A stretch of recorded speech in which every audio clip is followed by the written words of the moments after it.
development of diplomatic relations between Russia and the Republic of Korea. And I also would like to thank the Kyung University for playing an important role in preparation of our conference. Kyung is our closest partner in Korea since we established the double degree program in economics and politics in Asia in 2018. And this year, we also opened a joint master's degree program. Our conference not only celebrates the anniversary of the establishment of Russian-Korean diplomatic relations, but also brings together outstanding scholars whose research interests focus on East Asia. Thus, the conference covers a wide range of timeless and timely questions. More than 50 scholars from more than 10 different countries all over the world, from Mexico to Japan, will join this discussion. I would also like to add that this conference is not a single event this week. We are celebrating the anniversary to the full extent, and we invite you all to the opening ceremony of HSC KHU double degree master's program, the opening ceremony of King Sejong Institute office in our school, and the Students' Olympiad on Korean language. We welcome all the speakers and the guests to share these events with us. You can find the links on the front page on the website of the Faculty of World Economy and International Affairs. Moving forward, I would like to add that due to our tough schedule, I ask all speakers to talk for about 7-8 minutes, not more. And now it's my pleasure to give the floor to His Excellency, the Ambassador of the Russian Federation to the Republic of Korea, Andrei Borisovich Kulik.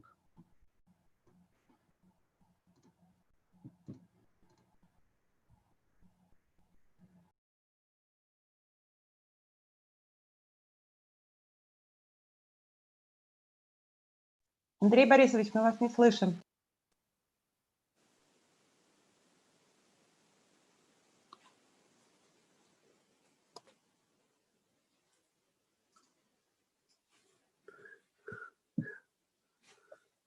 Попробуйте ему позвонить, коллеги.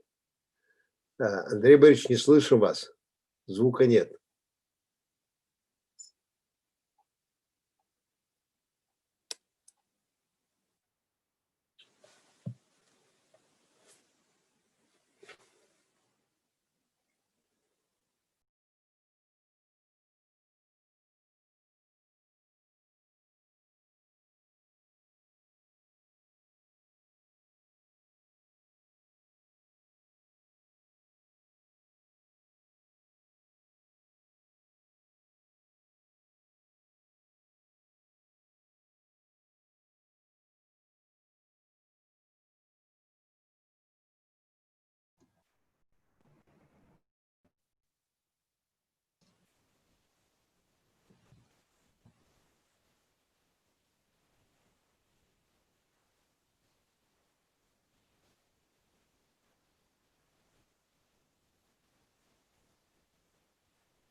Okay, there is some problems.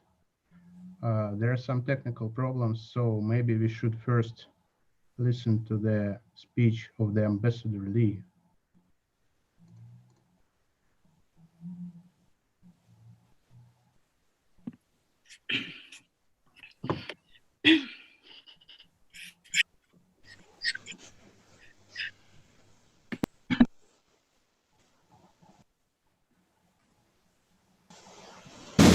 Dear colleagues, it is my great honor to deliver congratulatory remarks on the successful opening of this international conference hosted by the Higher School of Economics and Korea's Kyung University. Allow me to extend the warmest welcomes to all participants in this important conference. Today's conference takes place on the occasion of the 30th anniversary of the establishment of diplomatic relations between the Republic of Korea and the Russian Federation. An anniversary is not just for celebration. It should be a milestone in a relationship between the two countries.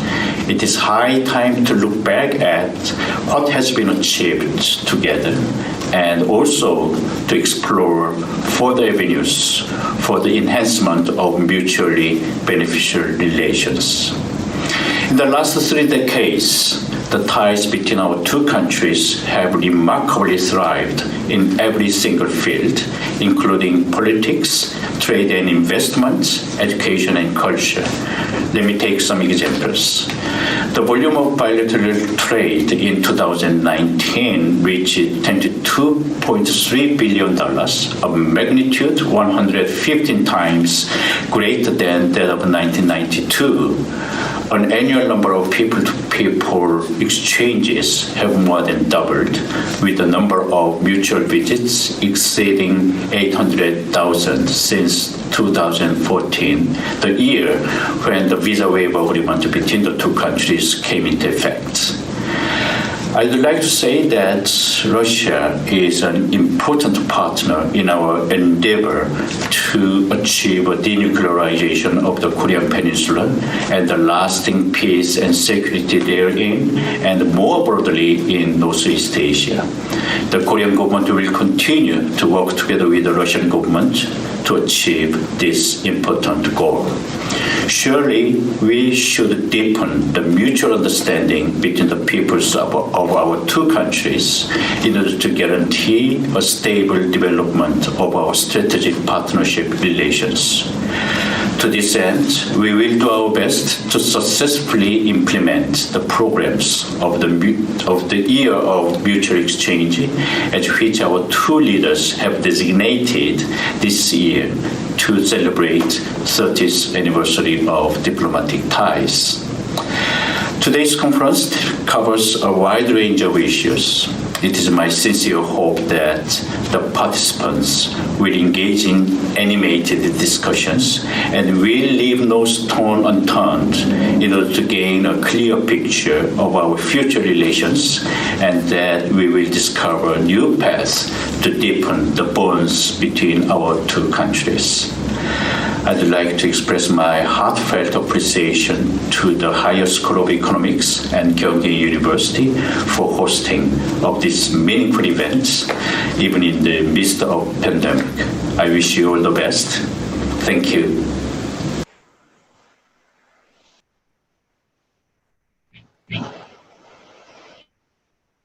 Thank you so much for Ambassador Lee, and we are sending our sincere appreciation to the Korean Embassy. It is indeed important to look back at the remarkable history of Russian-Korean relations, and we hope that the conference will encourage the mutual understanding within the international community by fostering scholarly exchanges between researchers from different countries and disciplinary traditions. Now I would like to welcome Ivan Proskakov, the Vice Rector of the National Research University Higher School of Economics and the member of the University Academic Council. Thank you for joining us today. Thank you. Your Excellencies, Professor Kim, Professor Karaganov, it's a big pleasure and honor to be here with you at the opening ceremony of the conference organized by HS University and Kyung University. In fact, I'm very glad to see that our flagship program with our Korean partner, the program of double degree between our universities is not limited only to educational cooperation, but we are going to start an outstanding conference, an outstanding scientific event. In fact, Faculty of World Economy and International Affairs, I would say is the core of our cooperation with Korean partners, and we have 10 partners university in the Republic of Korea, and thanks to Korean Embassy at the Faculty of World Economy and International Affairs, we have also a very important place and information corner of Republic of Korea, which is a very very important point for all our university. HEC, as I said, has 10 partners, 10 academic partners, but also corporate partners. And our cooperation is wider than only education. We work closely with Samsung in programs and cooperation of our Faculty of Computer Sciences and our Institute of Electronics and Mathematics. We have a cooperation agreement with Korean Air, which I really hope will allow us to go in Korea and to receive our Korean colleagues here in our university. Our university is very young. We are only 20 years old. It's almost the same age as our diplomatic relations with the Republic of Korea.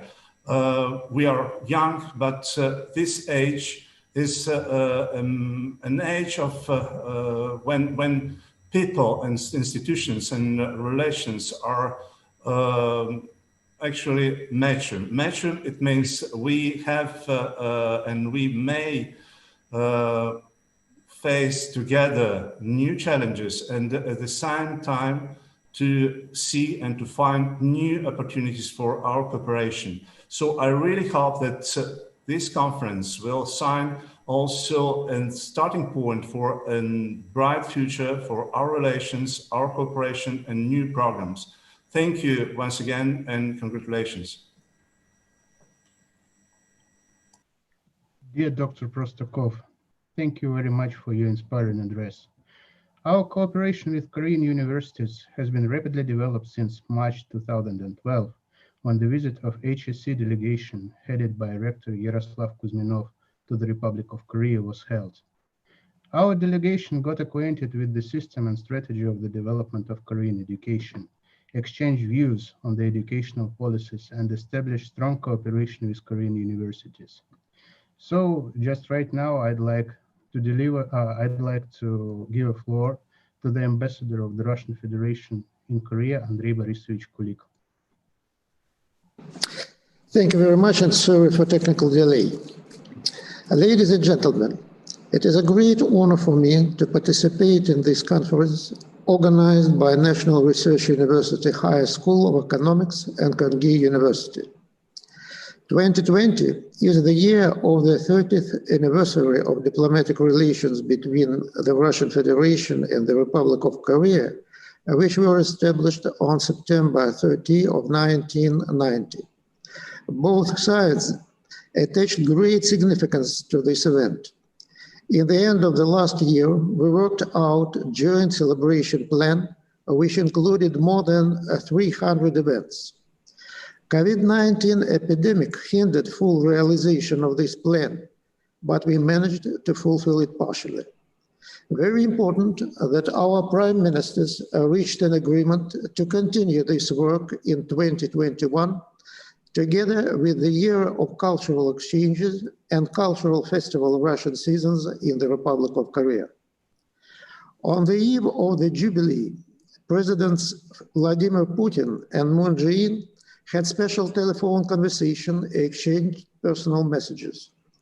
Heads of parliaments and foreign ministers also sent each other congratulatory letters. The leadership of the two countries unanimously highly appreciated the results of these 3 decades.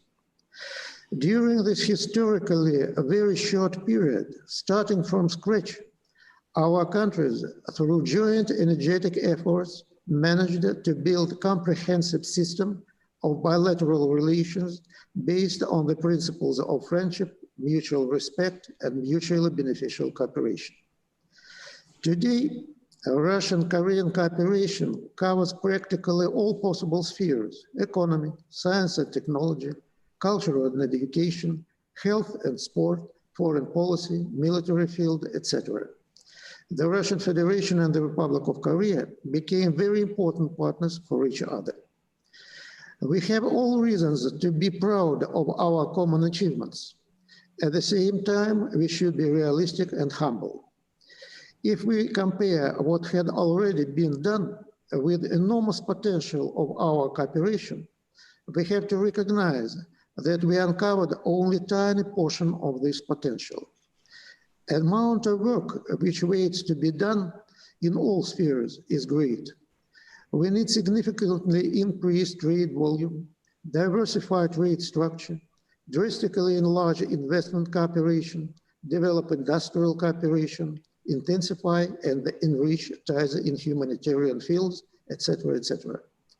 What inspires and gives confidence that these goals will be achieved is the obvious sincere desire of both countries to work hand in hand to this end. Practical evidence of this is joint plan for realization of the initiative of President Moon Jae-in, 9 Bridges. As a close neighbor of the Korean Peninsula, Russia is vitally interested in lasting peace and stability in this region. We are convinced that all problems that exist here must be solved only by political and diplomatic methods. Russia consistently plays an active and constructive role in the affairs on the Korean Peninsula.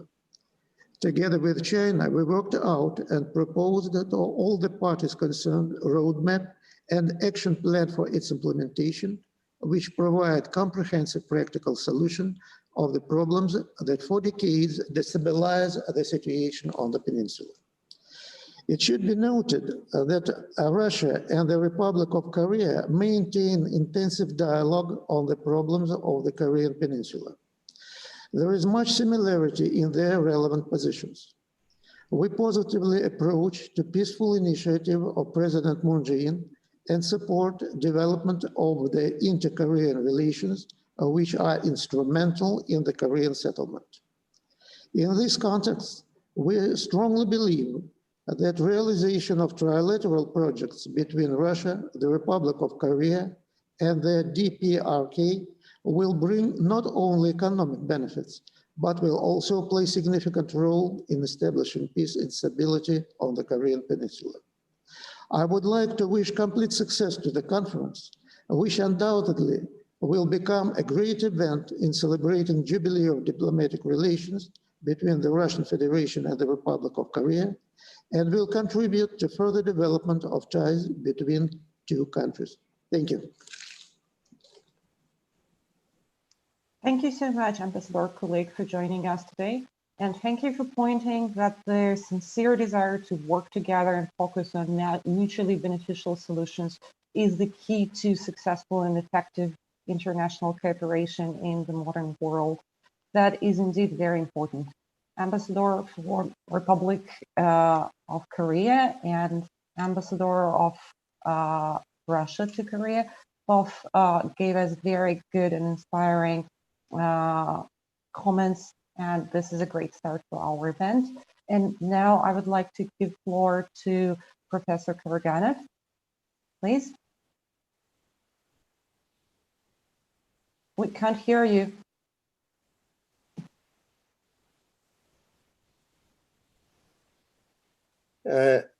Dear colleagues and friends, I congratulate you on the hopefully successful and obviously already successful start of the conference. We, the Faculty of World Economy and International Relations at the High School of Economics, I mean, will support, are supporting, and will be supporting our Korean program, which is probably the best in Russia. And we're very happy that we are gathering more and more Korean specialists in our faculty. They are already, we have the biggest number of prominent Chinese specialists, but now we're being joined by a few Korean specialists, and hopefully with the training of new generations, I mean, we will be able to contribute to the understanding of Korea in Russia and to understanding of Asia in Russia, which is extremely important because Russia, in spite of the fact that it has turned to the east, it has very deep Asian roots, and geopolitical and even politically is partially a nation country, has been for 300 years concentrating on only its western periphery, while now Asia is the source of modernization, the source of wealth, like Europe used to be. So we have to invest more and more in our Asian studies, and our career in our program with Kyung University is doing exactly that. We're very happy with that, and we're very happy for the expansion of that program, and we shall be looking forward to further expansion. That is first. But what is even not less important is that we are really establishing intellectual ties. Probably, as far as I understand the Korean intellectual scene, it has been largely before 5-10 years ago. It was largely concentrating on the Western intellectual sources. The same was in Russia. In the meantime, the world is becoming non-Western, which is, whether it is good or not, it is a separate question, but it is simply a fact. But we are still using the obsolete or even biased attitudes and theories. We have to work together with other countries in developing our new theory of international relations, of international economics, and the understanding of what is happening in the world. And I'm extremely happy that the organizers of the conference, my colleagues and friends, have been able together not only Russian, Korean, and other Asian specialists, but also specialists from all over the world. It is, I hope, the happy glimpse into the new world. Success to you.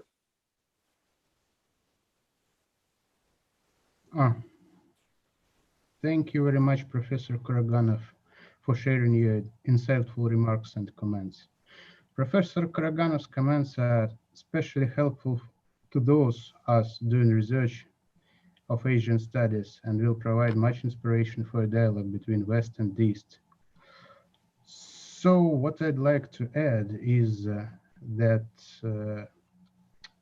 we established the program with Kyung University, the double degree program. And the main partner in Kyung University is the College of International Studies. It's my pleasure to give a floor to the new Dean of the College of International Studies, Professor Kim Jun-Yop.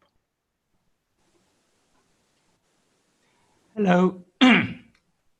Hello, I'm Jun-Yop Kim, Honorable Ambassador Craig Andre, the Russian Federation to the Republic of Korea, and Ambassador Ri Seok-bae, Republic of Korea to the Russian Federation, and the National Research University, Higher School of Economics, Vice Rector, Prostakov Ivan, Dean Karaganov Sergei, Faculty of World Economy and International Affairs, and Chair of Opening Session of the conference, Dr. Kutelava Anna and Shuchevakov Denis. I would like to express a deep gratitude for your invitation and deliver speech in International Interdisciplinary Conference, Korea and Russia International Agenda. This year is the 30th anniversary of Korea and Russia diplomatic relations. So it is very meaningful a moment that we have the HSE and Kyung University joint conference. Naturally, the theme of the conference is to understand Korea and Russia relationship in regional and global level. So in order to encourage a wide spectrum discussions of external and internal factors in Korea and Russia foreign diplomatic policy and response to the regional and global economic challenges and opportunities. So through the whole sessions, I would like to urge all participants and discuss and exchange different angles of perspective in international and politics and international relations, economics, and business studies. So I think then we could come up with new ideas of theoretical and practical insight into the foreign policies and international cooperation. So our research collaboration need to extend the field of humanity and social science in international area studies, in particular, with the goal of achieving world peace. We have grown into top-tier international college and graduate school that leads global research through domestic and international academic exchanges and cooperation. So in the near future, we also conduct external education support project with covering the areas of humanities and social science. So in the new era of our relations, I would say our researchers and our faculties member share the values in regional global cooperations and social development through the formations of an international academic communities. So we would use our cooperation as a stepping stone for future prosperities and development in Northeast Asia, including Europe, and hopefully in North America and other continents as well. We will seek ways to cooperate and create future values that can be shared at the local, national, and global levels, and present a political, social, and cultural vision for the sustainable planet. Thank you very much, and congratulations for the conference. Thank you. Thank you so much, Dean Kim. Thank you for your kind words. And that's an excellent starting point for our conference today. We indeed hope that the conference will open up new opportunities for theory building and practical solutions for the future that we all share. And it is my great pleasure to welcome you to the International Interdisciplinary Conference on Russia and Korea. And I sincerely hope that you will all enjoy today and the next day of debates, discussions, and networking. A glance through the list of presentations planned for today and tomorrow reveals the amazing diversity of research and expertise. As a case in point, our first panel session today focuses on the evolution of Korean-Russian relations and brings together 5 insightful papers that examine external and internal factors in Korea's and Russia's foreign policies. And those papers will also discuss the responses that Russia and Korea offer to the regional and global economic challenges and opportunities. This session will start at 11 a.m. That's in half an hour. We'll all have short coffee break. And thank you all for joining us today for the opening remarks. Thank you so much and hope to see you at the other panel sessions. Thank you very much once again. Thank you. Thank you. Thank you. Thank you. Congratulations with a good start. Thank you. Thank you.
5, 4, 3, 2, 1.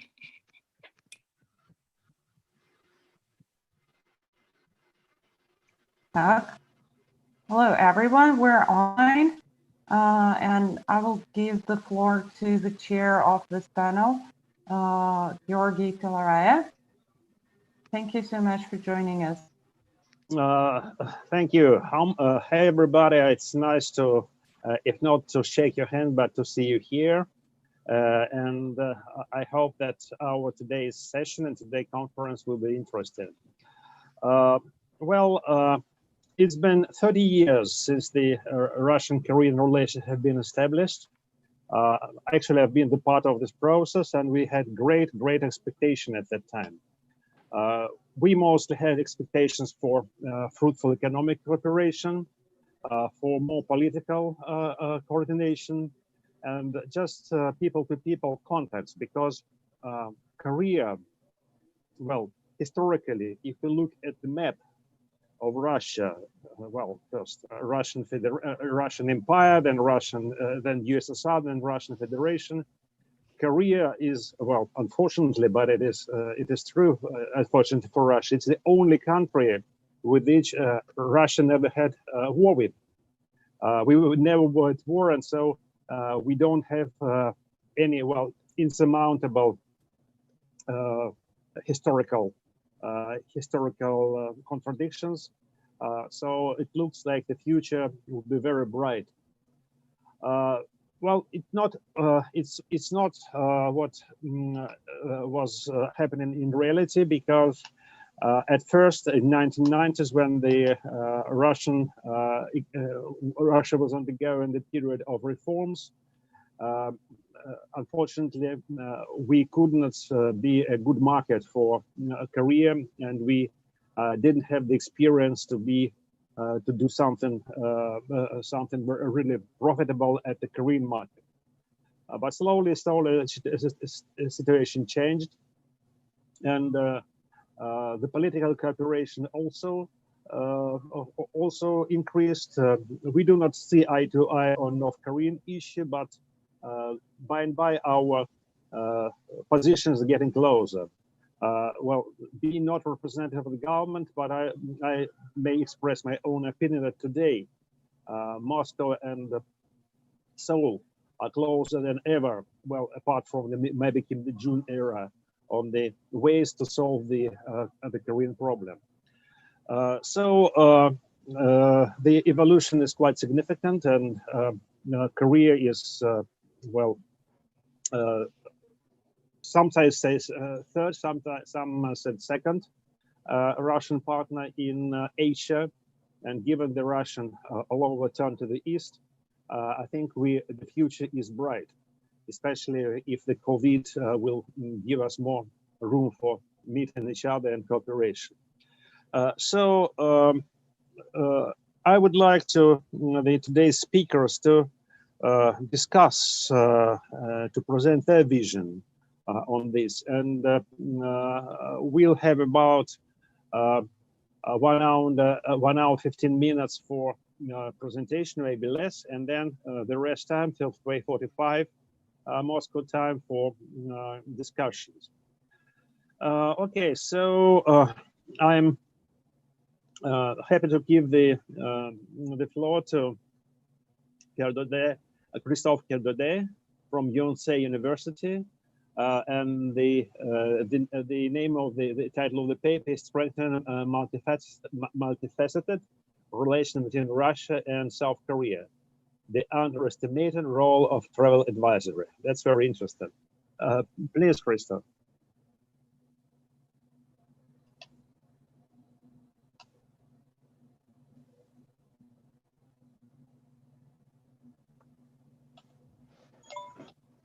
Good morning, everyone. Can you see my screen? Yeah. Okay. So good morning, Mr. Chair. Good morning, attendance from Russia, and good afternoon, attendance from South Korea. So it's an honor to be with you today. And just to introduce myself quickly, so my name is Christophe Kerdodet. I am from France. I am currently based in Seoul. So I am student in political science PhD at the Yonsei University.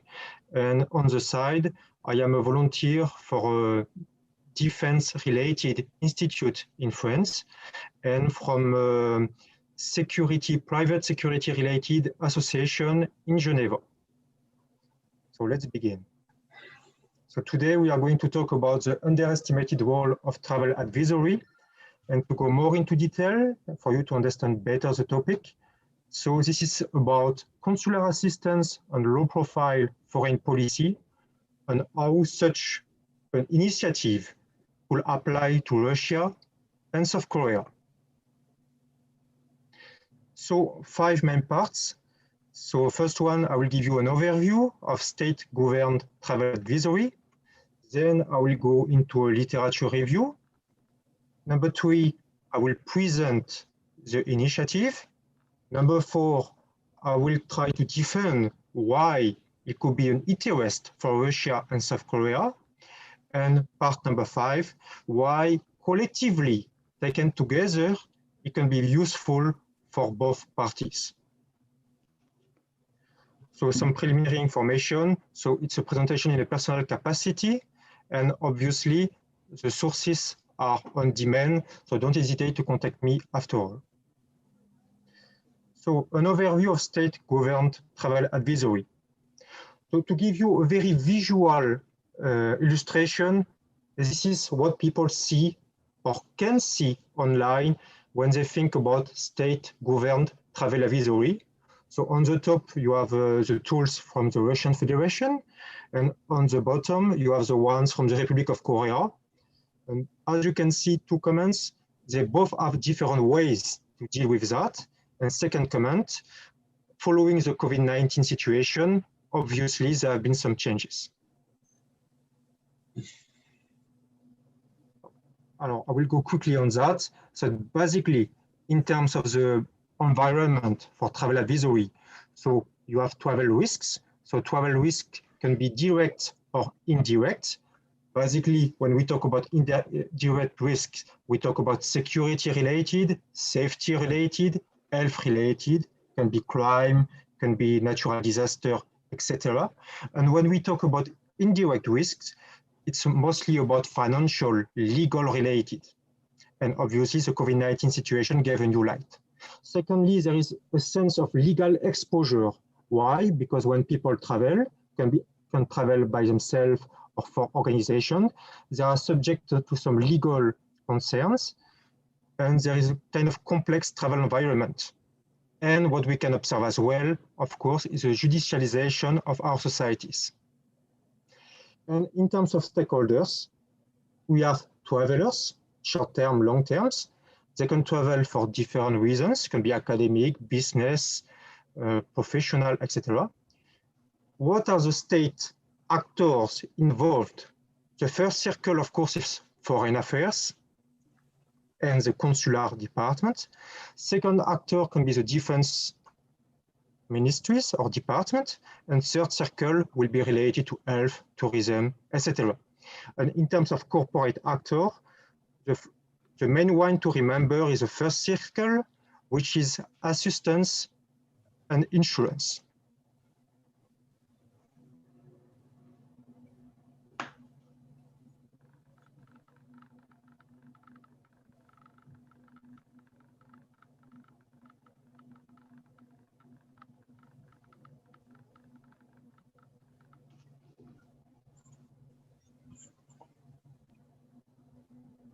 Was this planned?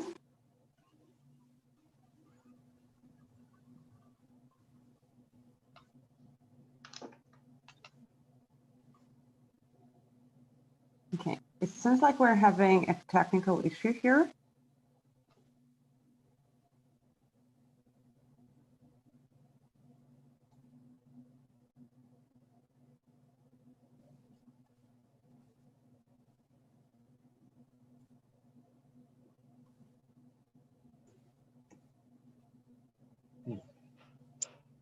Okay.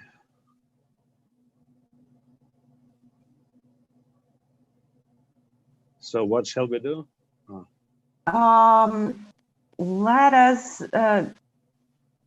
take another few minutes maybe to wait if Christian will be able to reconnect. And if won't work, we'll go on.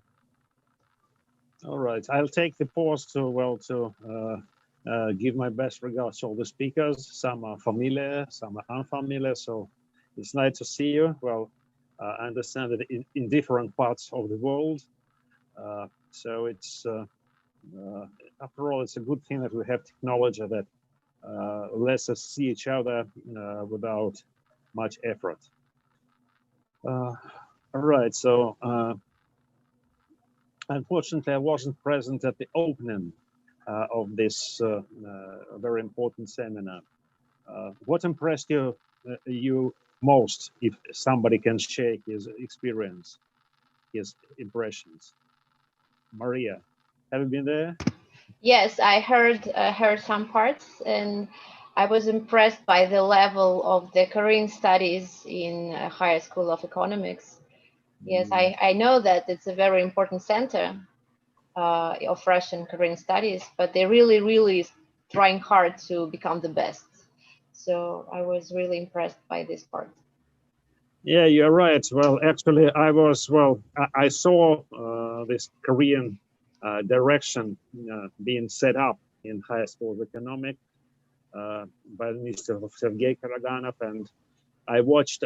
I took some classes there at the start, and I watched how they're developing. So my congratulations, not only to the organizers of today's conference, but to all this that are working and studying career in career-related issues. So it's really great progress. Thank you. It seems that Christian is back. Okay, good.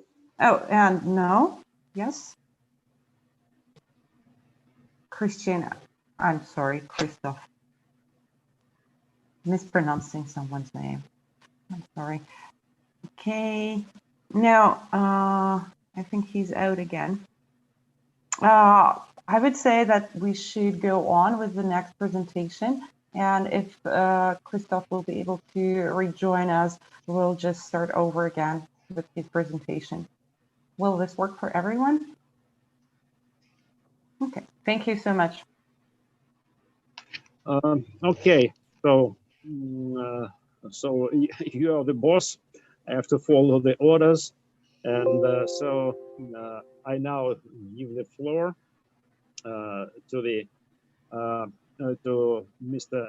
Chong Myung-soo from YTN channel, and his topic is Russian market insights and new business opportunities between Korea and Russia. Please.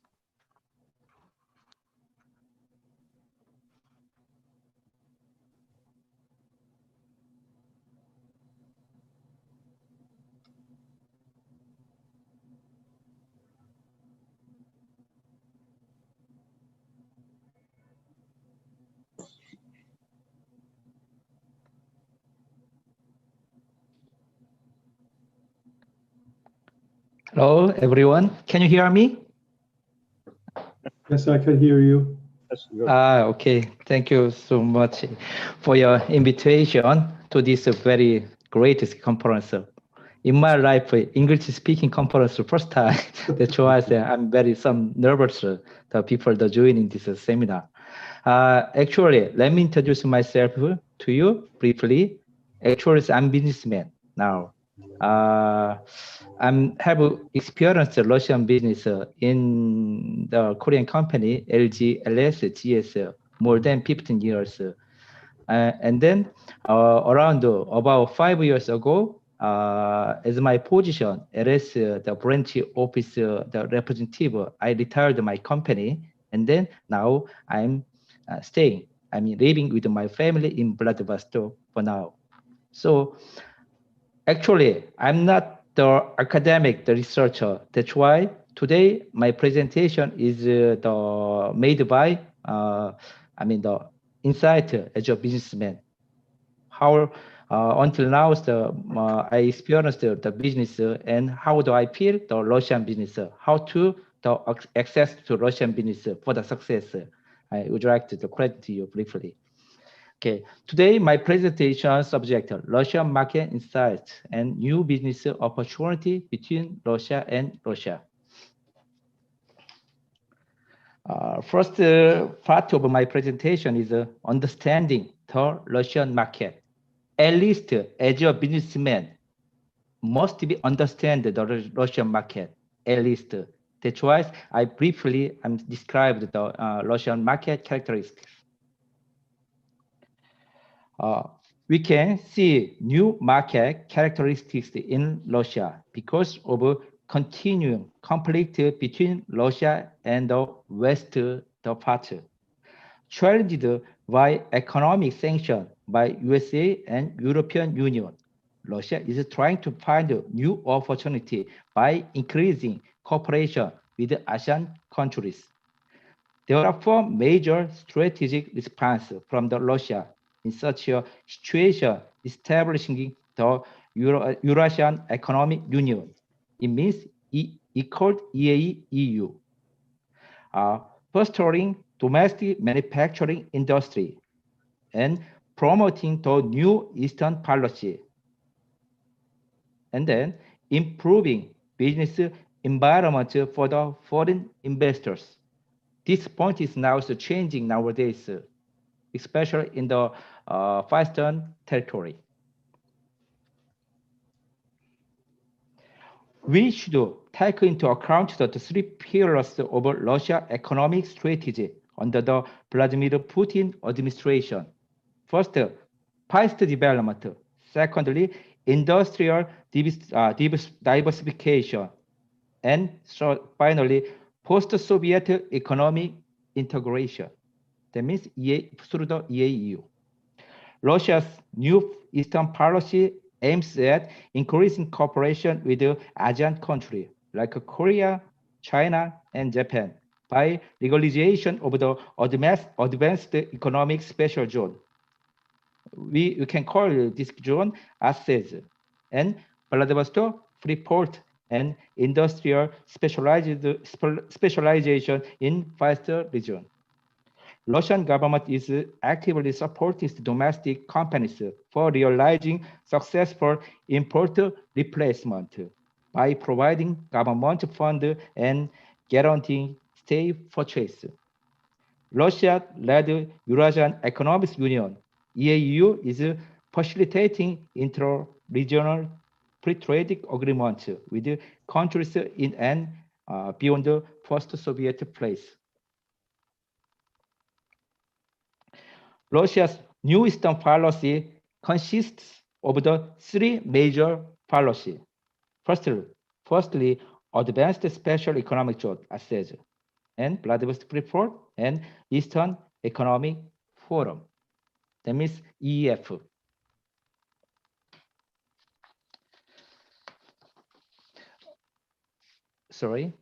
Advanced specialized economic zone provides legal mechanism for the Western development by guaranteeing tax exemption for foreign investing companies. Vladivostok Freeport has a goal of becoming an integration hub trade in Western region by minimizing custom process for cargo, imports, and exports. Eastern Economic Forum is the largest event dealing with the Western development by inviting important politicians and business people from the many ASEAN countries.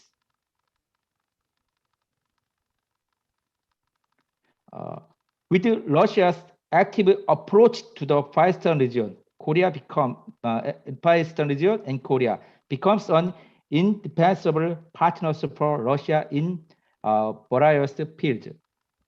Korea-Russia trade in 2030 to 2018 years shows steady increase despite a variety of political economic challenges. 40% of Korea import to Russia consists of automobiles and auto parts. and major Korean automobile companies, notably Hyundai, Kia Motors, sees increasing vehicle sales in Russia.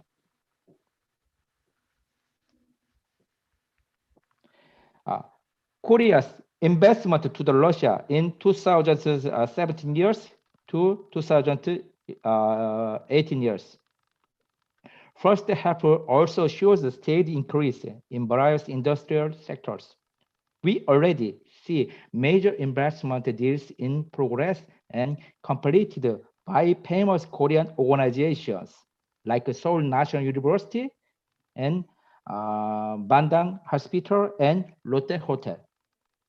This investment projects to cover a wide range of industrial sectors like healthcare, tourism, and manufacturing.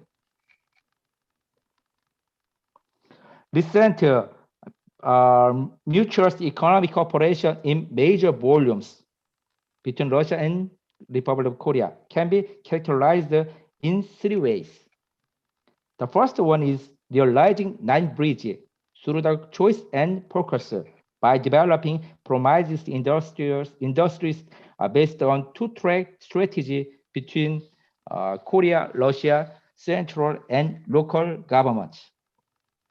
The second one is increasing cooperation in logistics by taking part in transporter infrastructure project as a part of Russia's new Eastern policy, past port modernization and Arctic route development. The third one is medical cooperation based on the mutual MOU, mutual of understanding between Korea Russian health ministries after the Korea Russia summit in November 2030 years. The second part of my presentation is a new northern policy in Line Bridge.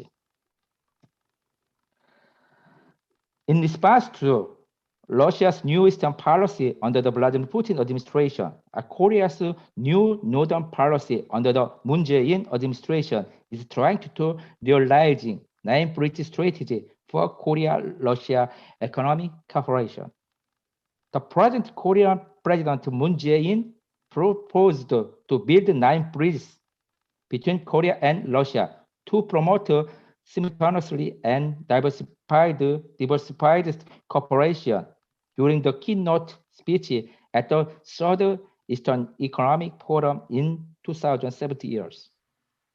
9 bridges strategy focus on coupling Korea's new northern policy and Russia's new eastern policy in the sectors of gas, electricity, railway, port, Arctic road, shipbuilding, agriculture, fishery, and workforce.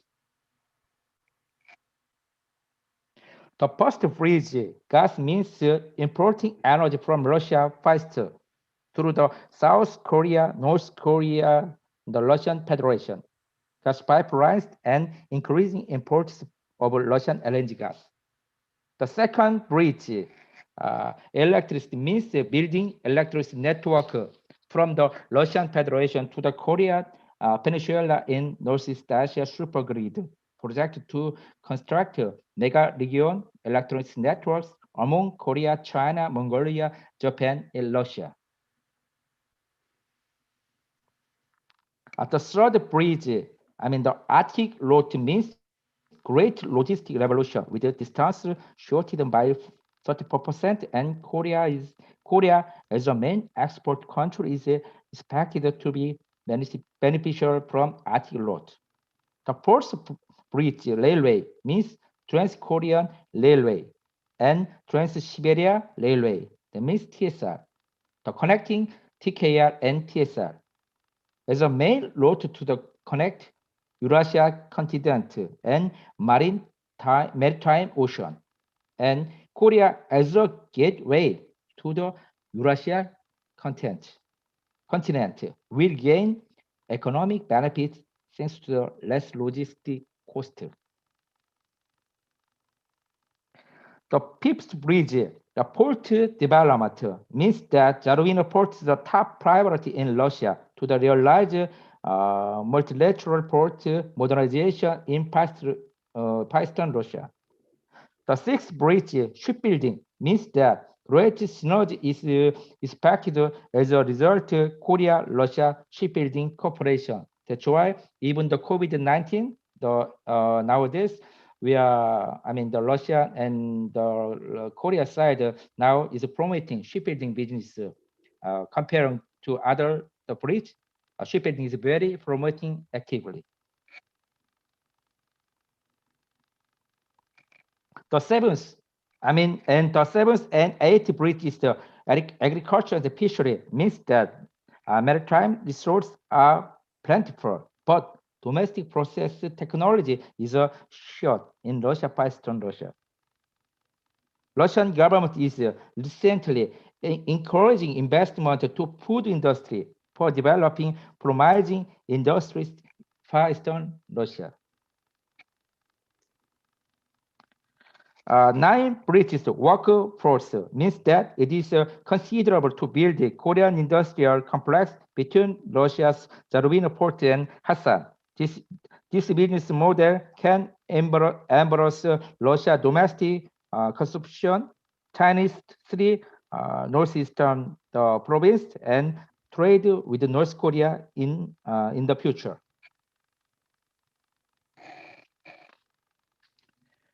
My third part of my presentation is a Russian marketing case.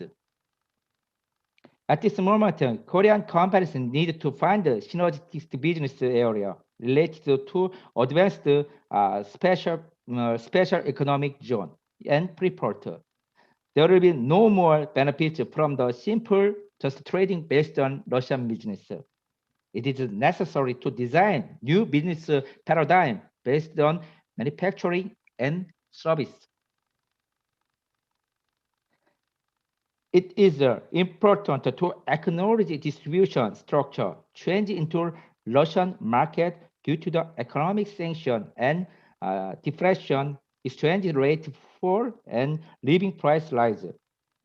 Buying low price becomes popular among the Russian consumers, which drives enlargement and active electronic commerce and popular low price private brand. That means PB brand. It is important to acknowledge distribution structure change in Russian market due to the economic sanction and depression, exchange rate for and living. The price.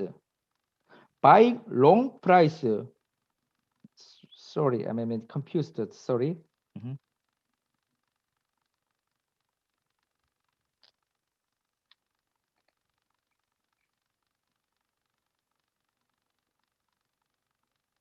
Sorry.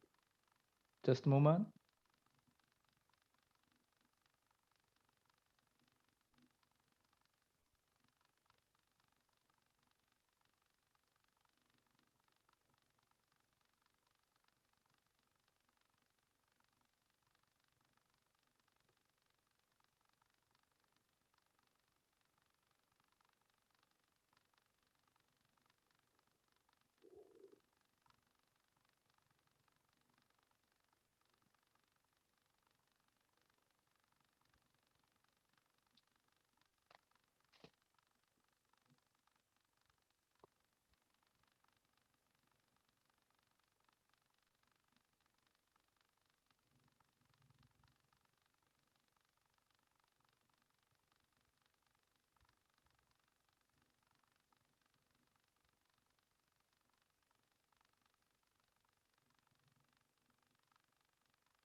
This is the market development process.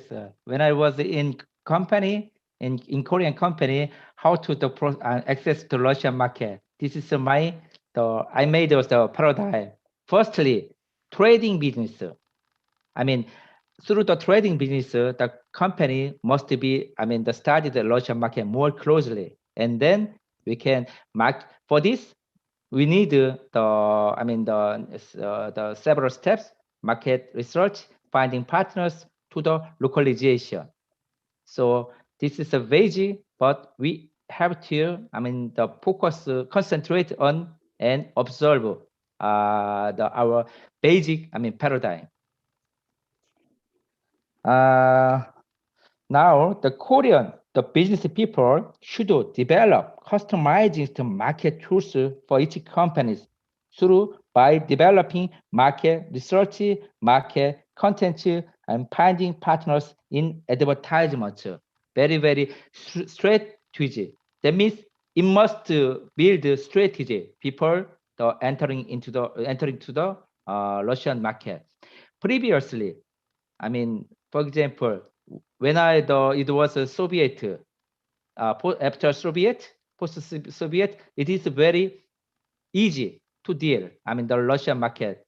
At the time, the Russia needs any of goods from Korea. For example, household and electronics and other food and more and so on. But now already changed the market. It passed 20 years. Now 2020 years. That means in past 30 years. That's why many of Russian the market and customer also changed. So we need the build up the very proper, the right strategy. It is a very, very important key point. First, partnership is necessary for success for the business in Russian market, and insight for market research with the business standards and principles should be completed for doing a successful step-by-step business. The first strategy, utilizing special cooperation for certain goods, means winning cooperation with specialized companies and separate roles between producer, manufacturer, and sellers. The second strategy, understanding new technology and market demands, means successful import substitution after West's economic sanction. New trend in future industries and new distribution channel and electronic commerce. That means online market. The third strategy, market strategies, means business to customer, B2C, and business to business, B2B. Marketing through on and offline advertisement, exhibition, and local corporations. The first strategies, taking advantage of special economic zones, means business complex, advanced economic special zones, preferred, and localization after enough market research. Finally, fifth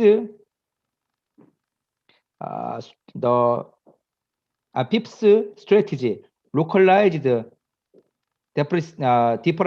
differentiations, means making smart logistics flow and local characteristics and customized local logistics in various regions of Russian market. My conclusion is that through my experience during the 15 years in Russian territory, we have to understand old Russia, the old version Russia, we have to forget. Now, already modernizing in Russian also very rapidly. That's why Russian businessmen also think they have a very, very, the deep strategy. Previously, just a human networking relationship. This is a key point for the success Russian business. But 10, 15 years faster at this moment, human networking solution, this is the second part, not main part. The most important fact is the that, mentality to understand the Russian business mechanism. B2B and B2C, there is various different characteristics. If I ready to enter into the Russian business, we have to study in advance. Then we are minimize the business risk. Thank you. I'm finished the presentation. Thank you for your listening.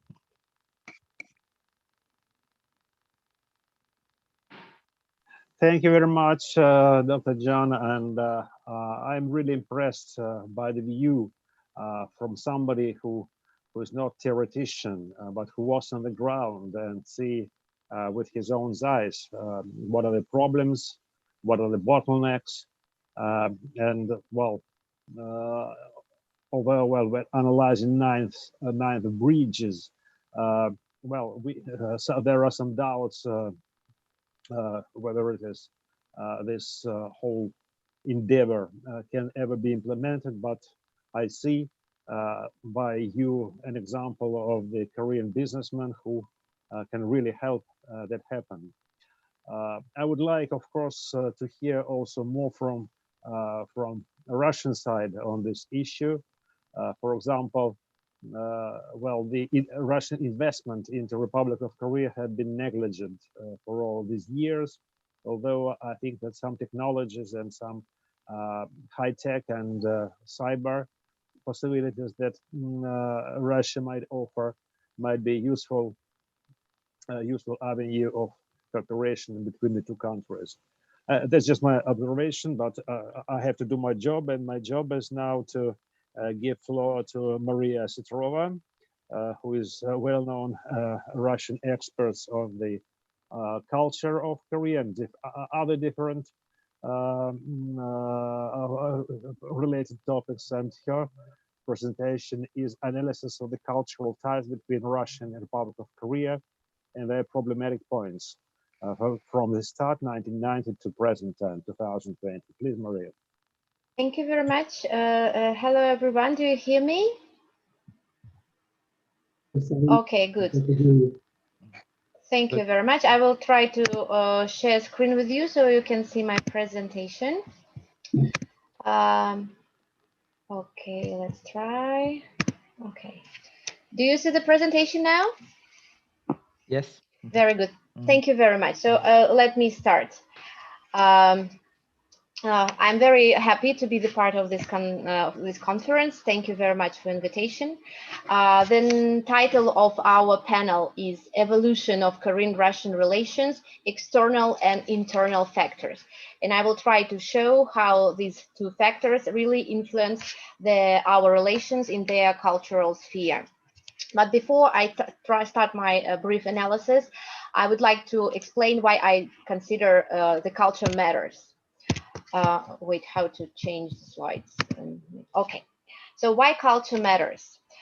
First of all, culture plays the major role in creating the international image of any country, as you all know, because business, politics, economics, it's all very important, but culture makes the country really, gives it a real vivid image. So we judge about the country by its culture, first of all. Second, culture is the most powerful factor that Russia possesses at the moment to create a positive image for Koreans. You know that during the 20th century, the relations between Russia, Soviet Union at that time, and Korea was not very friendly. And the only strong side we had at that moment, it was our culture, because even in spite of the communist ideology, all Koreans knew that Russian culture is great, that we have great literature, we have wonderful ballet, music, and art. So it's still the same at the moment, and I think that Russia can use this factor to boost their relations in cultural and also other spheres. Third, we can trace the same process and problems in the sphere of cultural Russian-Korean interactions as in politics and economy. By this, I'm trying to say that we should not neglect culture, saying that politics and economics are more important, because The same problems we have in politics and economics, same problems we have in culture. This is the sides of one part, one body. So what we can see in culture, same problems we have in other spheres as well. I will try to show this today. When I say cultural ties, of course I mean different tours of theaters and music teams. Of course, this is movies and exhibitions, festivals, of the translations of literature of each other, the years of exchanges, cultural exchanges, the abolition of visas. All these are very important, but these are only details. But when I say cultural ties, first of all, I mean the level of mutual awareness about cultural achievements of each other. And what is more important, the interest toward these achievements. Because of course you can know what is going on in the culture of your neighbor, but if you don't care, that doesn't matter much. You agree with me. So we have to consider the interest toward our achievements. Second, the level of professional research of the cultures of each other. Third, the number and quality of popularization programs. This is cultural ties. And finally, level of mutual influence on the cultural development of each other. Now I will go to the analysis of the present state of Russian-Korean cultural ties, what we have now after 30 years of our bilateral relations. And unfortunately, we have to admit that still we have the very low level of knowledge about each other. But the good news is that the general attitude to each other is open and friendly. We are open to each other. We are ready to get to know each other. We can also trace positive dynamics. To prove this statement, let me show you a little bit of statistics. This is the results of the survey conducted in 2013 by the Russian Public Opinion Research Center among Russians. So there were 4 questions. Like there was only one question: what do you know about Korea? Do you have an interest in Korea? And as you can see, almost 50% of the people said that I have no interest in Korea and I really don't want to know anything. That was very sad results. And only 1% said that yes, I know a lot about Korea and I have an interest in this country. So you can see that 1% can be even regarded as a statistical error. So only 14% said I know a little bit and I have an interest to know more. So this is the 15% we had at that moment. But the dynamics was good. So here you can see the results of the later surveys, 2016, 17, and 18. You can see that the people who said I don't know much and I have no interest, they were decreasing from 2016 to 2018. If we had 68% of such people in 2016, in 2018 already 50%. So it's decreasing. That's a good news. Also, the people who said, yes, I don't know much, but I want to know more, this number was going up, which is very good also, to 48%. Not very much, but still better than 30, which we had in 2016. The number of people who said, yes, I know a lot about Korea and I have a strong interest toward this country, it's a little bit bigger than in 2016. It's 3%, but still not very much. If we look on the other side, what Koreans are saying about Russia, we can also trace positive dynamics. Look at this slide, please. You can see that the number of people who is saying that I don't care about Russia, I don't want to know anything about Russia is getting less. It's from 55% to 45%. And the people who are interested in our country, it's already half of the people who was taking this survey. Unfortunately, people who knows Russia and have experience with Russia, it's still very low. It's only 1%. So if we go back to the discussion about the present state, you can see that the level of knowledge and interest is still very low, but we are open and dynamics is positive. Also, we must say that the ties develop in quite a moderate pace and more in breadth rather than in depth. That means that we have much more events and projects in sphere of different spheres, actually, museums, education, theater, movies, many things, but it's just very simple events with no after event activities in the most of the cases.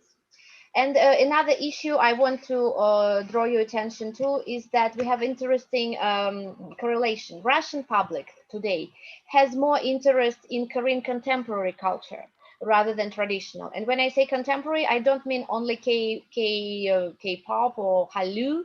It's in general, Korean way of life, Korean contemporary culture in a very general sense. But Koreans still prefer Russian classics over Russian modern art. So this different interest, we have to take it into consideration. Okay, let's go further and let me introduce you to some problematic points we have today in our cultural relations. As I already said, still the level of awareness is quite low, and our cultures have a lot of stereotypes from both sides. And when I was thinking how to prove this statement, I decided to show you very short, very simple, but very representative example. Look at this slide, please. In 2010, a very famous nowadays Russian novel. It's a bestseller book in Russia now, written by a famous Russian modern contemporary author Güzel Yakhina. The title is Zuleika Opens Her Eyes, Zuleika открывает глаза in Russian. It was translated into Korean. And the novel tells a story about a Tatar woman who was relocated to Siberia in the 20th century, in the 30s of the previous century. So it tells a story of a tragic events of one family in the Soviet times. However, if you look at the cover, the publishing house chose to market this book. You can see the picture of a Russian artist, which was made even before the revolution. So actually, the idea is that the contents of the novel and the cover of the book doesn't match at all. So this is just a nice image of a beautiful Russian lady in a traditional clothes. But I'm sure that the publishers knew about this, but they decided to use this image because they were sure that this image will attract the readers and they will read this novel. So you can see that to attract attention to Russian modern literature or the Russian contemporary history, they still use the images of the classic art, which is actually a little bit, this is in conflict because this is a bit different images, but still this is the strategy Koreans prefer. By the way, this is the covers of the English translation of the same novel and the Polish translation. So you can see the covers. They are, maybe this is not also very successful, but still it reflects the contents of the novel a little bit better than the one that Korean chose. Strategy here you can see on the left side of the slide, you can see the cover of the issue of a famous Russian magazine, Иностранная литература, foreign literature, which featured Korean literature in this issue. And also the problem was that the cover had a traditional image of Korean art, while the contents, the actual contents of the magazine was almost all devoted to contemporary literature. So this was also the debate, which cover to choose.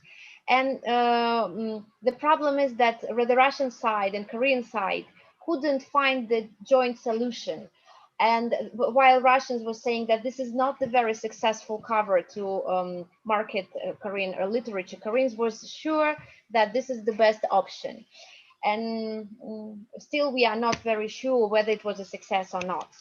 So if I go further, another problematic point in our cultural ties at the moment is the misbalance of the intentions and efforts of the two sides take. Usually we do not understand our intentions properly, and that's why we have miscommunication problems and we don't achieve the goals that we set at the beginning. Also, if we talk about external factors, Koreans like to tell that the beginning of Russian-Korean relations was the time of Seoul Olympics in 1988, when though there was no official relations at that moment, but still there was a big interest from Korean side toward Russian athletes and Russian team who came to Seoul during 1988. But the recent Olympic Games in 2018 in Pyeongchang unfortunately couldn't become the same sport to boost the relations. And the problem was there are not very favorable international situation with the Russian team and Olympic Games. So, and though Koreans were trying hard to support our team and to give us the best condition to stay in Pyeongchang and have the best results in the games, unfortunately, the situation with Russian Olympic team was not very favorable, and that prevented Korea to give the most successful condition to promote the country in Russia. And another problematic point we have is insufficient and misdirected efforts to popularize our countries to each other.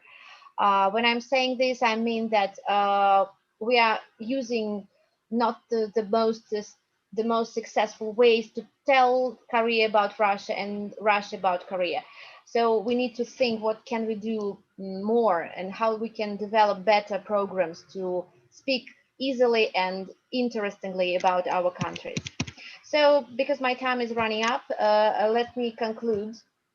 So as I was trying to tell you, the pace of the development of the Russian-Korean cultural ties at the moment is not very intense, unfortunately, but the dynamics is positive. So this is the bright side. Second, the development goes more quantitatively rather than qualitatively. So we should think about the ways how we can really enhance the quality of our cultural ties. To improve and enhance the present state of the cultural ties, more systematic, I want to emphasize the systematic popularization projects from both sides are needed. So this is not just to have an event, prepare it, held it, and then finish and forget about it, but have also analyze the effect of this event, use this effect, and use them in the future actions. And also at the present level of context, we have experience and good potential for further development. We have 30 years of experience. We should use it, but we have to strategically plan every action we take. So this strategical planning is required. So this is all I wanted to tell you, and I'm ready to answer your questions. Thank you very much for your attention. Okay, thank you very much, Maria.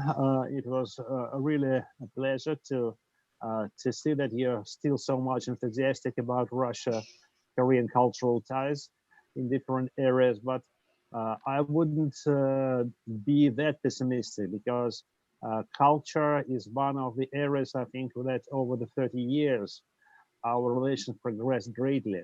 Just remember that before 1990, there were no cultural ties, and Koreans could only read old translation of classic Russian literature and see maybe some, well, ballet performance. I remember when I came to Korea, I think it was 1989, and for a high-level delegation who met with top politicians of the Republic of Korea, future presidents, there were nobody in Korea who could make the proper translation. The only person was would be ambassador to Russia, but she was also educated abroad. So if we compare the level of knowledge of the languages of each other, there are thousands, if not dozens of thousands of Koreans who speak good Russian now. And there are lots of centers of Koreanology for those people who studies Korean language and Korean in general in Russia. I lost count of them. So I think there's much more understanding between the two countries now, and in some areas, like for example, the most I think that the most popular foreign brand of cuisine in Russia is Japanese. Sushi, sashimi, and this as well is staple food. You can find that almost everywhere. I mean, from the Asian countries. And I think that the second comes the Korean cuisine, because Chinese are not that much known in Russia, strange as it sounds. I think the Korean comes second from Asia. And I think this is one of the illustrations how the ties between the peoples develop. And Koreans, I believe that Korea is very much present at Russian cultural horizon. Okay, so now I would like to invite Mr. Park Soo-hyun from Kyung University to present his ideas on development of Korea-Russian relations from a Korean point of view, which makes it very interesting. Thank you. You're welcome. So can you hear me? Yeah. Okay, that's very good.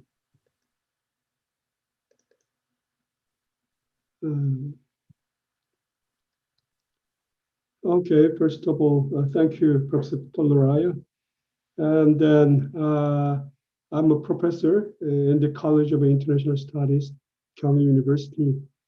And I really feel greatly honored to do presentation at this very important and valuable conference today.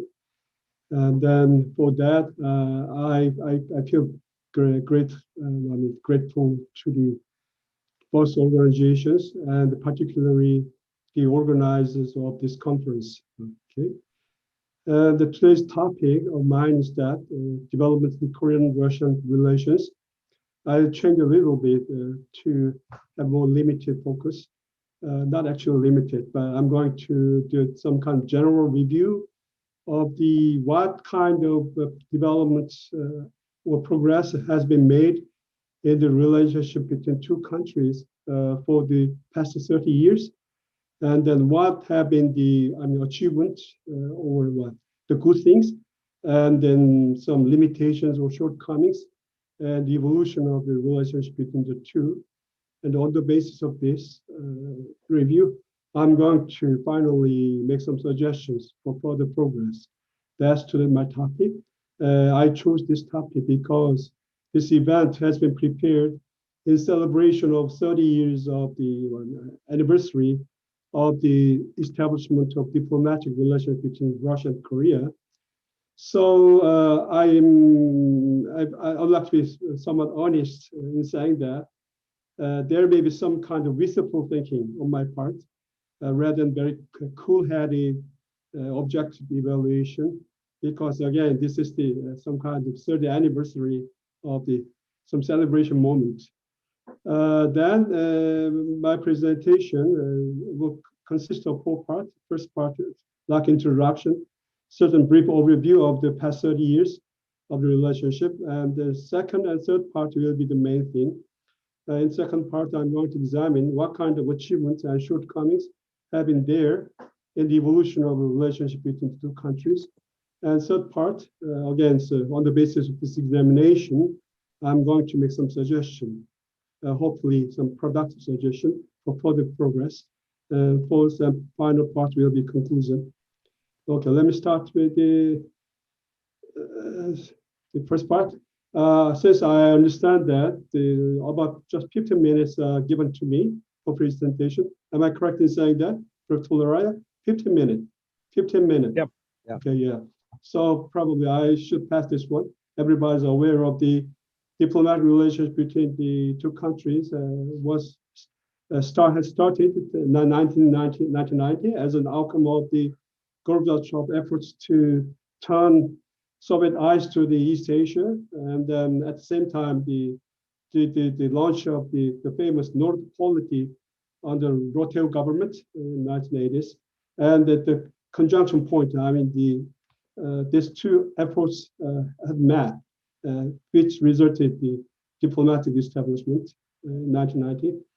And then I find, this is my personal view, for 30 years, roughly two stages of development. First, 1990s, I name it this period of over-expectation and readjustment. Everybody understand why I'm using this word, over-expectation. for the first half of 1990, too much expectation from both each other, and then the actual result not so good. So the subsequent disappointment, particularly on the part of Russia, probably Russia was very much disappointed with being excluded from the Cato program and the four-party talks surrounding the North Korean nuclear problem. And then probably Russia expected some good economic outcomes from this relationship with South Korea. On the other hand, South Korea expected some political gain, political benefit from making its relationship with Russia. That mainly means that expecting the Russia's strong influence on North Korean policymaking. So different dream maybe what happened there. And then with some disappointment, I think the readjustment period came during the latter half of 19th period. And then now both sides were taking a more realistic and objective assessment of the reality situation. So, and in the meantime, there's some naming of the indicating the state of the mutual relationship with certain agreements and joint declaration, some document, for example, constructive and mutually complementary partnership, and then constructive strengthening of this constructive mutually complementary partnership. And then after the first decade of 2000, 21st century, I think that's the stabilized development of the relationship between the two. And the turning point was that I understand that Putin visited to Pyongyang and Seoul almost at the same time. This was really the path-breaking moment. Maybe the first time, even adding the Soviet period, the first time that the leader of Soviet Union or Russia paid a visit to the Baltic part of Korea. And anyway, capitalizing on that, the moment mutual relationship get better. This time it was described as comprehensive partnership based on mutual respect. Again, and following the trend, some further efforts have been made between two sides. 2005 action plan, and finally, with the accumulation of this experience between the two, finally, both sides came to declare their relationship as something strategic cooperative partnership. Strategic is used here, but I don't know whether it really is strategic. I don't know. Anyway, and then the continued efforts have been made by both sides to develop further and further with gradual steps for more cooperation, more improvements in relationship and that. And recently, since 2 or 3 years ago, or maybe 5 years ago, now the new momentum came from both sides. This time from Russia, it's a turn to East Asia, initiated by President Putin, start from APEC summit in 1992, and then the Eastern Economic Forum since 2015, and finally with the idea of Great Eurasian Partnership linking, that's what the Eurasian Economic Union to the Chinese great plan of the Belt and Road Initiative. Here, the place of the Far East became very important. On the part of South Korea, now with the launch of new Moon Jae-in government, 2017, they came up with new policy called New Northern Policy. Okay, before there was also some similar policy to a lesser scale, 3 new Silk Road under Myung-Bak Lee, and then under Park Geun-hye, the famous Eurasian Initiative. So all these new naming, new titles, but with the same package, maybe that's the development so far. So overall, I think that there have been some continuous gradual progress. Yeah, that may be true. So I can see some sincere efforts from both sides for the good relationship, improving relationship, particularly economic cooperation. So this is 33 times summit since the 1919. So for the 30 years, more than 30 summit is not small thing. And then more than 60 formal agreements on mutual cooperation. this is really big thing. But of course, we know that the making formal agreements is one thing, and the actual implementation of those agreements is totally quite another. But anyway, something was there. In the evolution of the relationship between the two, despite certain clear ups and downs, with certain ups and downs, now finally, as I said earlier, some kind of strategic corporate partnership has been declared for the indicating and describing the good relationship between Russia and Korea. Of course, I am very skeptical of this strategic. The term is really relevant here, but I don't know. But still, we have yet to see what's coming. And then the second part. So, what has been the actual achievement and limitation or shortcoming? And then for this review or analysis, I'm going to examine three specific parts, spheres, aspect of the cooperation and mutual relationship. First is security and politics. Second, economic sphere. Thirdly, social cultural sphere, just for the sake of the examination. So I think, as you see here, Russia has been maintaining, showing certain peg of this the certain basic goals in making policy in North Asia. At the same time, on the basis of this policy in East Asia, also Korean policy, Korean Peninsula has become one topic of this foreign policy making. All these items I chose from the foreign policy concept from 1992 up to 2016. So I'm not going to enumerate those things. So we can find certain important point in the Russia's policy toward East Asia, for example, favorable security environment, and then is preventing emergence of the first single hegemony, and then integrating Russian economy into Asia Pacific region.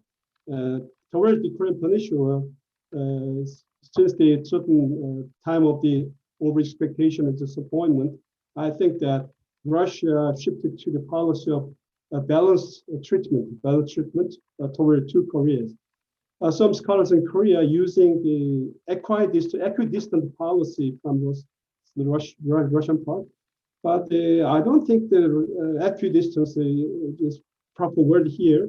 So balanced rather than equidistance may be better for me, for my understanding. Balanced policy. And then Korean Peninsula, of course, denuclearization of Korean Peninsula, and then resolving those Korean nuclear problems. Those Korean nuclear problems since the first decade of 21st century are the most significant, important problem surrounding the Korean Peninsula. Russia wants to resolve this problem by having some kind of political, non-violent dialogue and negotiation. Also, at the same time, on a multilateral basis. That's has been constant position I can find from Russian side. And then Russia also wants to be a legitimate participant in the finding the resolution of this problem, and going further than that, and finally reaching some kind of peace system and security system in Northeast Asia on the basis of multilateral framework. Of course, the strengthening of economic cooperation with South Korea was one big thing. At the same time, Korea has been showing its basic goals in making foreign policy surrounding the peninsula and the Northeast Asia. Again, similar to the Russian objective, Korea also has been working for building peace system of Korean Peninsula, and then corporate diplomacy with four major powers. Cooperative with four major powers on common ground. But here, one important caveat we need to have in mind is that the fact of the very stable, steadfast Korean-U.S. alliance.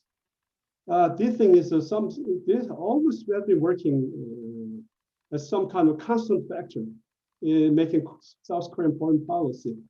Some people may have serious objection to this kind of some constant factor element of Korean-U.S. alliance.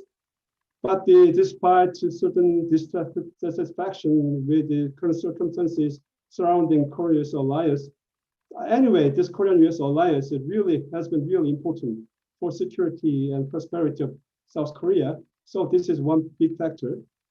Some shifting evaluation may be possible, but anyway, we need to admit that this has been a very strong factor in determining Korean policy.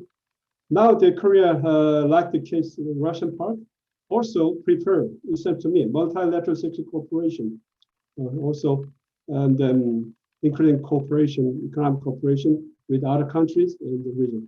So looking this way, the basic goals and foreign policy making of Russia and Korea surrounding Korean Peninsula, we may find several common stances, common policy, high degree similarities in their foreign policy goals. With this in mind, we go further. Then first, okay, we are going to examine the achievement and the limitations in security and political sphere for the last 30 years. Again, as examined earlier, we can find a very common thing here in two countries. Okay, one point for our consideration is that regarding security policy, two countries may have common goals, but may employ different policy, different diplomacy. For example, on the resolution of the Korean North Korean nuclear problem. But in addition, the important dimension, important aspect is that, so here regarding security and political policy, important thing showing the high degree of cooperation is that the efforts to increase commonality, common points, common standard between the two, and at the same time reduce difference between the two. This is the main point making evaluation. And when we make this have the examine the achievement and limitation, we need to understand first basic setting, basic framework in which the foreign policy of these two countries are being employed. Okay. First, now Russia has had hard time because of US continued sanction, and at the same time we have seen rising confrontation, rivalry between US and China. And then again, this is the very important factor. Korea's steadfast, but very, very highly asymmetrical alliance with the US. So asymmetrical, I mean, the US comes up with a very strong position. Policy is really difficult for South Korea to have an objection to that. Okay, it's really difficult. This is because asymmetrical. Too much reliance on the United States of America for security and economic reasons. And then finally, we have the serious problem, North Korean nuclear project. So with this four things in mind, first achievement, several achievement between two sides, South Korea and Russia. Denuclearization, okay, and that was two countries also participated in the sanction, anyway, with different degree, and also share the multilateral approach to security problem. And then one more thing here, particularly for Russia, I think that the Russia role as constructive mediator. I'm emphasizing this term, constructive mediator, in the situation of Sino-American rivalry, US-North Korean conflict, and inter-Korean division. So Russia can play a very big role. Actually, has been able to play a certain role in this respect. For example, Russia's big contribution to the initiation of the 6x12 in 2003, and then the management of 6x12 until 2009. At the same time, Russia has been, at the time, playing the chair nation for the making certain kind of multilateral security and peace system in Northeast Asia within the six-party framework.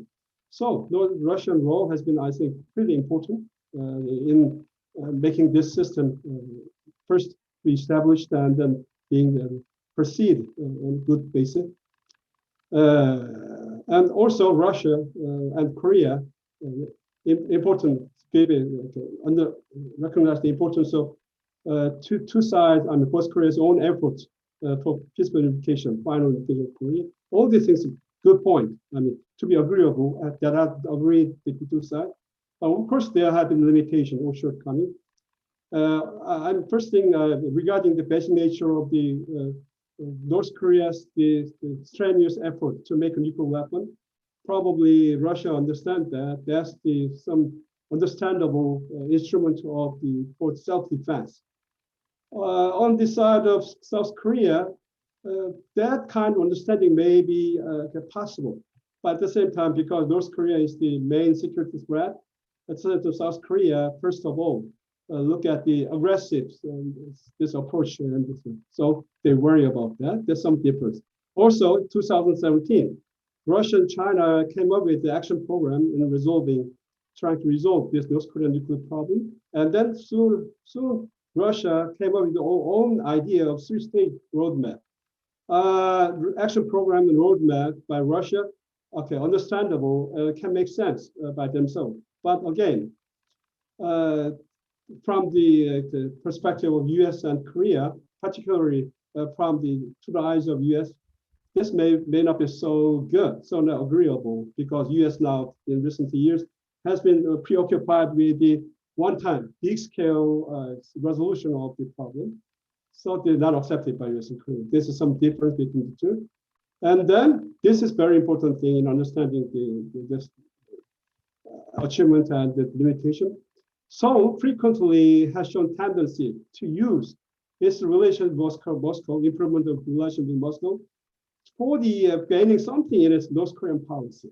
Okay, well, actually, at the time of establishing people relationship, that were also one big element came from this, again, this North Korean, so-called North Korean reductionism. So trying to use the Russian improvement relation with Russia for the making influence on North Korean policy making. And frequently this kind of North Korean reductionism to use its relation with Moscow, even other countries, for making some change in North Korean policy. This kind of reductionism really not so good, not so positive in developing relationship between the two.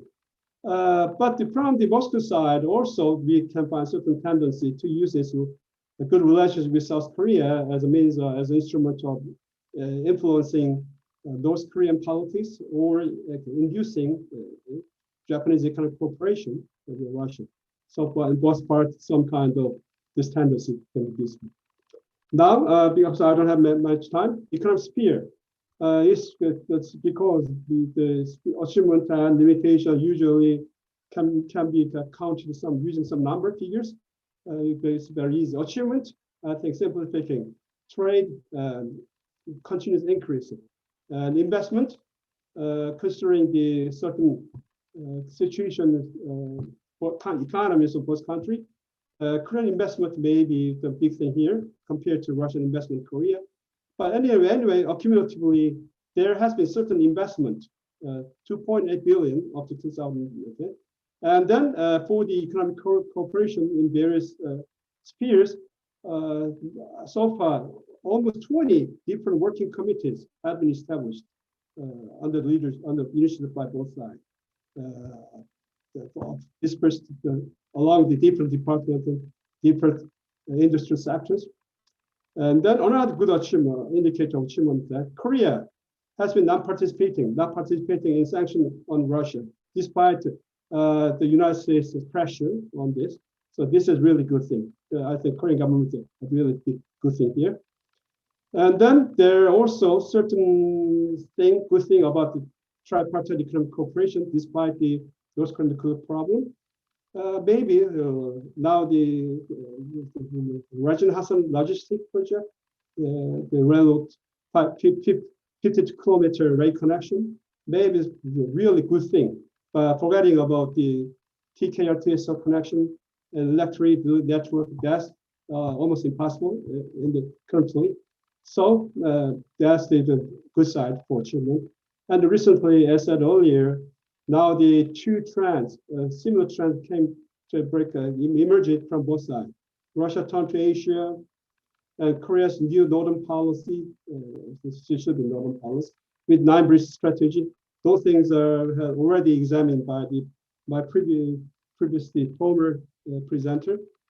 But this is really connecting point making that can make the corporate work between two sides more fruitful and productive. Okay? But of course, there has been limitation, particularly for Korean side. Despite so many agreements and good things, verbal things, implementation have not been followed very well. Okay, so and another problem is that Korean not elected. Now the efforts has been dispersed. Okay, to too many different aspects here. So choice and concentration strategy was not there.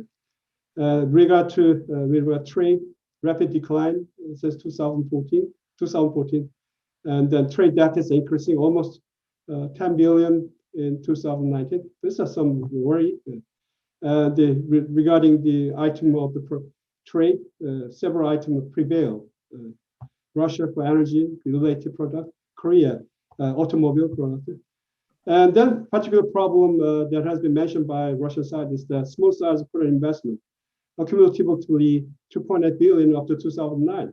But this just 0.5% of Korea's foreign investment, direct investment. So there leaves a lot of big spaces, big room for making improvements in this respect. Okay, social and cultural sphere. This good information. Professor Park, the time is very tight. Okay. Okay. Yeah. So, this I'm just skipping this problem. Suggestion, just one minute. Okay. This one is it. Okay. I say both sides need to take efforts, prevent the post-Cold War blank making, North Asia.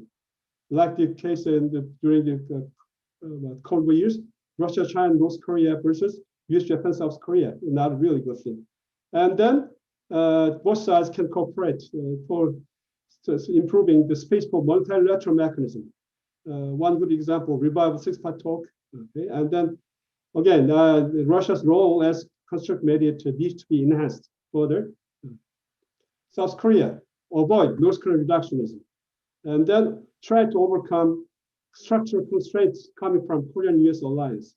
And South Korea needs to enlarge its room of maneuver. So, for example, avoiding the deployment of US intermediate range missile on Korean soil. I think Korean government really needs to avoid this one. This one may be causes of serious trouble in Northeast Asia. And then South Korea also needs to broaden its diplomatic scope. I'm thinking about the possibility of making access to Shanghai Cooperation Organization, SCO, as guest attendant or dialogue partner.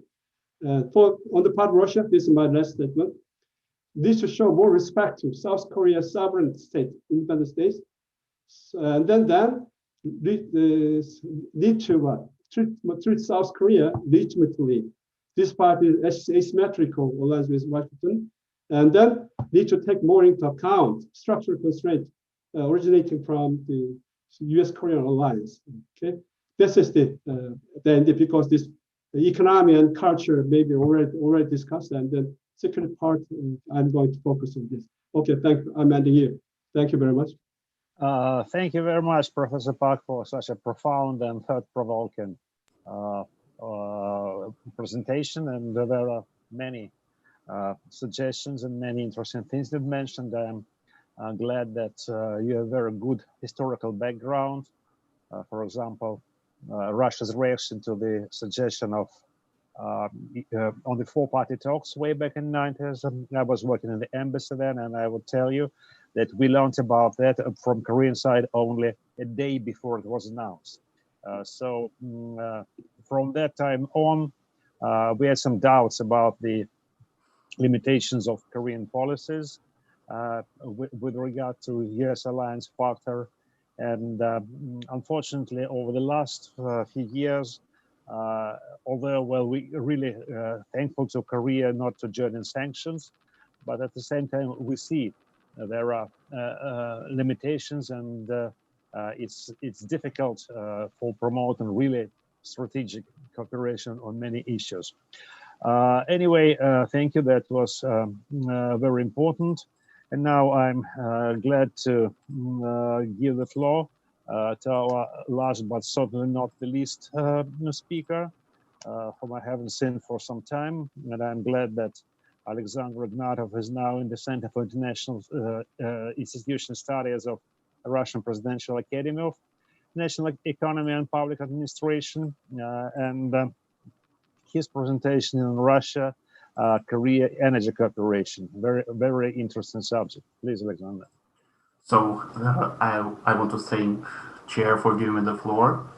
And today's presentation has been my sincere point of research interest for years.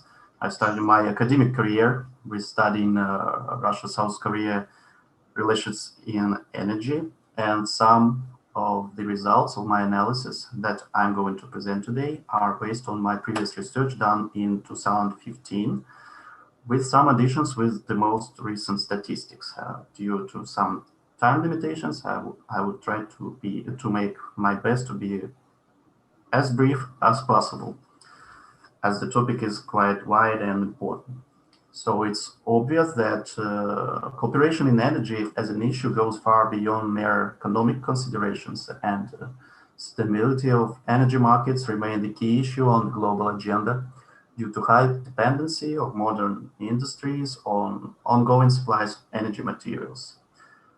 The recent trend on all-out acceptance of alternative or renewable sources of energy is growing stronger, but in midterm, crude oil, coal, and natural gas, plus obviously nuclear energy, despite all the drawbacks, tracking back to Fukushima disaster of 2011, would remain the primary sources of energy.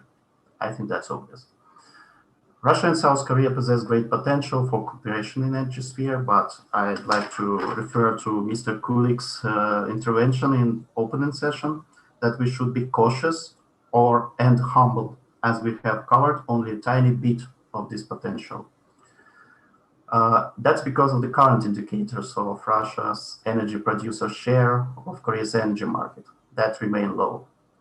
Comparing the most recent statistics with the 2014 or 2015 results, one can see that Russia's share of natural gas in use has declined, for example.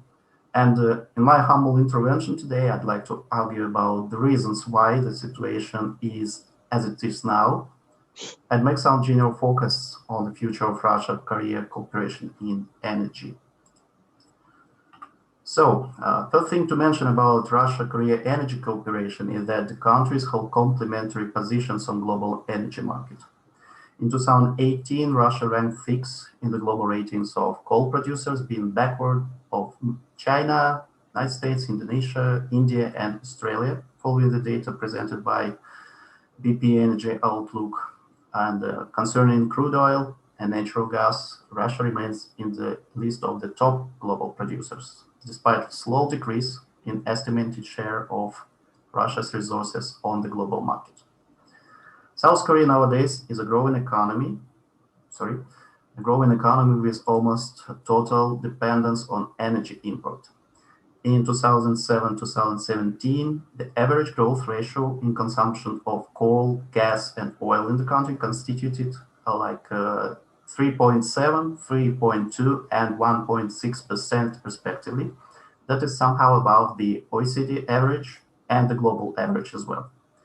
So energy import, well, is about 30% of the country's total import. Deepening cooperation in energy match the basic development priorities of two countries. Russia puts forward diversification of export markets to avoid overdependence on Europe or China. The strategy, the Russian energy strategy till 2035, focuses on overall redirection of Russia's energy export to the east. The Asia-Pacific countries' share should be increased to up to 50% by 2035.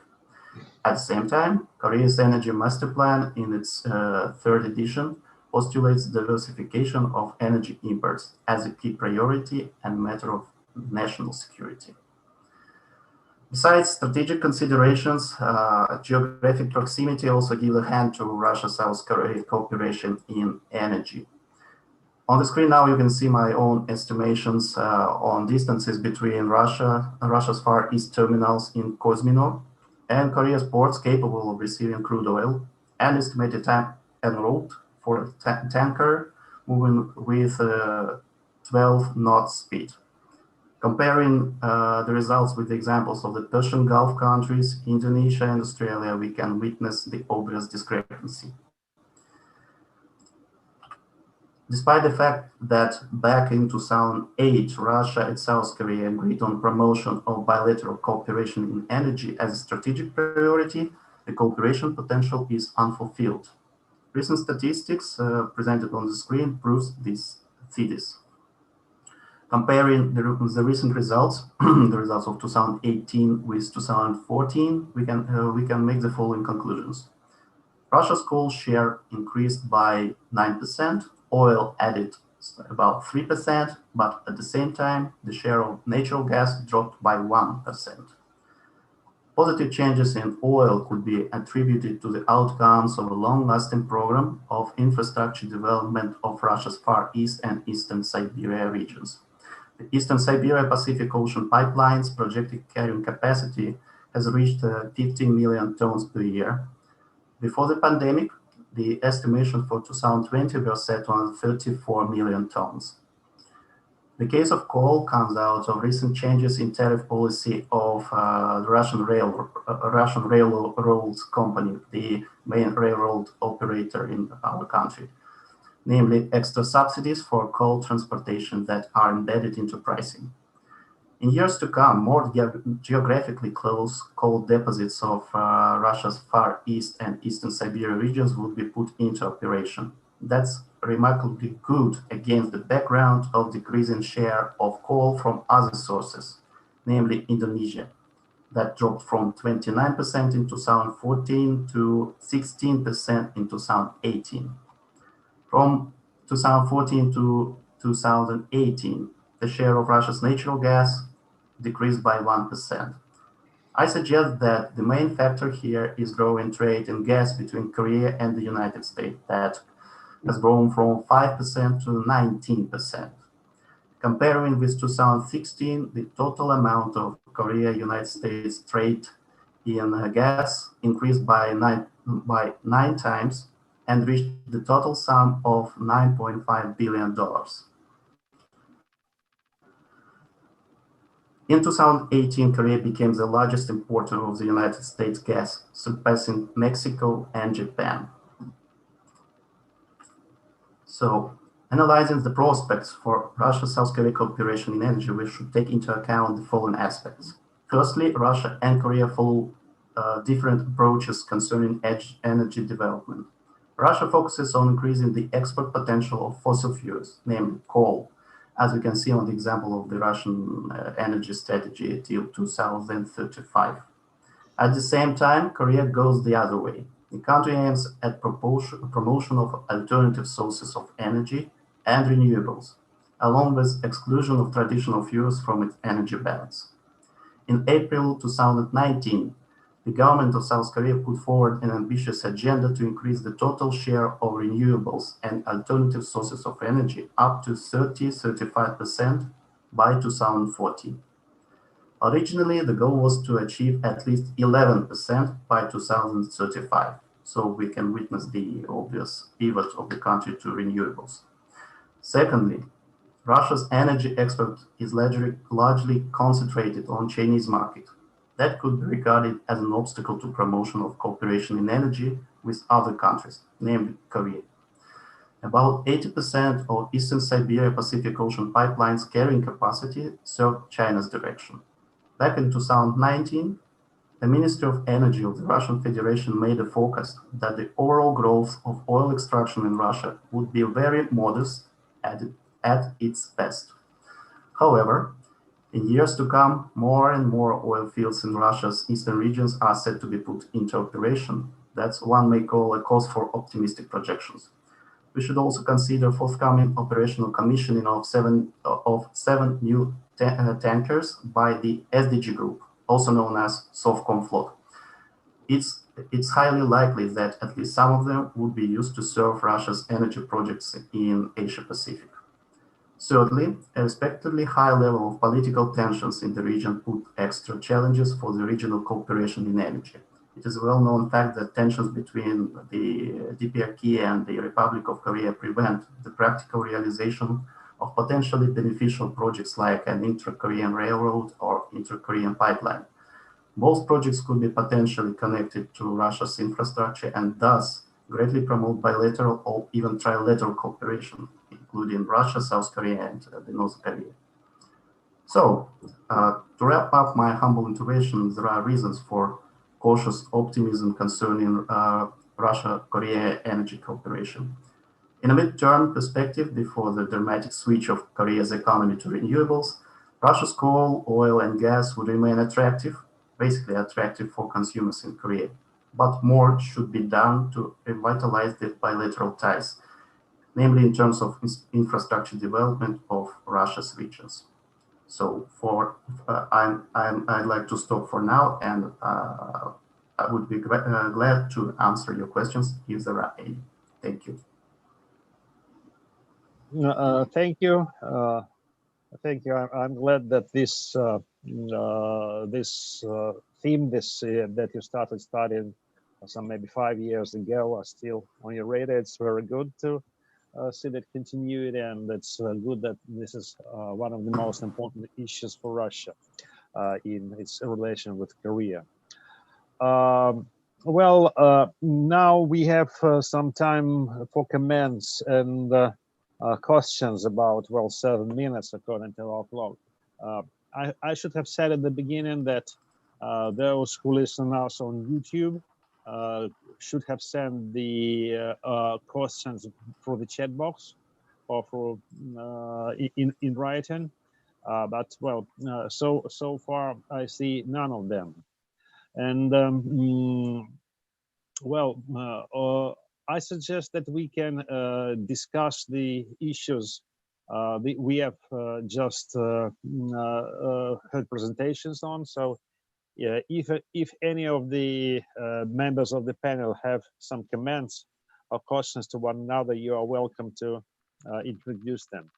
And also, when you make your final comments, I would also like to just to say in a couple of words where our seminar is dedicated to the 30th anniversary of Russia-South Korea official relations. How do you think they will progress? Well, in 10 years, when we come to celebrate the 40th anniversary, where will there be something qualitatively different? Will there be more understanding on political and North Korea related issues? Will there be things like a railroad and gas pipeline to South Korea? So that's an interesting thing to know your opinion on. Okay, so let us start then in the order of the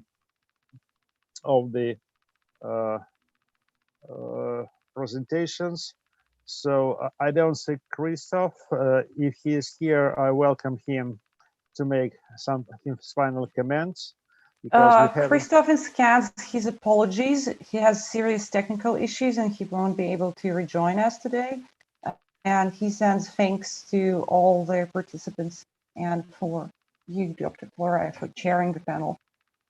I'm very sorry to hear that because his presentation was very original, and I would really like to know what this tourism exchanges situation is now and what are the prospects. But anyway, so then I give the floor for comments to Mr. John. John, if you want to make some comments on what you heard, you're welcome.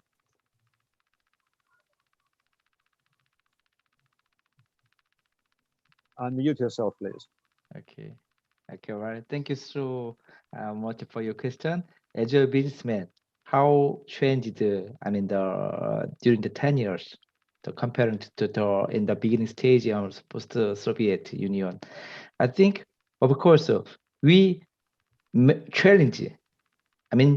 every, administration, government administration, every change, we tried to the challenge approach to the development between Russia and Korea. Of course, the Korea is a peninsula. That's why we have to focus on North Korea problem. Many thanks to the meditator of Russian Federation, we of course we approached more progressive. At least conversation. Firstly, very limited, but at this nowadays, after the sanction, we very peacefully conversed. That's why we looked the prospectus. But in my opinion, bilaterally, firstly Russia and Korea. Now we have a good point, increased tourist, especially from Korean side to Western territory. That's why we have to use the business development the chance through the increased tourist. So the point is that Western Russia very friendly relationship for a long time. So we must focus on. We must try to give more chance small medium companies, not large company like Samsung, LG.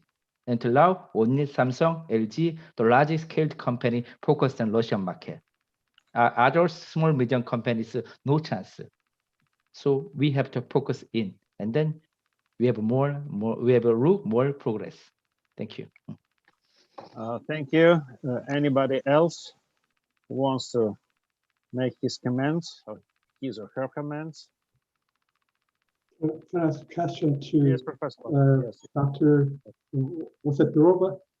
Doroba, can I ask a question about the cultural thing? I remember that the Cultural Center of Korea was established in Moscow 2006. And then for the past 6 or 7 years, I've been hearing about the news that sooner or later, the similar institution from Russian Cultural Center in Korea would be established very soon. But still, although several years have passed, we have not seen this thing. The building of this kind of cultural center.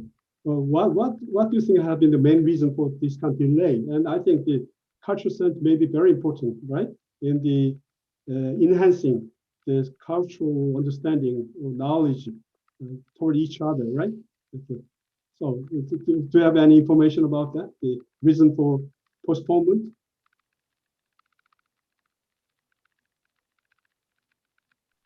I can't hear. I can tell in the meantime, no money. No money, simply for that. Oh, but I can't promise. I can't hear. Maria, can you push unmute yourself, Maria, please?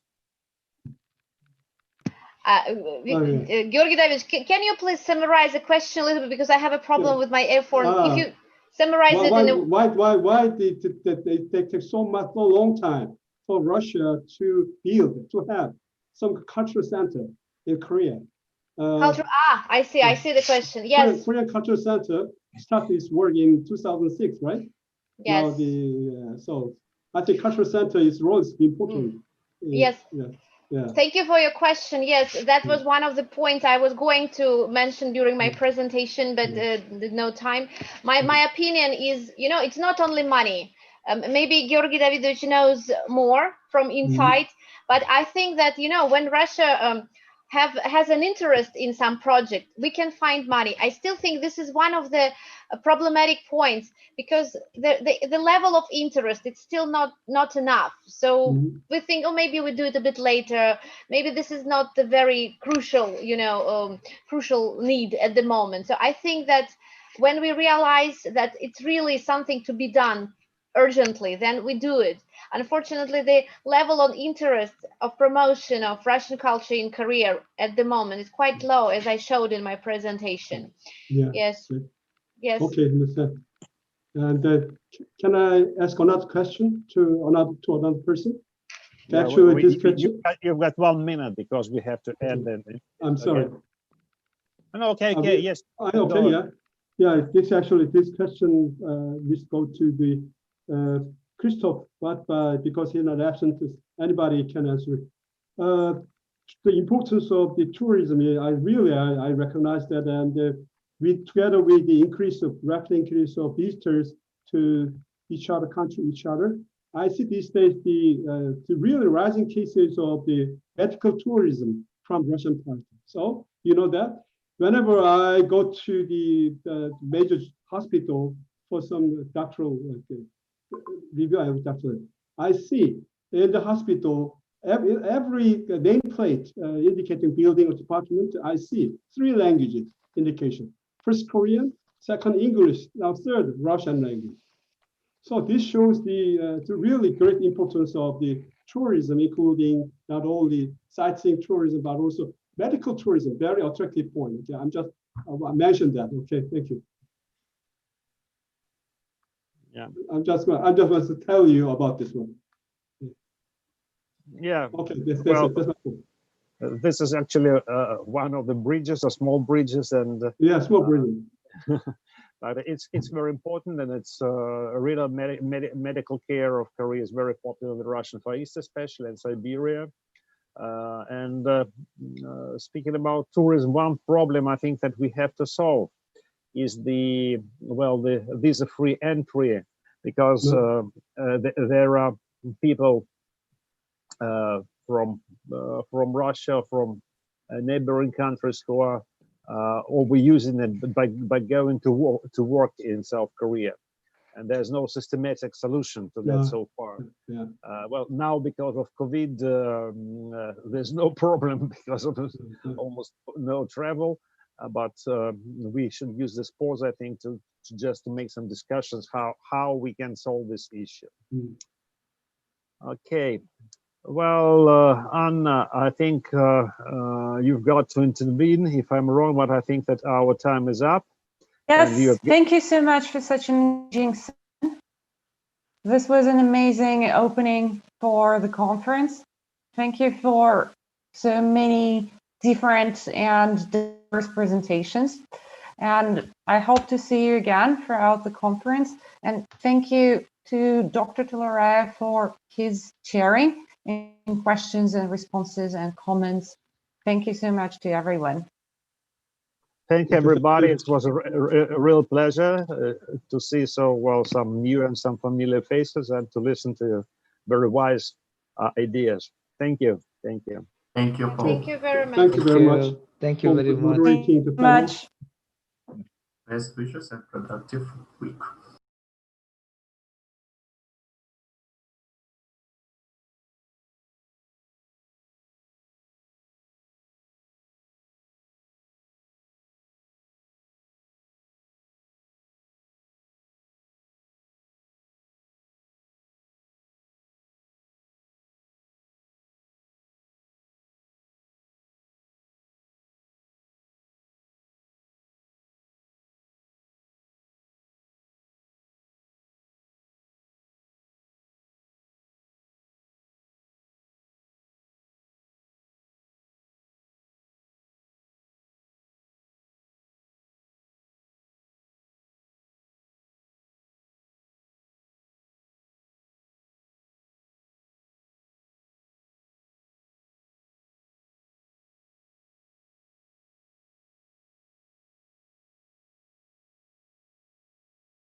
Отсчитываем до 5.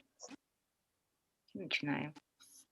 5, 4, 3, 2, 1, старт.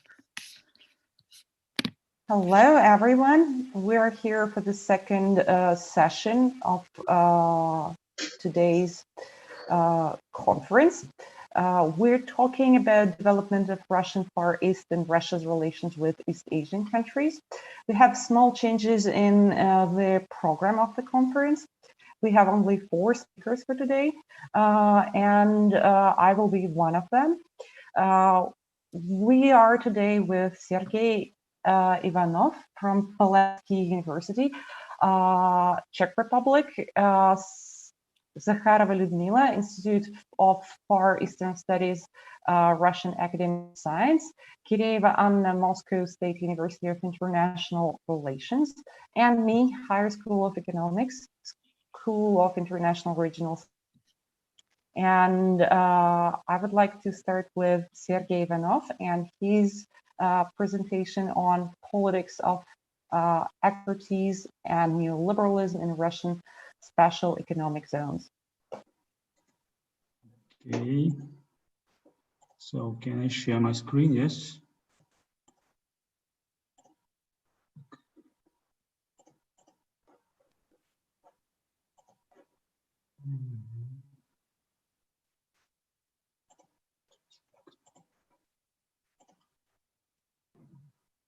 So do you see my screen? Yes, we do. Okay, thanks. So we see the black screen right now, not the slides. Oh, why it is so?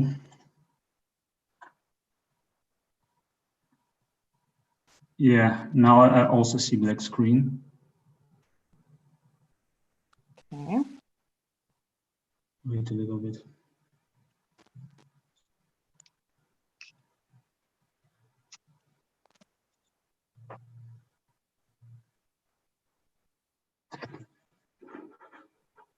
Yeah, now we start seeing slides.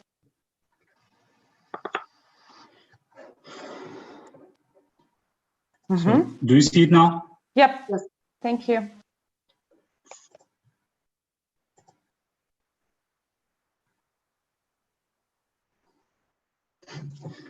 Sorry, something went wrong.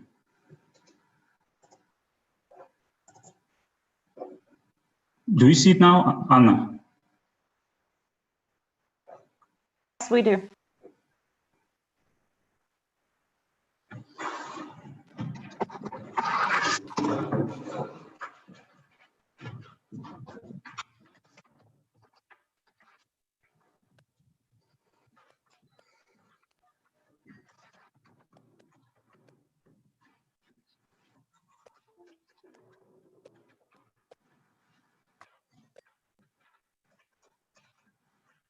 Sergey, all is good? Yeah, do you see it now? Yes, we do, and we hear you well. Yes, sorry, something wrong with connection. So let's start. Okay, how to activate it?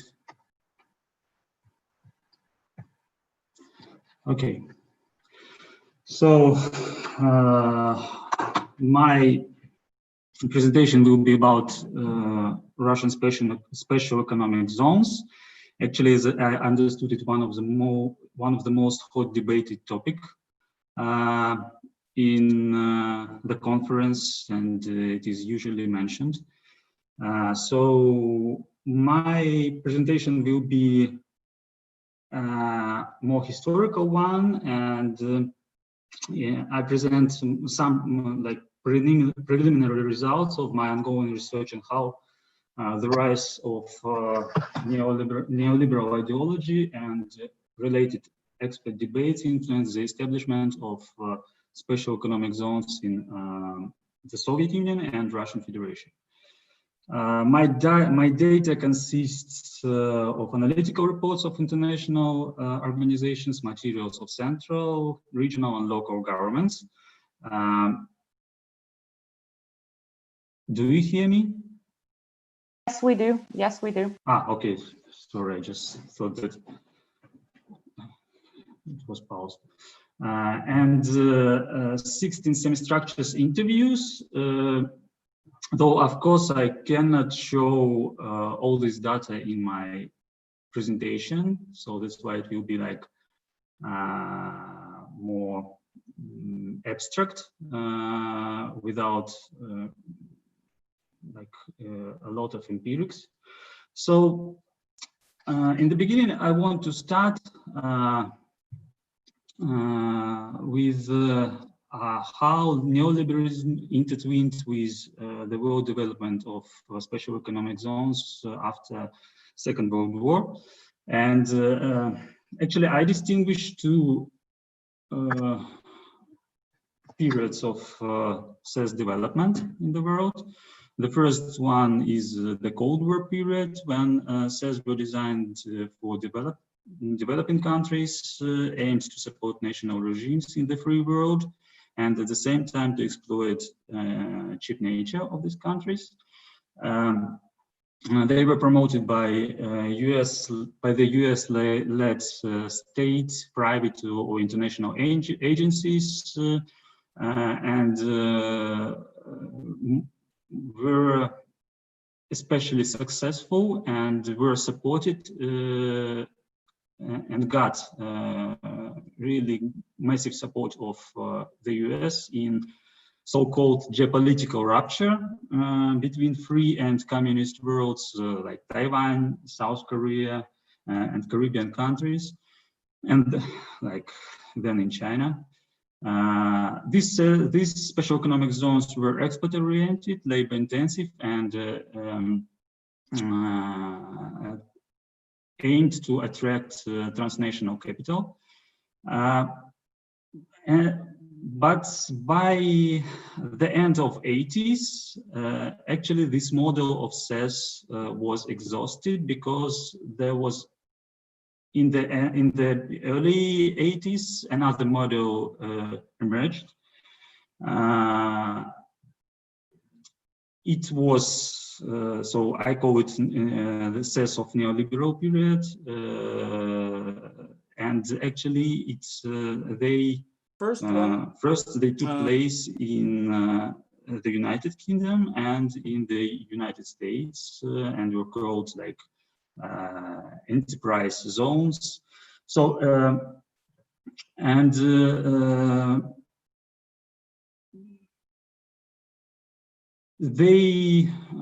it's actually Thatcher and then Reagan initiated the program of these enterprise zones, which used the same rhetoric that special economic zones in developing countries, not just to emulate stories of success like Hong Kong and other places, free up local entrepreneurial activity to boost employment and so on. But in reality, they pursued twofold goal.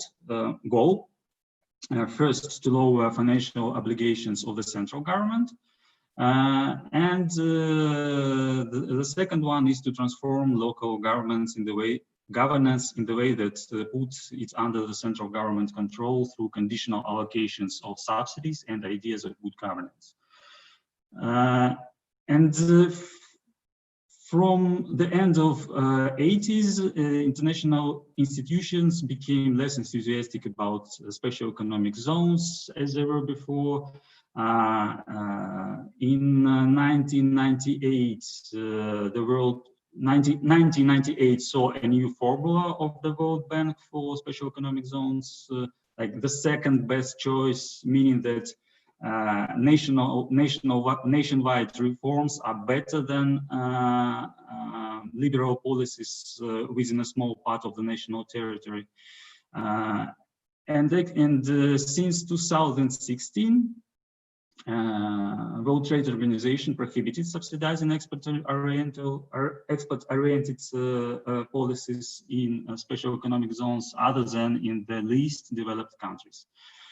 And in 2017, the World Bank published a report stating that there is no evidence that special economic zones are doing better than other parts of national economies. So we can see like this development of the idea that countries should abandon old old model of CES, of special economic zones, but they can pursue like the new type of special economic zones. And actually, this neoliberal vision of special economic zones stressed that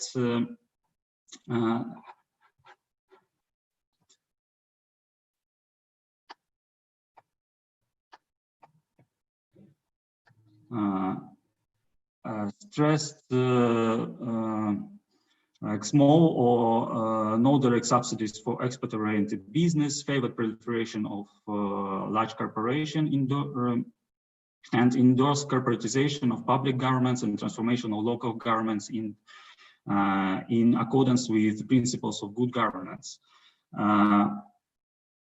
So why I presented this brief introduction to the dynamic of ideas on CES is that I wanted to place Russian special economic zones in the wide historical context and to stress that they developed during the neoliberalization of world politics. And that's why it's like we really should consider them as a product of neoliberalism. So there are a huge number of ways how we can define neoliberalism. To be brief, just I can say that it's like we can define it as a deep taken for granted belief in neoclassical economics, a set of policies to promote small states, low taxation, less regulated labor markets. It is also characterized by financialization of the world economy and profound bureaucratization of almost every aspect of social life.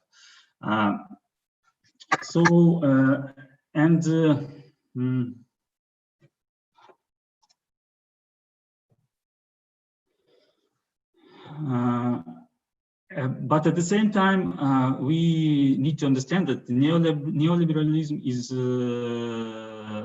ideology that varies over space and time, and Russian neoliberalism of 90s, Russian neoliberalism differs from other countries, and it also differs over times. Like in 90s, we saw very different picture than we saw now. If we so how neoliberalism influenced special economic zones and expertise on it. So I distinguish three waves of special economic zones implementation in Russia. 90s, so like 1990 was the year of the first free economic zones appeared.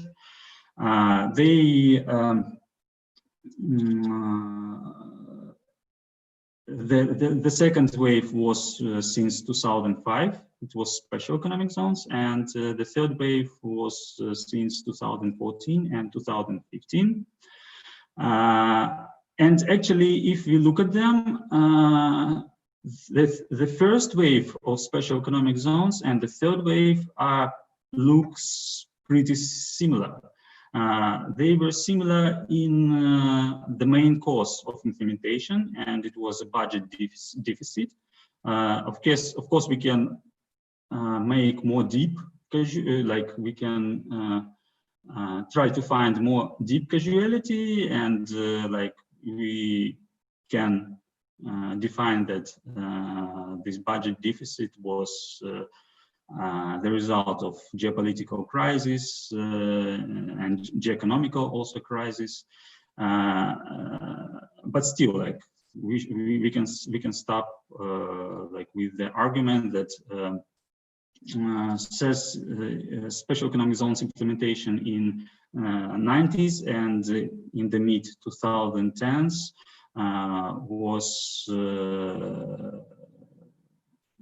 was the result of budget deficit, like here I can show you like these oil prices, just because there is it's pretty hard to get statistic for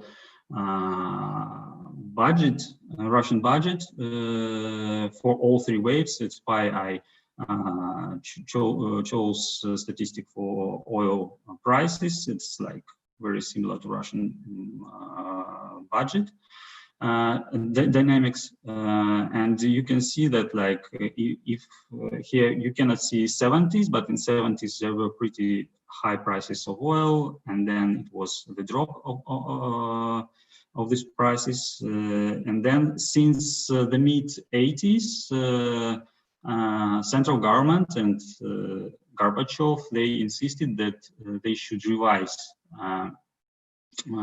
Far Eastern policy to make it more flexible. Of course, they didn't say directly that they should lower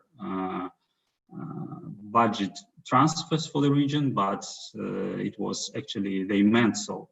The same was in the third wave, when there was a great fluctuation in oil prices, and since 2012, Medvedev started to stress that we should more flexible in regional policy. We should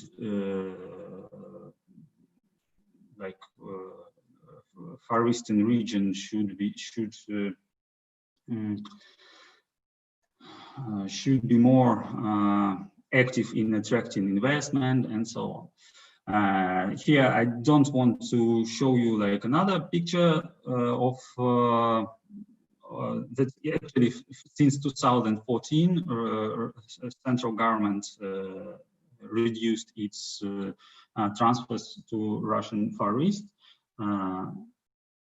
And there is a question why, so what was the cause for the second wave? Actually, it was a puzzle for me, but then when I was in archive, National Archive of Russian Federation, I found documents that actually was opposite, that provided pretty opposite logic why we should implement a special economic zone, and the main cause was budget surplus. So it was stated that just because of Russian budget has enormous surplus, and we should spend it wisely, and that's why we should use like international experience and so on.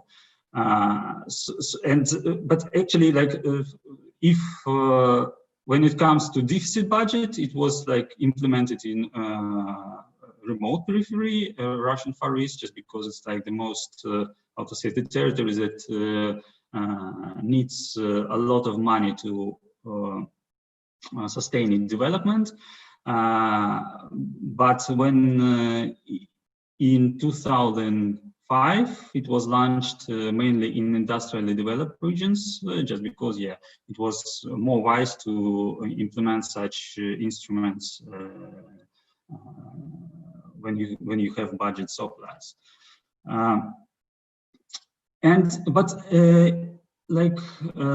you come if we like take a look at this causality, it's actually all the same. It's actually all about some abnormal condition of Russian budget, and actually this Russian policies of on special economic zones were reactive and exogenous. So we cannot say that there were real internal reasons why Russian government internal, I mean, like that there were some favorable conditions in Russian economy, local economy. If you take Russian Far East, why there was a need to implement special economic zones. But And this, taking into account this argument, we should stress that even if Russian zones were ineffective from economic point of view, and actually most Russian economists usually criticize them and say that they are really ineffective, we should still, these zones still were very effective from political perspective, as they brought sound alternatives to the previous policies. But anyway, in any case, apart from this main cause, Russian zones were not only rhetorical figures, as some Russian and foreign scholars try to put it. Just as we know, any developmental policy deviates a lot from the initial reasoning and plans. And it works not only for good policies, it also works for shallow and reactive policies, right, like Russian special economic zones. And so the question, what special economic zones, what these special economic zones bring to Russia? To answer this question, we first should have some look on the expertise about special economic zones in Russia and core ideas of this expertise. I actually we can define like 4 special features of this expertise. First, this expertise of all special economic zones in Russia was essentially national, while in developing countries it was mostly provided by international, designed and provided by international institutions. When Russian policymakers involved foreign experts in the early 90s and in the mid-2000s to draft documents on special economic zones, it was mainly done to legitimize the policies. So I can state this according to my interviews. So it was not really, how to say, to receive some really good experience and so on, but mainly just to legitimize these policies, to say that, okay, we cooperated with World Bank on the development of special economic zones programs or with other organizations, and that's why they, like, these programs, these plans are good. The second feature is that... Sergey, sorry, you have 5 minutes left. Yeah, the second feature is that the Russian expertise was unable to provide any sound solution to what Russia says can do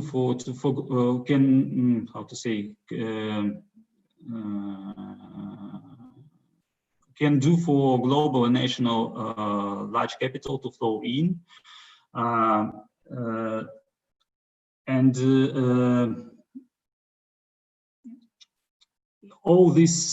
All documents that I saw in archives stated stubbornly that the existing industrial and scientific potentials are enough to make zones attractive.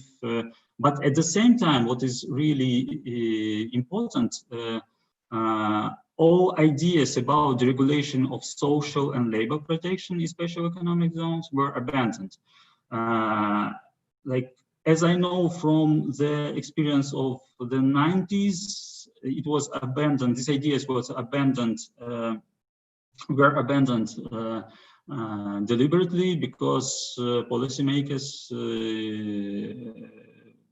presumed that the reverse of social protection will bring social unrest. And I think that I don't have data on this question for like the mid of 2000s and the mid of 2010s, but I believe we can find the same reasoning. So as a result, experts saw the means to support special economic zones very technically, claiming that it's enough to make tax lower, to attract investments, to support infrastructure construction, to stop corruption and provide good public services. And third feature is that Russian expertise lacks studies of localities where assess plans to be implemented and practical solution. They usually included a huge list of stories of success worldwide, but they couldn't, they hardly made any attempts to discuss how, for example, Chinese, Taiwan, Korean, American, Israel experience could be implemented in Russia. And the fourth really important feature was that this expertise, actually, like most expertise in the world, were aimed to depoliticize CES. So all political questions, and like the main question was who and how will provide these tax incentives, infrastructure construction, and good governance. They actually, this discussion was muted,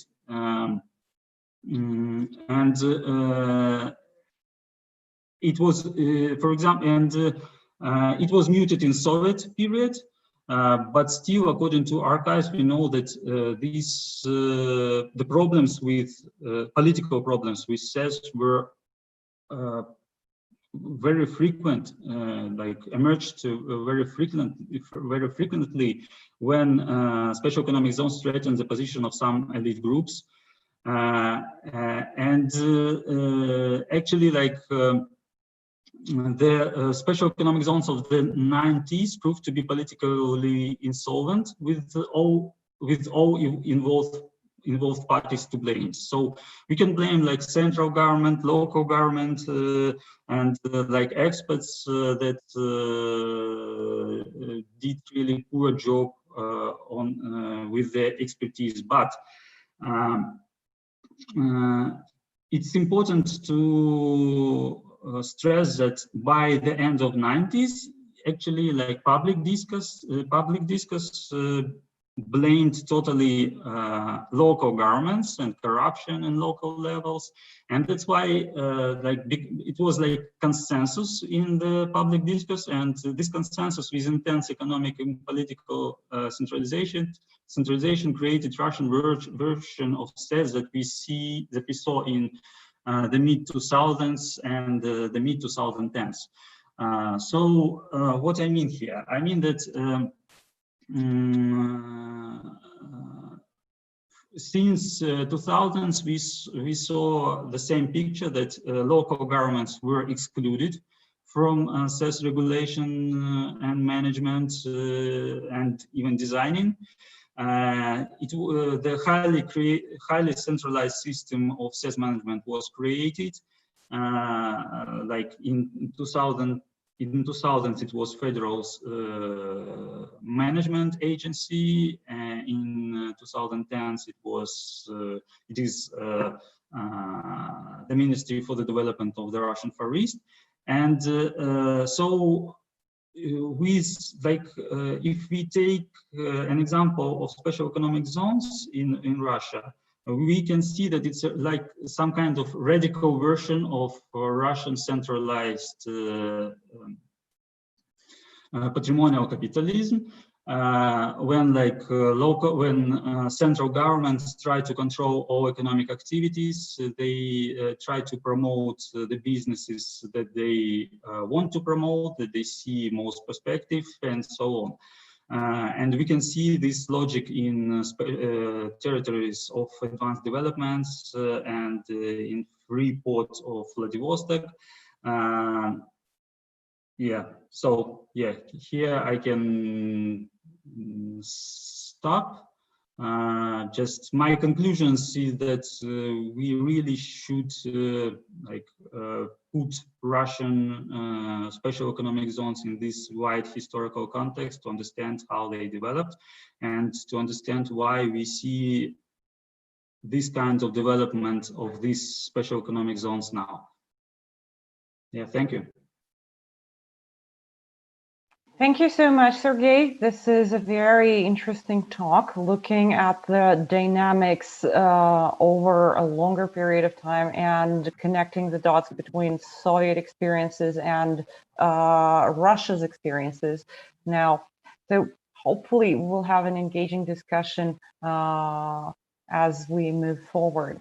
And right now, I would like to give the floor to Anna Kireva, Moscow State Institute of International Relations, with the paper on Abe's 8-point economic preparation plan and Japan's investment into Russian Far East. And the question is, what kind of progress? Thank you. Yeah, thank you very much. I need Sergey to finish demonstrating his screen so that I could start demonstrating Yes, mine. sorry, colleagues. I think I will log out and then log in just because I have some problems really with the program. It crashed.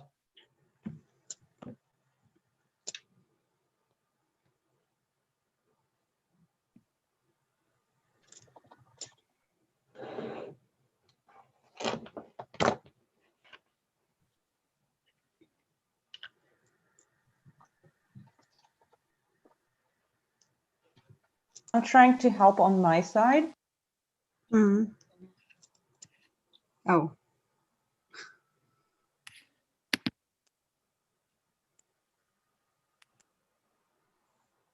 Now I have the blue screen. Oh, do you? I still see Sergey's screen. Yeah, but it's a blue one. Yeah. Okay. Yep. Okay. Now you're seeing my screen, right? No. Okay. Okay. Masha, could you offer some help here? Yeah, 1 minute, please. Oh, yeah, right. Okay. So I could start, right? Yep.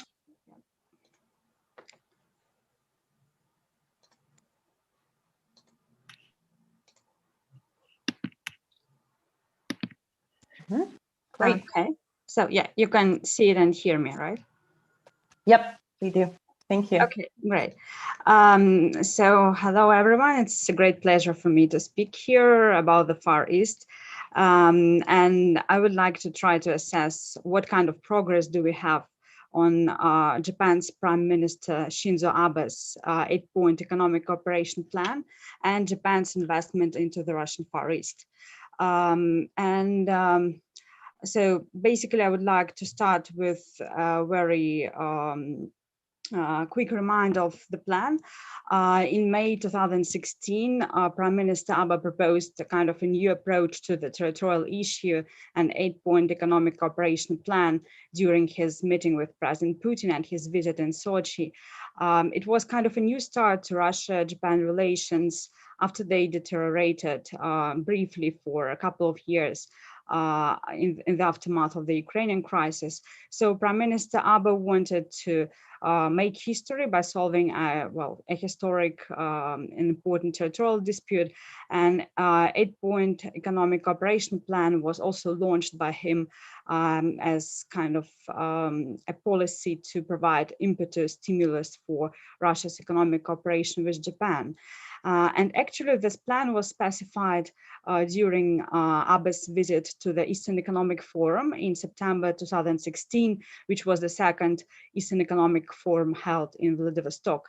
And as you can see by these 8 priorities, basically they cover different economic spheres and also social quality of life. And here we can find things like healthy living, good smart cities, and also cooperation between small and medium-sized enterprises, of course, energy, which is a very traditional sphere for Russia-Japan economic interaction. Also industrial diversification that Japan would help Russia to promote and enhance productivity. And one of the key things, of course, has been developing industries and export bases in the Russian Far East and promoting economic cooperation specifically in the Russian Far East. Also advanced technologies, which Japan is world famous for, and fundamentally expanding people-to-people exchanges. And basically now we will see that not only the specific point for the Far East, but also all other points have showed some momentum and some development in Russia-Japan economic cooperation in the Far East. And just a couple of also brief policy things I think that should be mentioned.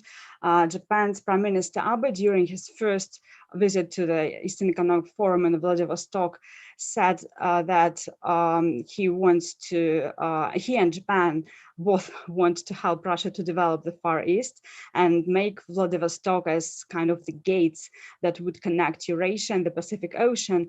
And so he also promised to visit the Eastern Economic Forum annually every year and make a kind of an account of progress, what has been made during the next years.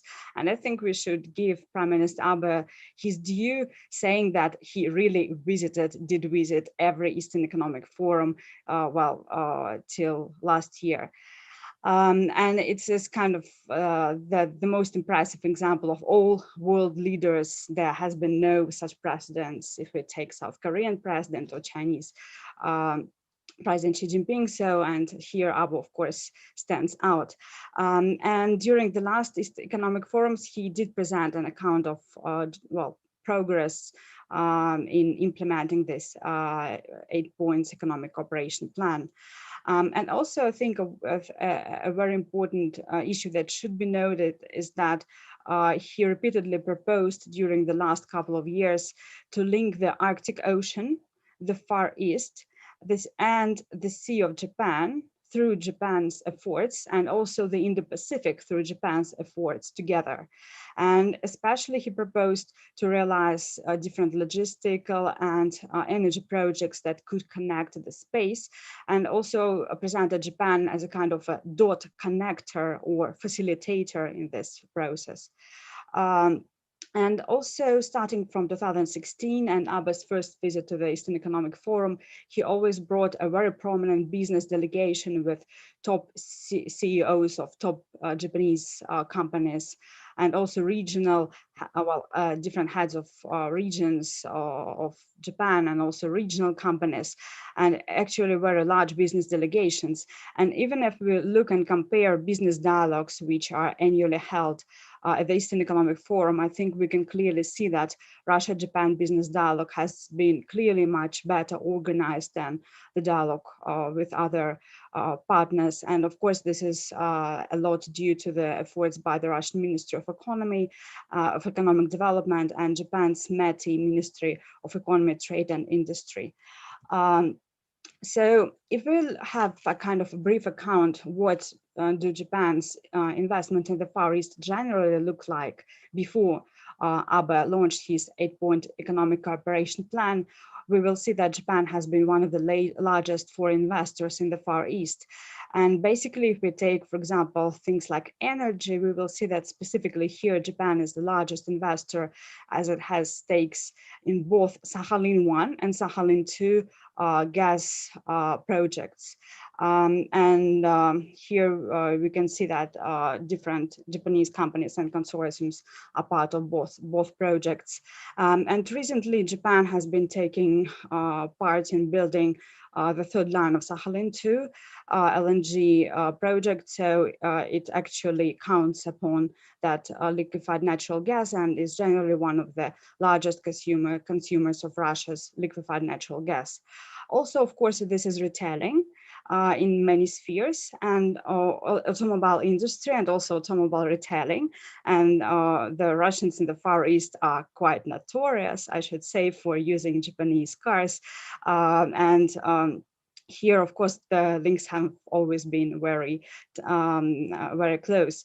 Also services, and basically different kinds of construction and utilization of Japanese equipment, be it in the construction sphere or in manufacturing industry. And also timber processing has been one of the spheres where Japanese companies like IDA Group Holdings have been working in.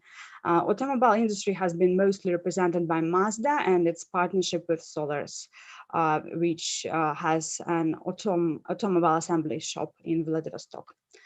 And if we look at the figure that shows us regional interests of Japan's business, we will see here on the graph that the European part of Russia, which is the most top blue line, of course, is popular and favorite among Japanese business people.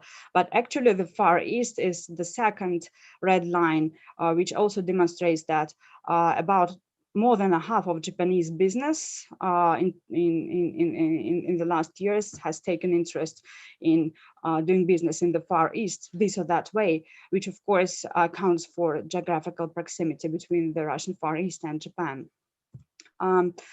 Also, I think we should mention that special institutes have been created to support Russia-Japan cooperation and investment in the Far East.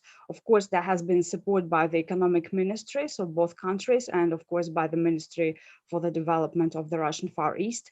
But also, which is very important, Japanese different institutions such as JBIC, which is Japan Bank for International Cooperation, a public institution, has also provided a lot of support and funding for a number of projects. Also, some of the funding went from WEB RF, which is Russian Foreign Economic Bank.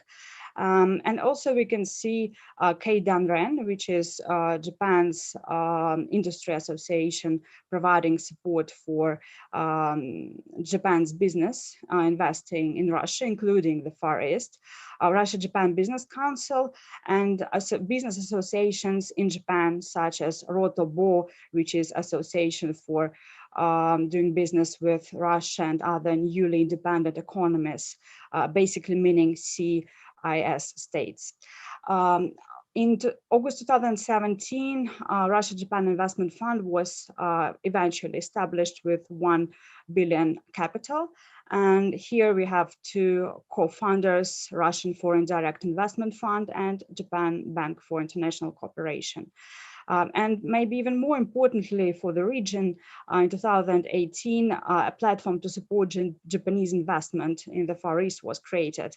And here we can see a number of co-founders, JBIC also, but more importantly, the agencies that do provide state support for attracting Japanese investment and managing projects such as Far East Development Fund and Far East Investment and Export Agency. And the main goal of this platform, which works on commercial basis, is to help Japanese business and to promote Japanese investment in the advanced special economic zones and free port of Vladivostok.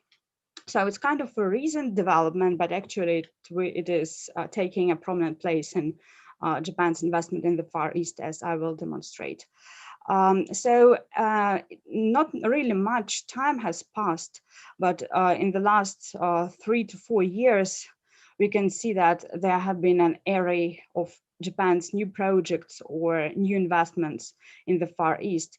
And if we look at the spheres, we will see that basically they cover all the spheres that Japan already had its positions in the Far East, but also has some new spheres. So we can see energy, agriculture, urban infrastructure, logistics, manufacturing, automobile industry, well, agriculture again, but yeah, medicine services, transshipment infrastructure, and other kind of infrastructure, and of course, tourism and hotels. Here on the map, we can see that officially they mark Japan's participation in different advanced special economic zones, but basically we can see Yakutia, here also Khabarovsk and Nadezhdinskaya Advanced Special Economic Zone. So I'll try to make kind of an account actually of what new projects can we basically see here. I will mention it very briefly and we'll be happy to answer your questions if there are any further. So I think one of the most commonly cited examples of new investment in the advanced special economic zones have been greenhouses. And these greenhouses basically represent agricultural projects, well, small and medium scale agricultural projects. These are companies that have production in Yakutia in very low temperatures with high technologies that can actually grow plants and crops and vegetables in low temperature environment of Yakutia, also Khabarovsk, and recently also Primorsky Krai. And they all basically use technologies which make the production ecologically friendly. Mazda Solars, which already had an automobile assembly shop, opened engine construction plant in Vladivostok. And this is kind of a new development for the Russian Far East, because these engines that it makes, they are exported back to Japan. And actually, thus they make Vladivostok and the Far East a part of, production networks of Mazda, global production networks. And this is a very rare example when the Far East participates in such global value chains. And here an example of automobile production networks. Also, a smart tech recycle plant to recycle automobiles. There have been a lot of programs in the last 3 or 4 years of professional training, auditing, and productivity boost of Russian plants. And here, to cite an example, again, Mazda Solar's plant has received such training. Also, Japanese Marubeni Corporation and Vostochny Port, they are participating in construction of an additional coal transshipment facilities in Port Vostochny. And basically, Marubeni has expressed its interest in port infrastructure modernization. There is a Palant wind renewable energy project in extremely low temperatures in Chukotka by Mitsui and Rosgidro, which has been rather successful. And also, it's not, of course, the Far East, but rather the Arctic. But one of the most prominent deals here connecting both has been that Japan's JOGMEC and Mitsui acquired a 10% share in Arctic LNG 2, worth $5 billion. Another developments that we can see are the smart infrastructure, smart urban infrastructure that Japan has planned for cities like Vladivostok. There has been some planning done, and it is it is planned that it will be part of city development projects for the next 5 years. And also it can be a kind of a model project and then used in other Far Eastern cities. There have, a couple of years ago, for a year, there was a year of Japan and Russia and Japan, and there were a lot of cross-regional exchanges held at that time. So they helped to promote people-to-people contacts. Also, and prominent Okura Hotel Corporation has become a company that is modernizing and will operate the infamous Hyatt Hotel in Vladivostok that had not been finished, that had not been completed and stood uncompleted for many years, although Vladivostok badly needs new good hotels. So it was procured by a company close to Oleg Deripaska, and the company chose Okura Hotels for modernizing and management of this Hyatt. People-to-people exchanges and tourism has been on the rise, especially after electronic visa was implemented. But unlike Chinese and Korean tourists, Japanese tourists started to use it rather late, and it was thought that the current year would have been a year when really Vladivostok and other Far Eastern cities could see probably an upsurge in Japanese tourism, but due to COVID pandemics, we didn't see that, but hopefully we'll see it after it's over. Also, waste utilization as part of urban infrastructure, and a consortium headed by Japanese Sojitz Corporation is modernizing Khabarovsk Airport. A very prominent sphere has also been logistics, and here Japan has been one of the countries that has been using the Trans-Siberian Railway for transit.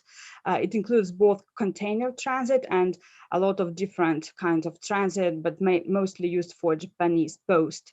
And we have seen pilot projects here. And one of the most interesting pilot projects up to date has been that that project of multimodal logistics from Japanese port of Yokohama via Trans-Siberian Railway to Moscow and then to Europe, with only electronic declarations, with no written declarations by FESCO, operated by Russian company, logistic company FESCO, which is kind of a headliner here and probably could start these kind of new modern projects. And while also we see, for example, meat exports and other exports, agriculture exports by the Russian Far East to Japan. However, if we generally look at advanced special economic zones and Vladivostok as a free port and try to analyze the number of investment, of course, we will see that most investment come from the domestic companies, Russians' own companies, and this is mostly Russia's own business that has been using these preferential economic regimes, and foreign investment account for much less than 10%. So Japan is only a portion of it. And all these Japanese projects that I have mentioned, except for the Arctic LNG, which is a very specific case, most of them are small and middle scale projects. And also, yeah, I forgot to mention a project in medicine, and but it was on the slide. So there are also a couple of projects in medicine sphere, but generally they are all medium and small scale projects. And Japan's business has been rather cautious about investing in the Far East, including advanced special economic zones and free port of Vladivostok. And if you ask why, we can see a number of reasons here. And some of the reasons, of course, are structural problems of the Russian Far East that have nothing to do with Japanese business. These are the problems that business of all countries, including South Korea, are facing. Of course, this is narrow consumer market with only 8 million people living in the Far East Federal District, lack of infrastructure, and here we speak about physical infrastructure and also energy infrastructure, very high expenses, generally higher than in the, for example, European part of Russia, and it makes it very difficult and very challenging to find the specific projects that can be profitable here. It means basically that we can either find small and medium scale projects for the local market, such as agriculture, for example, or we should find some projects that will be profitable enough, but the goods could be exported to Asia, where major growing markets now, for example, to China or to other places. Also, there is lack of qualified labor. This is a general problem. And of course, lack of language-dependent professional staff, and also the staff that knows how to deal business with the Japanese companies. There are a number of administrative and bureaucratic barriers. Of course, advanced special economic zones have improved the situation, but not to the full extent, and not all measures are said to be implemented in practice. And also there is a problem that many Russian companies that Japanese business deals with, they have their headquarters in Moscow and their subsidiaries in the Far East. Basically, it means that a lot of time is spent for communication within Russian companies as well. So it makes the business more difficult. There is generally a lack of information and insufficient knowledge of the local market. Lack of transparency on taking decisions on the applications to the advanced special economic zones and free port of Vladivostok, a lot of currency and financial risks, which are basically a common problem in Russia-Japan relations. And in terms of Japan's business, long decision-making, cautious attitude, this is a general feature of Japan's business. And of course, we can see a number of announced but unstarted projects because eventually Japanese business people decided that they are not profitable enough. But this is kind of, I should say, normal economic interaction here. And yep, I'm trying. Yeah. So here we can. Anna, у нас время заканчивается. Sorry, we're running out of time. Yeah, I'm finishing. Yeah, here we can see that most Japanese companies do not actually know about the preferences that are provided by free port of Vladivostok and advanced special economic zones.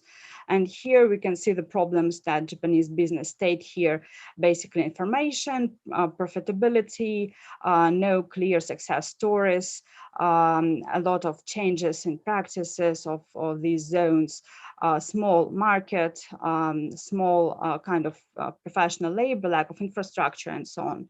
So just this is my conclusion, I'm finishing. Overall, we can see that there has been a new momentum in Japan's investment in the Far East. And basically from a number of projects I have listed, we can see that they have been launched and probably will be implemented. These are kind of modest in scale, but I think that we shouldn't actually expect some large-scale projects because no profitable models probably can be found for these projects. So we actually see a lot of new developments, which is a good thing for Russia-Japan relations and the Far East. And we can see two number of challenges. One are structural issues of the Far East, which are very difficult to change, and the others are bottlenecks that can be addressed. And here, probably one of the most potential is regional business and cross-regional cooperation, especially between small and medium enterprises. And there is basically a lack of institutions that could support such cooperation. But as I mentioned previously, there has been a new platform launched to support Japanese investment in the Far East. And it has been operating only for 2 years, but up to date, it is already managing more than 25 projects by different Japanese companies, most of which are small and medium enterprises. So probably it could try to address this bottleneck. And generally, there is a need for more professional training and education. Well, with this, I will finish, and thank you for your attention. Thank you so much. Yeah, and would be happy to answer questions later on. Yeah. What I would like to propose is saving the Q&A for the very end and participating in kind of joint discussion. And now I would like to welcome Zakharova Lyudmila from Institute of Far Eastern Studies of the Russian Academy of Science with a paper on Russian-Korean economic relations and the Far East. Hello, dear colleagues. Can you hear me? Is it okay? Yes, we're here perfectly. I'm happy to be here with you at our small panel, which initially was supposed to be bigger as far as I understand, but anyhow, thank you very much for two brilliant presentations. Very interesting to know more about the view on Russian special economic zones, politics, policies, and on the Japanese experience in the Far East. So I will now try to share with you my screen. I'm doing it for the first time, so we'll try to do it. Okay, just a second, please. One moment. Can you hear? Can you see anything like this? Can you see the presentation? Yes. Fantastic. Thank you very much. So this is the subject of my presentation, and I would like to start with a general overview of Russia-Korea economic relations. And to start with it, I need to say that the Republic of Korea is an important economic partner for Russia. And last year, Korea ranked 8th among Russia's trading partners with a share of 3.7% of total Russian trade. At the same time, trade with Russia accounts for about just 2% of the Republic of Korea's total trade. Russia mostly sends its mineral resources to Korea and receives industrial products back, which makes bilateral exchanges vulnerable in the face of economic downturns. Last year, a bit more figures. Last year, trade between Russia and Korea, you can see, amounted to more than $24 billion, but it was a decrease by 2% year on year after 3 years of growth. And you can see that Russia has a very solid positive balance in this trade. And another interesting feature is that 41% of this trade falls on the Far Eastern Federal District. And if we look at the Far Eastern Federal District's trade last year, we can see that South Korea's share is more than 27%. So it's the second place after China. And it's important to note that it mostly consists of the trade between Far Eastern Federal District and Korea mostly consists of regions of this Russian regions expert, and which consists mostly of crude oil and crude oil products, as you can see from the statistics on the slide.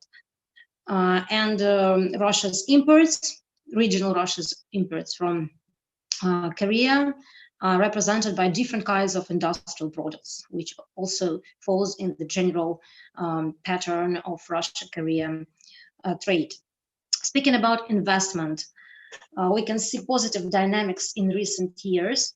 You can see some figures on the flow in the stock on this slide. And I think the first session, we also saw some figures. They're a bit different because they were presented from Korean data, and I have been following for the statistics for several years already, and it's always a bit different, Korean figures and Russian figures, obviously. Here you can see the figures of the Bank of Russia. You see the positive dynamics, and the interesting feature that 70% of the total amount of FDI stock was invested in manufacturing, and it's a general pattern for Korean investment in Russia. And it's also important to note that the figure is less than 1% of Korea's total FDI outward stock and less than 1% of Russia's total FDI inward stock, which I think means that we still have more potential to develop in this sphere. Korean investment has been mostly focused on the European part of Russia, but in recent years there have been also some progress in terms of more investment in the Far East. You see some figures about the number of companies with Korean capital participation operating in the Far East. It increased from 25 companies in 2017 to 48 companies in 2019. And there are just 11 projects with the participation of Korean capital in this advanced socioeconomic development zones in the Far East, and they are implemented in the Khabarovsk Krai, Primorye, and Kamchatka. We could see it on the map provided by Anna Kireeva in the previous presentation. And the focus of this investment is mostly on fishing industry, forestry, and shipbuilding. I cannot skip one more important thing about Russia-Korea economic relations, which is prospects of concluding a free trade agreement between our countries. Under President Moon, South Korea started to push for concluding this agreement with the Eurasian Economic Union as part of its efforts to expand economic cooperation with Russia. The issue has been raised at the Russia-Korea summits, but progress in trade liberalization has been slow so far. The Russian side expresses concerns that the FTA format may allow South Korea to increase its exports to the Eurasian Economic Union countries on a much larger scale than can be done in the opposite direction. And as a result, Russia and Korea decided to start negotiations on an FTA in service and investment sectors in 2018 and officially launched the negotiations last year in June 2019. They actually planned to sign an agreement this year, but I think due to coronavirus crisis, this deadline will be postponed. And Seoul considers the successful conclusion of this agreement could contribute to launching separate free trade talks with the Eurasian Economic Union. One more important subject which I just cannot skip is the new northern policy. I know that previous presenters at the first session have already mentioned it, but I just would like to focus on some points. This initiative was launched in 2017 and was designed to boost, still is designed to boost cooperation between South Korea and its northern neighbors, including Russia. So it includes Russia as a part of this effort by Seoul to increase economic cooperation with the so-called northern countries. And the president created a special committee on northern economic cooperation as a special policy control tower and communication channel. Especially for Russia, President Moon offered the so-called 9 bridge strategy. And these 9 bridges were areas which are not new for the history of cooperation between the two countries, but they definitely represented Korea's interest to enhance cooperation with the Far Eastern region of Russia. Initially, they included shipbuilding, ports, North Pole route, gas, railways, electricity, jobs, agriculture, and marine products. But later on, the names were changed, and currently, if you look at the website of this presidential committee, you can see the following 9 bridges, like with a bit of broadened understanding of each of these areas which I mentioned before. So it's importing more liquefied natural gas from Russia, and in the future maybe constructing a gas pipeline via North Korea. It's boosting transportation by connecting Trans-Siberian Railway and Trans-Korean Railway in the future. It's Korea's participation in modernization and construction ports in the Far East. Especially, initially Korea was interested in the port of Zarubina. It's also electricity bridge, meaning the building the Northeast Asian super grid to connect several countries, not only Russia and Korea. Then it's developing North Pole route to promote its commercial use. Then building icebreaking and LNG carriers for polar travel and construction shipyards. And Korea is much more interested in building LNG carriers, and Russia is very much interested in constructing shipyards. The 7th bridge was expanding cooperation in agriculture. Then it's creating a marine products complex in Russia's Primorye province. And the 9th bridge was creating an industrial complex in Primorye through Russia, North Korea, and South Korea cooperation. But all of this was introduced before some severe sanctions on the severest sanctions on North Korea were imposed by the UN Security Council. So furthermore, some of these plans had to be reconsidered.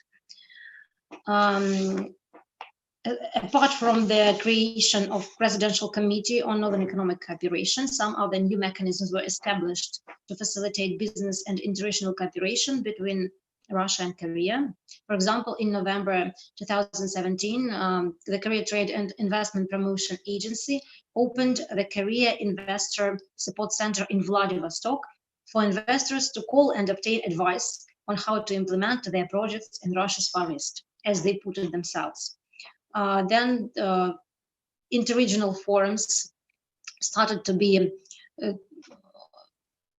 held between Russia and Korea. For example, the first interregional forum was held in South Korea in November 2018, and representatives of 9 Far Eastern Federal District regions and 17 regional governments of the Republic of Korea, as well as more than 200 business people took part in it.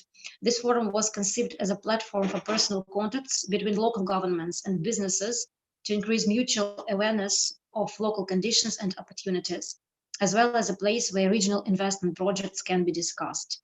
Then last year, the 2nd forum was held, and I really think that this initiative was a good, not just for networking, but really for discussing potential projects, not through central government as it sometimes goes. And the experience of Intergovernmental Commission is one illustration of the usual central government-centered decision-making, but this forum could become a really good platform for closer interregional development. But this year, obviously, it wasn't held, maybe in online format, but I haven't heard about it yet. Generally, Russia welcomes the northern-oriented diplomacy of South Korea, both because it needs peace at the border, and it is interested in more international cooperation for its Pacific territories. Seoul can diversify its gas import channels by purchasing more LNG from Russia, and Russia is obviously interested in also diversifying its markets in the region. In terms of transport initiatives, Russia view the Hassan Rajin logistics project, which is currently implemented by Russia and North Korea bilaterally, and which is excluded from the UN Security Council sanctions. This project was viewed as a natural first step for South Korea to join, to start connecting Trans-Siberian and Trans-Korean railroads, but this hasn't happened yet, unfortunately, due to, first of all, political tensions between the two countries and the difficult regional situation due to UN Security Council sanctions against North Korea. And in terms of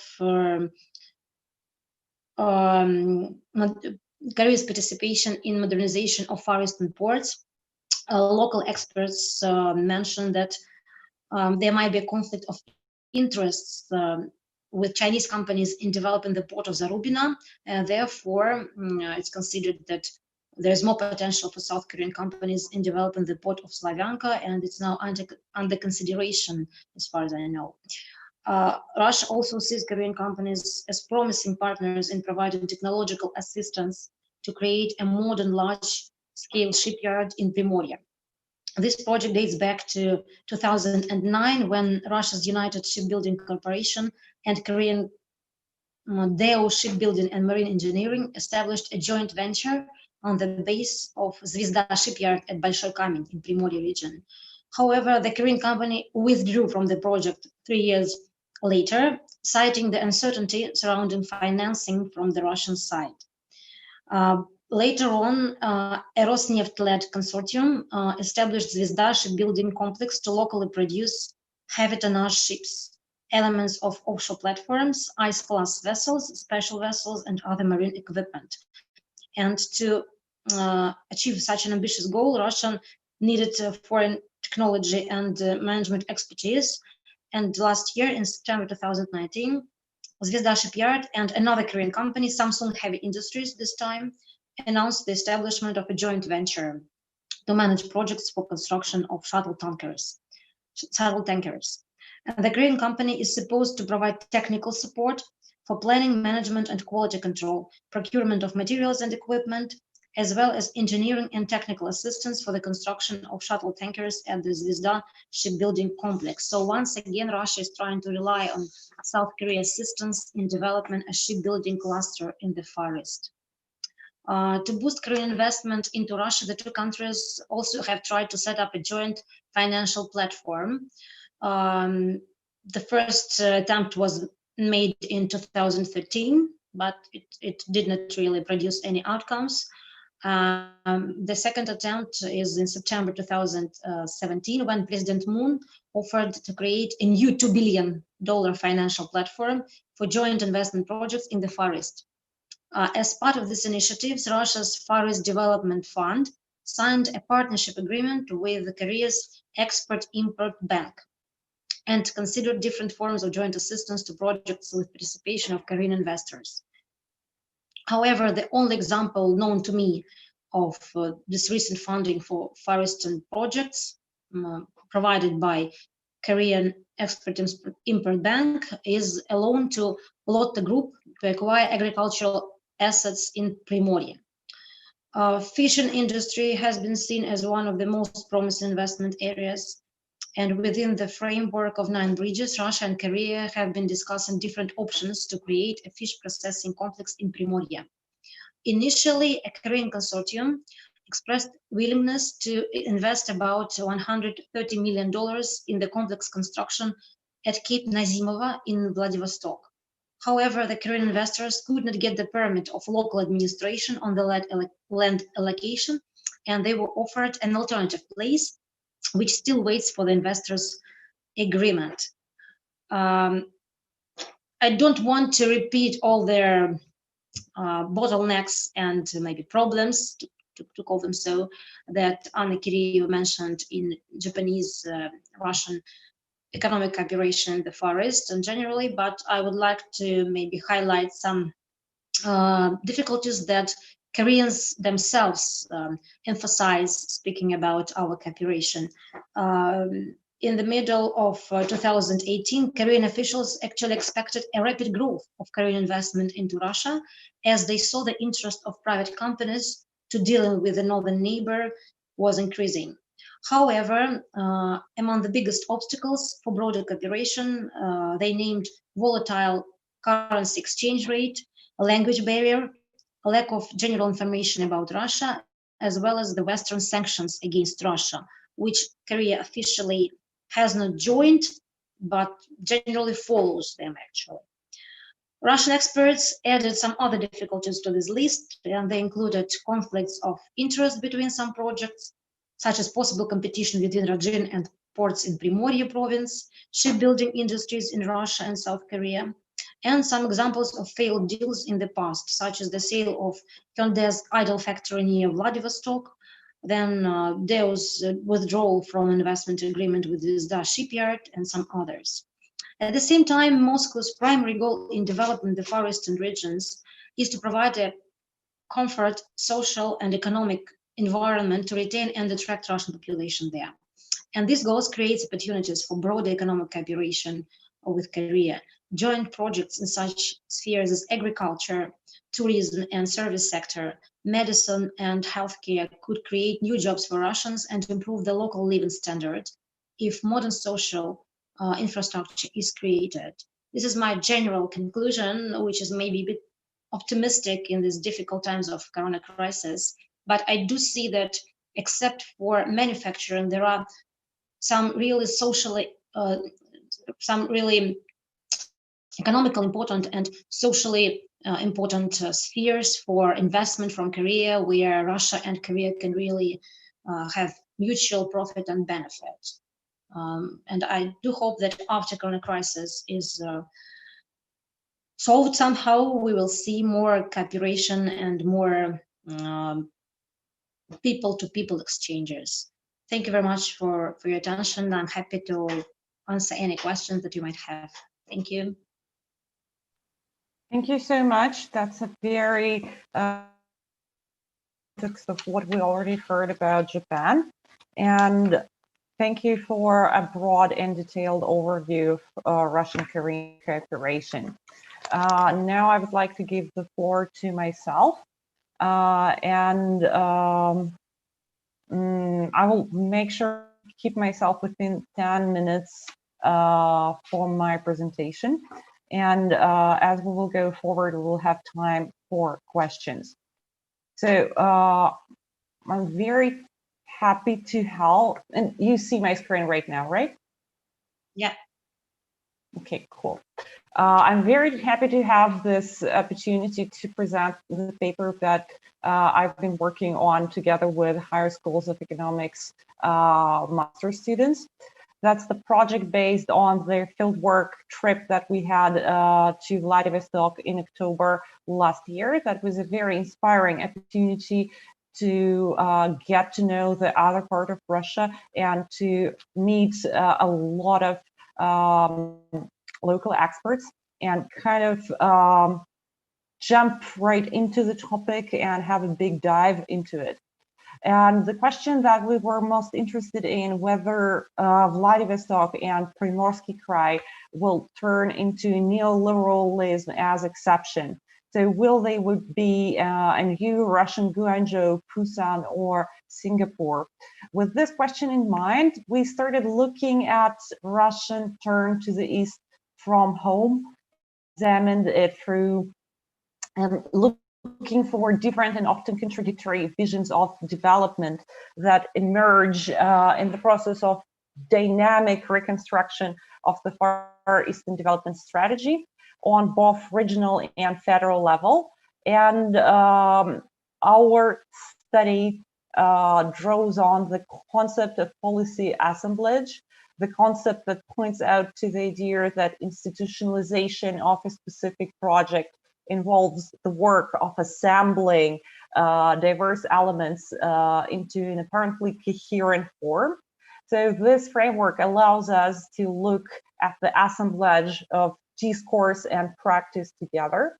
and to examine some of very important and very broadly discussed developmental initiatives that are in place in 2000s. We're drawing on a thick qualitative methodology with intertextual discourse analysis on one side and a very thick, detailed case study on the other side. And this is where our fieldwork really was very helpful. And we continued on collecting the data and doing interviews online. And thanks to my very energetic students, we were able to do more interviews in Vladivostok despite the coronavirus crisis. We also received a lot of support and feedback from local NGOs working with small and medium-sized enterprises in Primorsky Krai, and we were able to interview some of representatives of their Far Eastern Ministry. So this altogether helped us to provide a very diverse and very detailed picture of what's going on the ground. And we were focusing on the free port Vladivostok that many of, actually all presenters mentioned today. And the goal of the free port on paper is to create a new regional administrative system, create new industries with the use of innovative technologies. And the emphasis here is really on innovations. Reorientate the specialization of the whole region from export of natural resources to export of manufactured goods. And finally, to develop trade with countries of Asia Pacific region, having China, South Korea, and Japan on the mind.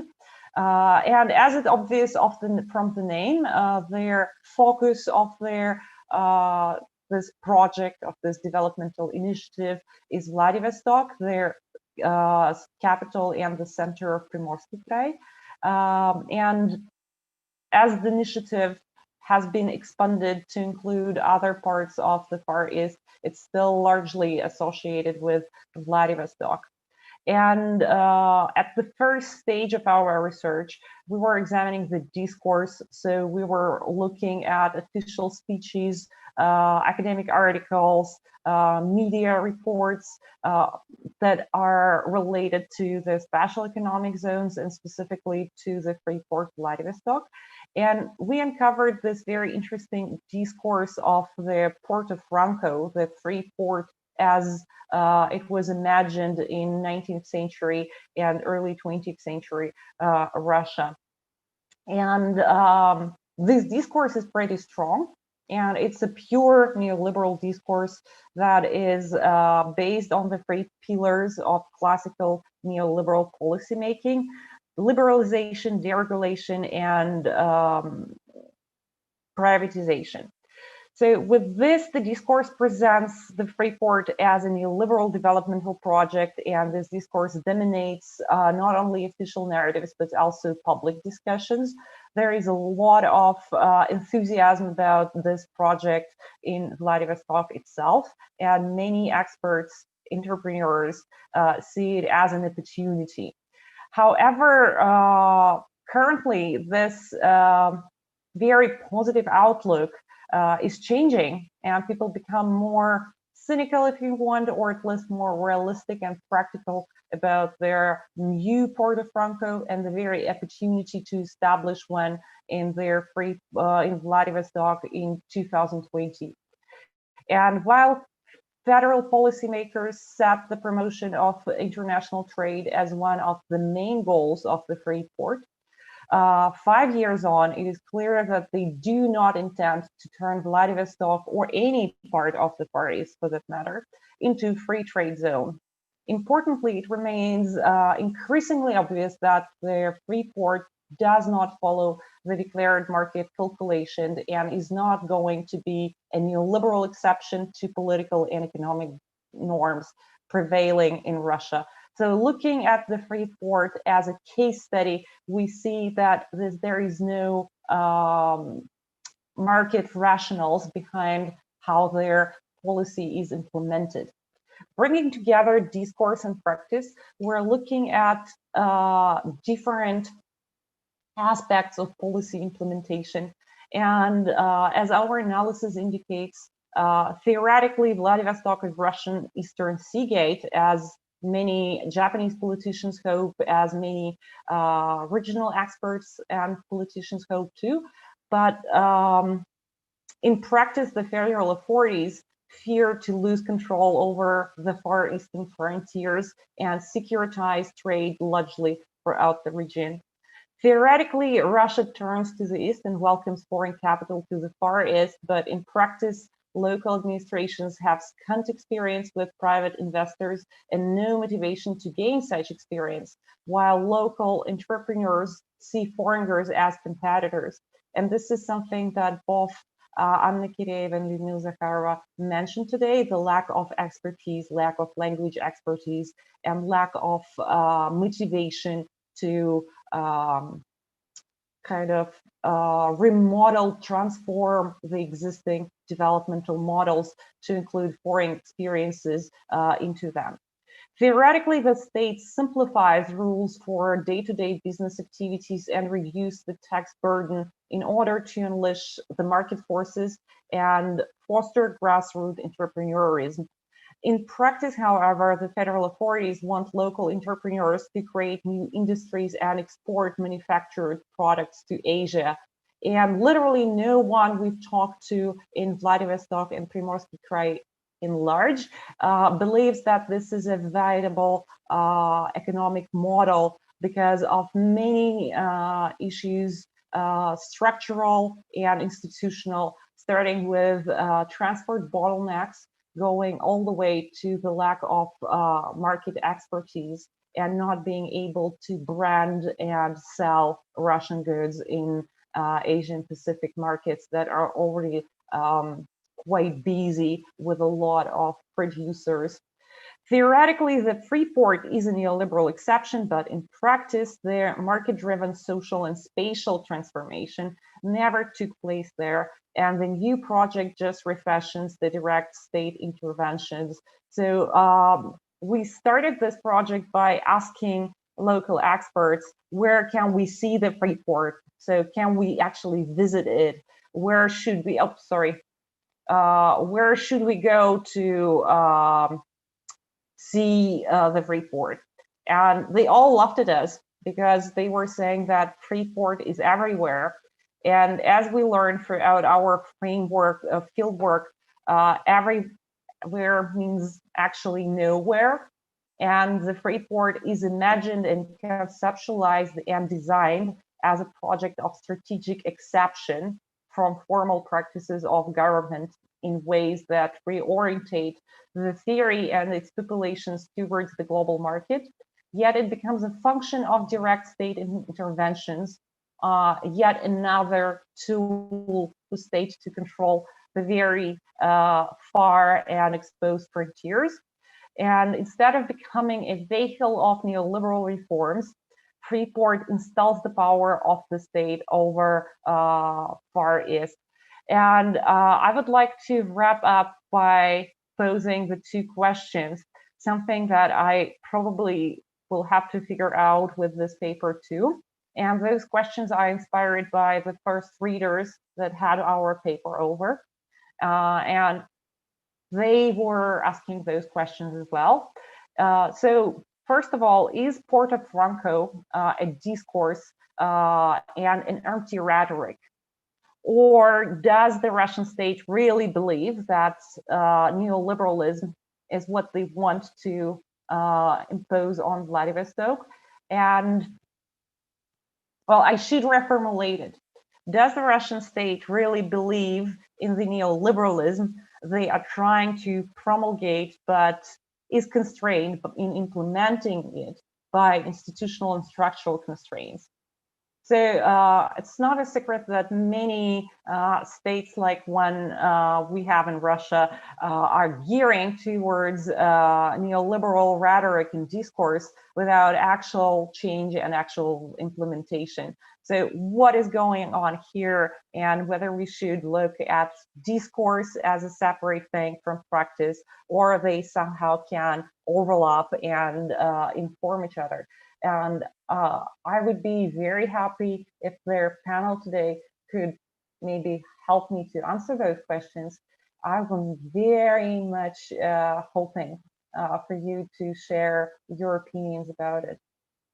Thank you so much.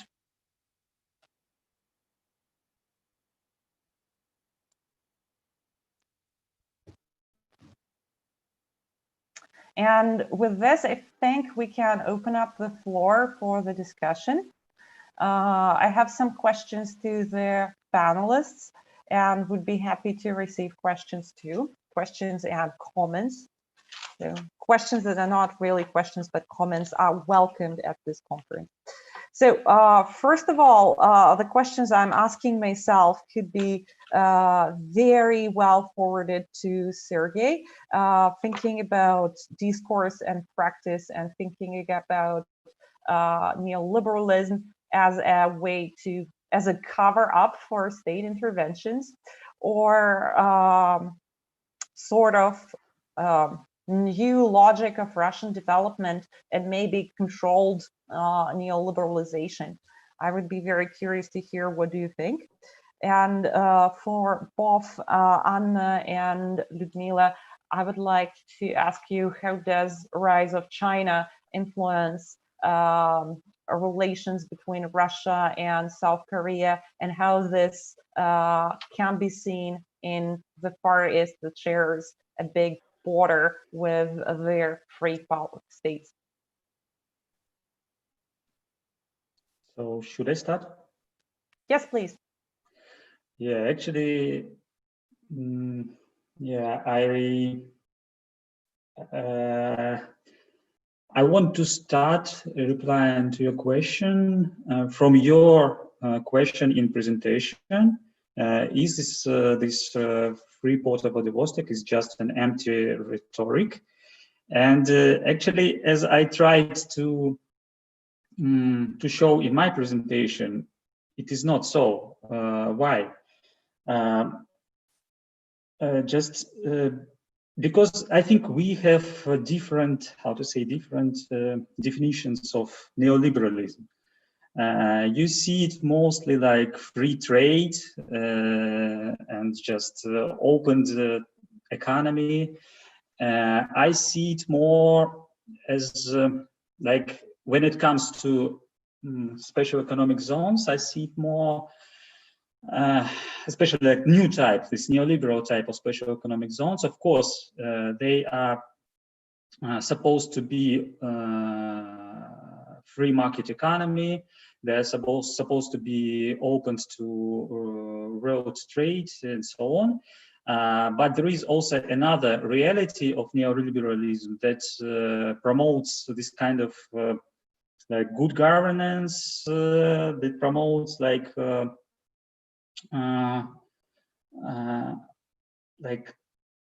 bureaucratization, which is controlled by central governments, depolitization of everything, like especially local governments. And actually this part was implemented in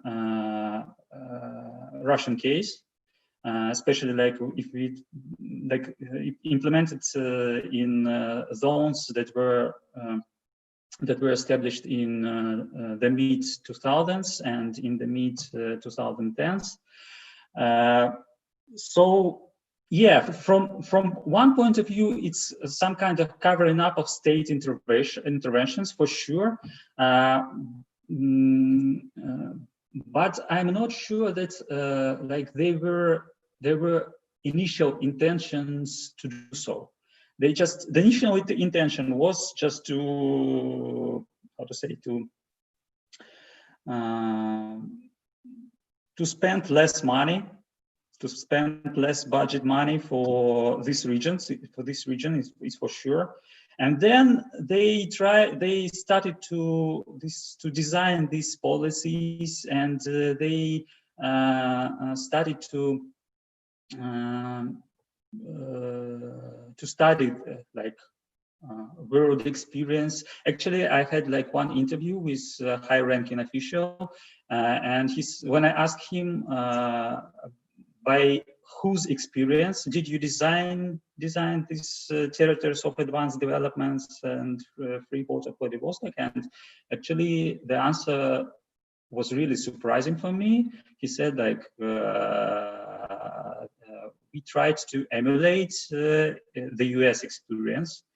And actually of 80s, so this enterprise zones and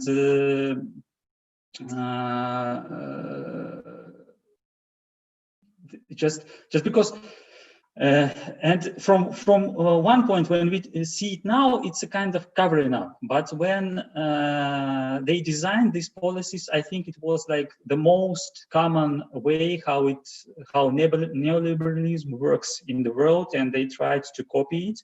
And for sure, they took the elements of this neoliberalism that were good for, that were practically easy to implement in Russia because of this centralized politics and economics.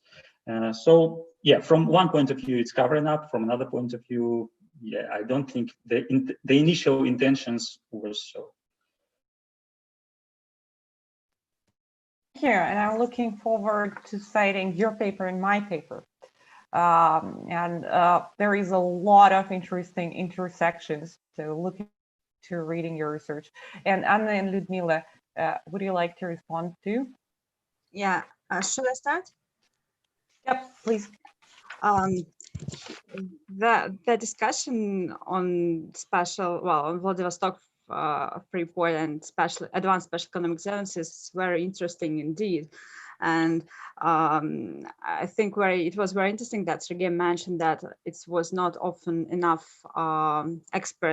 kind of expert-made decision and expertise before actually proposing and putting into work of these zones. And this is one of the reasons and one of the things I have frequently heard when talking with Japanese experts who deal with this issue, because they asking, okay, we are just sometimes like propose there is almost an open field, there is almost nothing there, there is no concentration of production. So there is no way we can, viably, profitably build any construction and be successful here, even without taxes, but this is not enough. And again, what I've often heard from Japanese and South Korean business is that actually in many spheres, they ask for more state support. They often say that it's not a thing that there is too much state support, but there is often too little state support, they say. One of the things is such things as infrastructure. It is supposed that there should be enough infrastructure, but in practice, in many special economic zones, and even in Vladivostok, there are sometimes shortages of land that can be used, of electricity, power generation, water, and other things. And here is where the state should come in actually and help it build better. And when they come to local authorities, they basically say that this is not something they can do.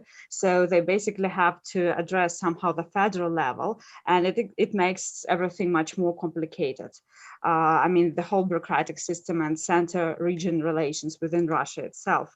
So, and the other thing, of course, is some financial stimulus and some governmental guarantees to projects, especially as Ludmila has also discussed. I think both South Korean and Japanese business is worried about American, sanctions and the thing that they're extraterritorial in nature, they can also be a target of these sanctions. So that's why they ask for more state support by the Russian government rather than less state support. So this is kind of a very interesting, I think, idea about this. What is the right balance between the free market and state support?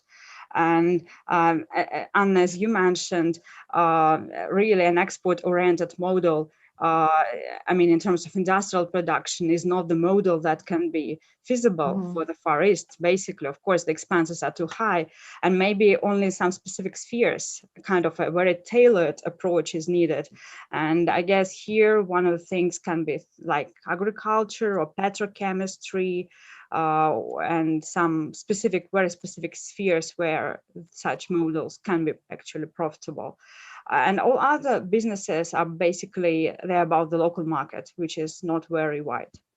To answer your question about the rise of China and its impact on relations, as far as I understand, the Chinese investment in the Far East are basically concentrated in agriculture, in construction, in resources such as timber and natural resources, and a little bit in retailing, a little bit in services and mariculture. But for example,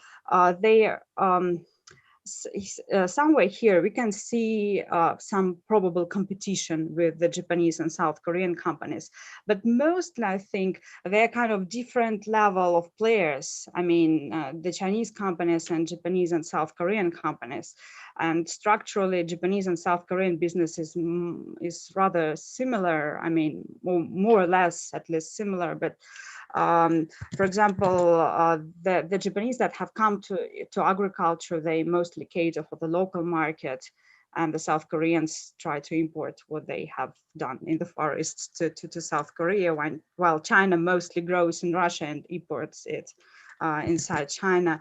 And we don't see the Chinese investing into manufacturing or making any production networks or processing timber or doing some other things that, for example, Japanese business does here. And also in terms of social, well, the improving quality of life and other social things like medicine, I think here Japanese and South Korean business are really prominent players, while the Chinese are not a player at all, for example.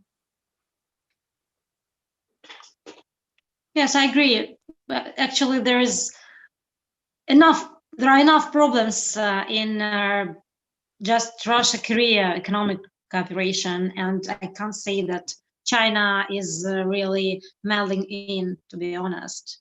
So right now there is not much. It's not a problem. The rise of China is not a problem from my point of view, from my personal point of view. There might be some, like case-to-case situations when maybe like this, the port of Zarubin, okay. But it's not about rise of China. It's about Chinese investors who already probably showed their interest and probably just proceeded faster and further in their project implementation, whereas maybe Koreans weren't that fast, for example. So it's just case to case. It's not overall situation from our point of view, because statistically, Chinese investment is bigger, than Korean investment in the Far East. But when we speak to Koreans, I haven't heard that they mention Chinese as an obstacle to their, expansion of investment in the Far East. So it can be a case in certain situations, but it's not a structural problem at this stage, from my point of view, from what I heard from Koreans, from what I see in statistics and analysis of analytical materials. Yeah, and even like infrastructure modernization, again, Russia mostly works with South Korean and Japanese business here.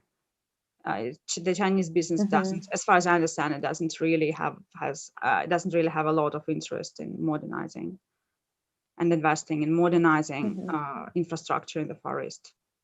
But it's a very good area for research, actually, because I haven't heard about any serious research on comparing, the strategies of three countries like Japan, South Korea, and China, seriously comparing their experience achieved so far, especially in this special economic zones development.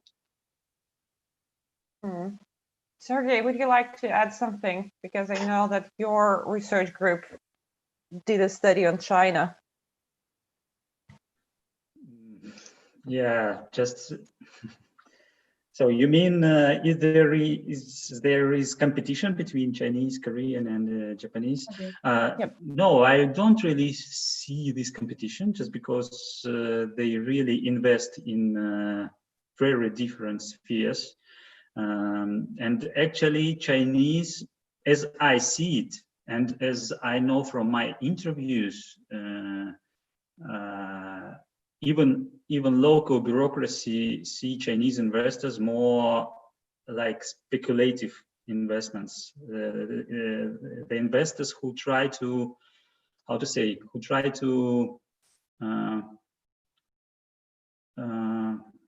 propose some projects just to, they first propose projects, and then they try to find money for this project, bank loans and so on. And actually, it's really difficult to distinguish where is just speculation activities and where is really business. So I don't think there is really competition. Anya, can I ask you a question? Yeah, you mentioned that local administrations have no experience of dealing with foreign investors. And how did you come to this conclusion? And what do you mean by local administrations? And the second is, how did you come to this conclusion? Our research is very much based on what we were told and on the open statistics that, as we all know, is partial and has a lot of gaps. So based on interviews and specifically on by asking questions about their formerly closed cities around Primoria, for example, Большой Камень with their shipyard called Звезда mentioned today. So when we were asking questions about how life changed once those cities were opened, towns were opened, we often heard that nothing changed and that local administrations would prefer having back their Soviet system with the army and military taking a larger part within it. And within it, meaning like within the developmental schemes and developmental planning. I've heard from researchers this opinion, and this is what representatives of the ministry say. So we figured out that it's quite widespread, and we haven't found that many initiatives, and we were looking at the websites and their reports of local administrations around the Far East, not at Far East, Primoria specifically, because we decided that we can't go this far. So with Primoria, we haven't found any complete projects, successful projects, where cooperation was initiated by local authorities on the very, very bottom level. It's usually something that happens with the inspiration coming from regional level and federal level. Okay, that's it from me. We're out of time and have to wrap up. But I would like to thank you all for a very engaging discussion, and thank all who are watching us live on YouTube. Thank you so much, and thank you for a lively Q&A. This was very inspiring, and I hope that there will be the future of for this discussion of the Far East, because I really believe that it's very important, and that we as Korean studies, Chinese studies specialists have a lot to add to it. So thank you so much. Thank you.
Okay, I think we're gathered. Can we start? Technical assistance, please? 1 more minute, wait. Okay, thank you.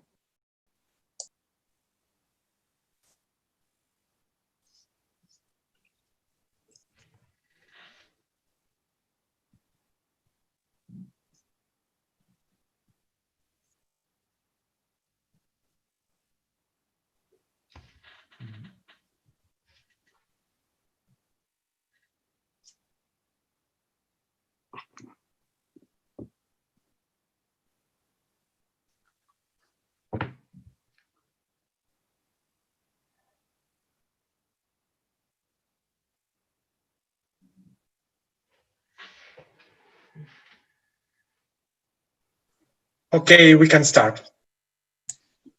Okay, great. Hello, everyone. My name is Eric Sverpahowskis. I'm a postdoctoral researcher at HSE Moscow, and I'm moderating this panel today. Panel on evolution of Korean-Russian relations. We will be discussing external and internal factors. We should have 5 presenters today, but one of them dropped out due to health issues, as I know.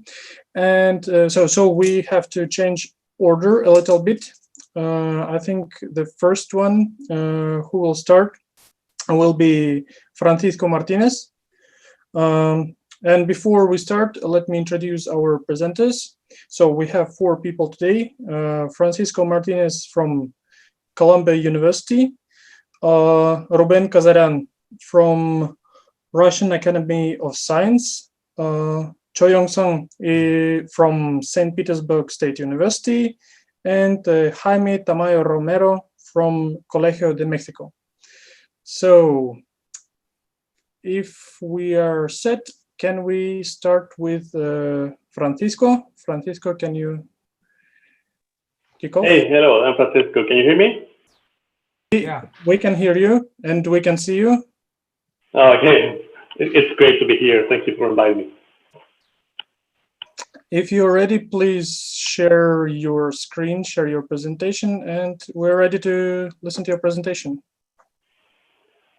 Okay, first of all, let me see if I can change this a little bit. I don't have a presentation. Okay. So I'm just going to be speaking here. So you're going to have to looking at my ugly face just 15 more minutes. Well, again, thank you very much for having me and good morning. It's 11 a.m. here in Chile. I'm very happy of being in Moscow, even if it's totally online. And well, what can I say? It was a good opportunity to go there, but what can I say? Okay, my topic name is South Korea's new northern policy and Russia. What can be done after COVID-19? So I want to start telling why I choose this topic. When I was studying in Columbia University, we have a lot of scholars, mainly from the US, and the scholarship available. The articles were all mainly about the US. So when we talk about South Korea, it was Korea and US alliance, North Korea nuclear program, or China and South Korea. But it was not much information available about South Korea. From where I am right now, when I look at the map just across the ocean, Russia and South Korea, they are just almost neighbors. So I decided, well, this is weird. And I decided to take the challenge. I would like to thank Anna Kuriva because I used one of her book chapters about the US and Russia relations. And then I will start. Roughly 30 years ago, the story between South Korea and Russia started to intertwine. It was the time of the Olympic Games in Seoul, 1988. And in words of Scott Snyder, it was the normalization of South Korea's relation with the Soviet Union. We must remember that in 1980, the West boycotted the Olympic Games in Moscow. And in 1984, the Soviet Union boycotted the Olympic Games in LA. So in this time, 1988, it was the first time after more than 8 years that both blows were allocated in the same place at the same time.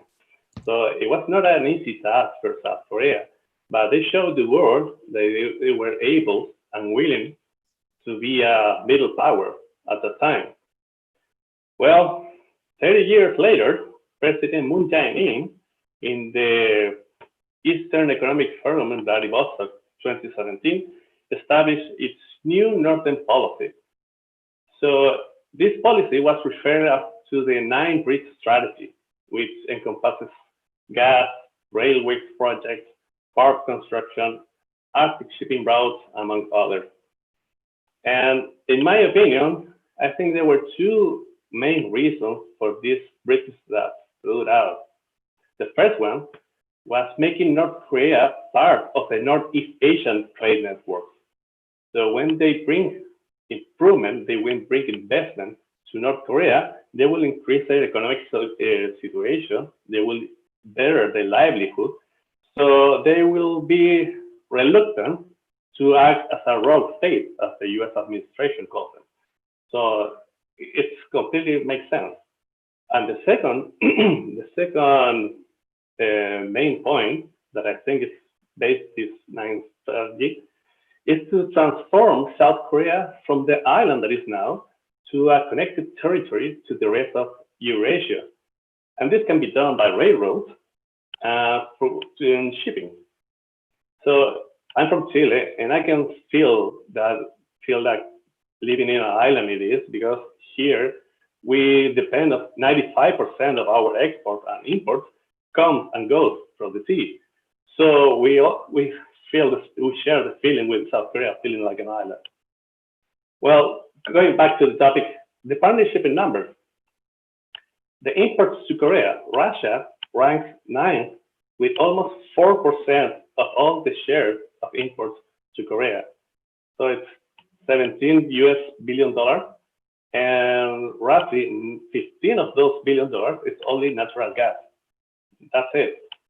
And the exports from Korea, Russia ranks 14th.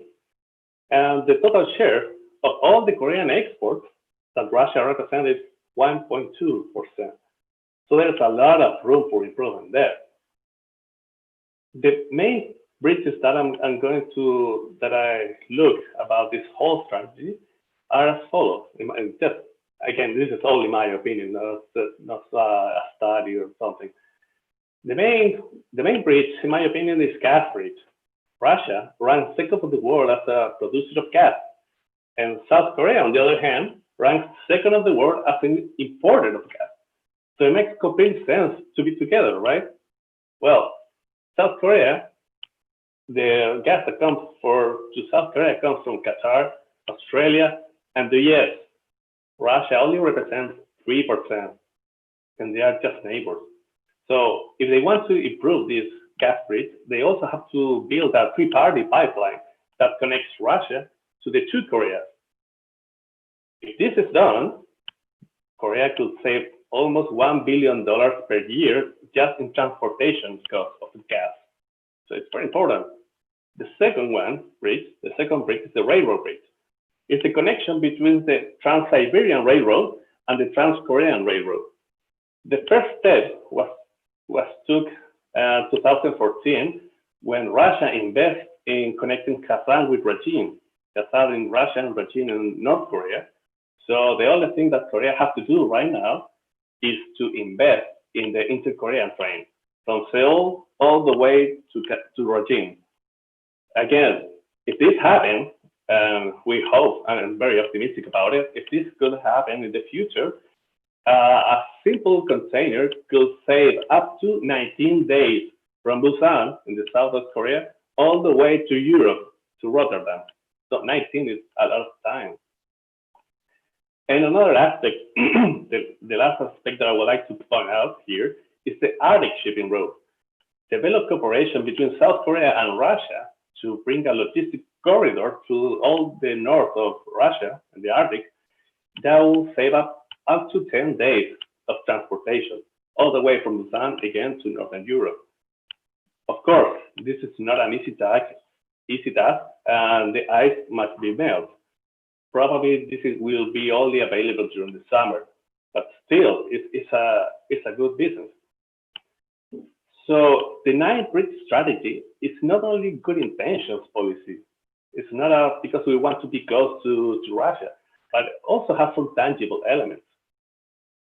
South Korea investment, Russia as a receiver of the investment and provider of land, railways, and energy, and North Korea as a geographic beneficiary of this strategy. So it's like a triangle with a win-win-win solution. It makes complete sense to me. However, there's always a however in this scenario. The biggest obstacle of the new Northern policy is the UN sanctions to North Korea. Yeah, due to the nuclear test, pretty much all the policies that try to connect North Korea with South Korea and Russia are halted because the sanction does not allow people to invest there. So if Seoul wants to push forward with this, they have two options. First, to advocate for lifting sanctions in North Korea, or second, intercede to North Korea to give up its nuclear program. But if we follow Vladimir Putin's remarks, and I quote, North Korea, about North Korea, let's say, he said, they will rather eat grass, but will not give up the nuclear program if they do not feel safe, end quote. So if Putin is to be believed, I guess the first path must be chosen then, with, of course, some compromise of North Korea. So after the coronavirus, what's ahead of this relation? Well, the pandemic is still hitting hard some countries. Others, however, have stood out. Leadership and sophisticated measures help to flatten the curve. South Korea right now is able to restart its economy, while others are still lagging behind, like Russia and Chile, for example, my home country. Seoul, in his position, can help Moscow with its experience tackling the pandemic. And I analyzed 3 strategies that will help Russia to help to tackle the pandemic. The first one is, and those are very simple, as I'm going to mention. The first one is an app to track COVID-19 patients. So you follow the app and you see where the positive people are, so you avoid them. It makes complete sense. The second one is a CCTV with thermal recognition. It is said that people with one of the symptoms of COVID-19 is that people raise their temperature, they have fever. So with this thermal recognition, you can check them and you can go and trace them and test them then and then trace them. The third one is drive-through tests. It was a very smart policy. There was something that they didn't have established before the pandemic, and they come up with the solution 2 months in the pandemic. And it's pretty much go with your car, go to the drive-through test, and get tested over there without getting in touch with other people, without having to go to a hospital or another place that you can get contagion with other guys. And the last one is mask diplomacy. We have seen a lot of, during this pandemic, a lot of diplomacy related to protective equipment. And one of the Korean diplomacy that we can use is the Korean mask, the KF94, which is very good, it's very reliable. But also, Korea has something very important, ingenuity. When South Korea, for example, runs shared hospital there, they involve large corporations like Samsung to be part of the solution. They volunteer corporate dormitories. And with that help, they could reallocate patients from hospitals to these corporate dormitories, and they will alleviate all the workload that the hospital were having. So if Russia could come with some private-public partnership, they could reallocate these resources and improve the investment in health. So resources are always scarce, and if you can reallocate more in health, it will match better. Well, what can be done in the future? I think that cooperation at the United Nations Security Council is the key to accomplish denuclearized South Korea and Korean Peninsula. Russia, for example, could back any hypothetical South Korea effort to join the Security Council. Russia, however, needs South Korean investment, and South Korea needs a peaceful and denuclearized Korean Peninsula. From inside the UN Security Council, South Korea could have the upper hand to advocate for the denuclearization of the Korean Peninsula.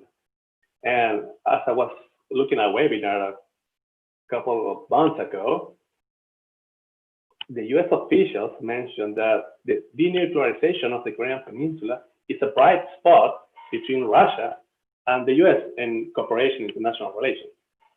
So South Korea will have a lot of support in this regard.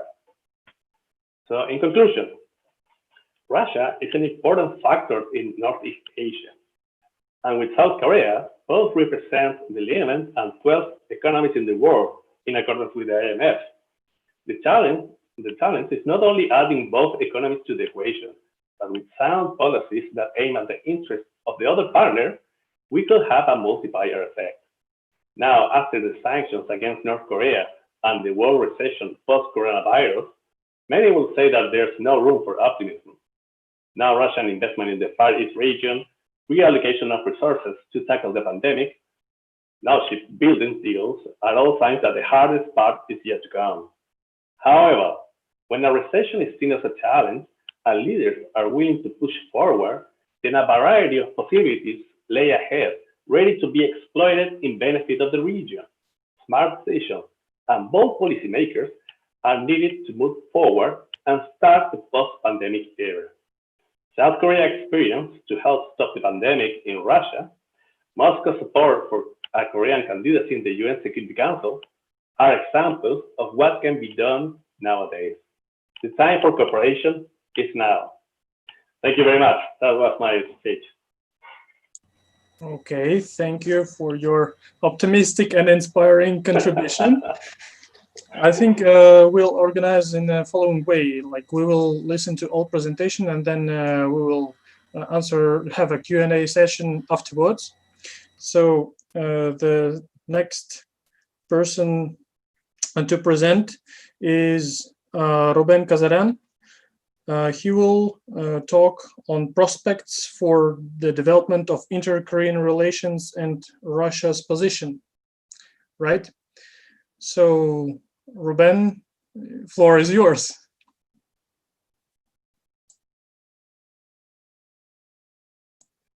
Please unmute yourself. Can you hear me now? Okay, thank you very much. Yeah, let me first of all greet everyone and thank you for the possibility to deliver the results of my scientific research on the issue. And I would be glad to hear your criticism and questions in order to make my research more objective. Well, as Eric said, I'm going to deliver a talk on the perspectives of development of inter-Korean relations and with regard to Russia's position. I would like to start with the fact that by the beginning of this third decade of 21st century, the situation on the peninsula continues to be quite difficult and periodically threatens to escalate into a large-scale armed conflict. In my opinion, the origin of this whole thing lies in the unresolved state of the Korean issue as a whole. And that will be my main point on the Russian position on the whole resolution of possible political turmoils here. Well, Russia, as a legal successor of the Soviet Union, a Soviet Union was also directly related to the emergence of the Korean problem. So Russia is absolutely interested in resolving this complex issue. During previous decades, when the conservatives in South Korea were at power, and the inter-Korean relations rolled back to the level of confrontation of 70s, 80s, and reached an unprecedented level of tension. This was especially noticeable in contrast to the more previous decade of sunshine policy of Presidents Kim Dae-jung and Roh Moo-hyun. So right now we see a kind of return to the situation of sunshine policy, but this complete return cannot be achieved due to a new kind of situation on the peninsula and around the peninsula. I would like to point just 4 things.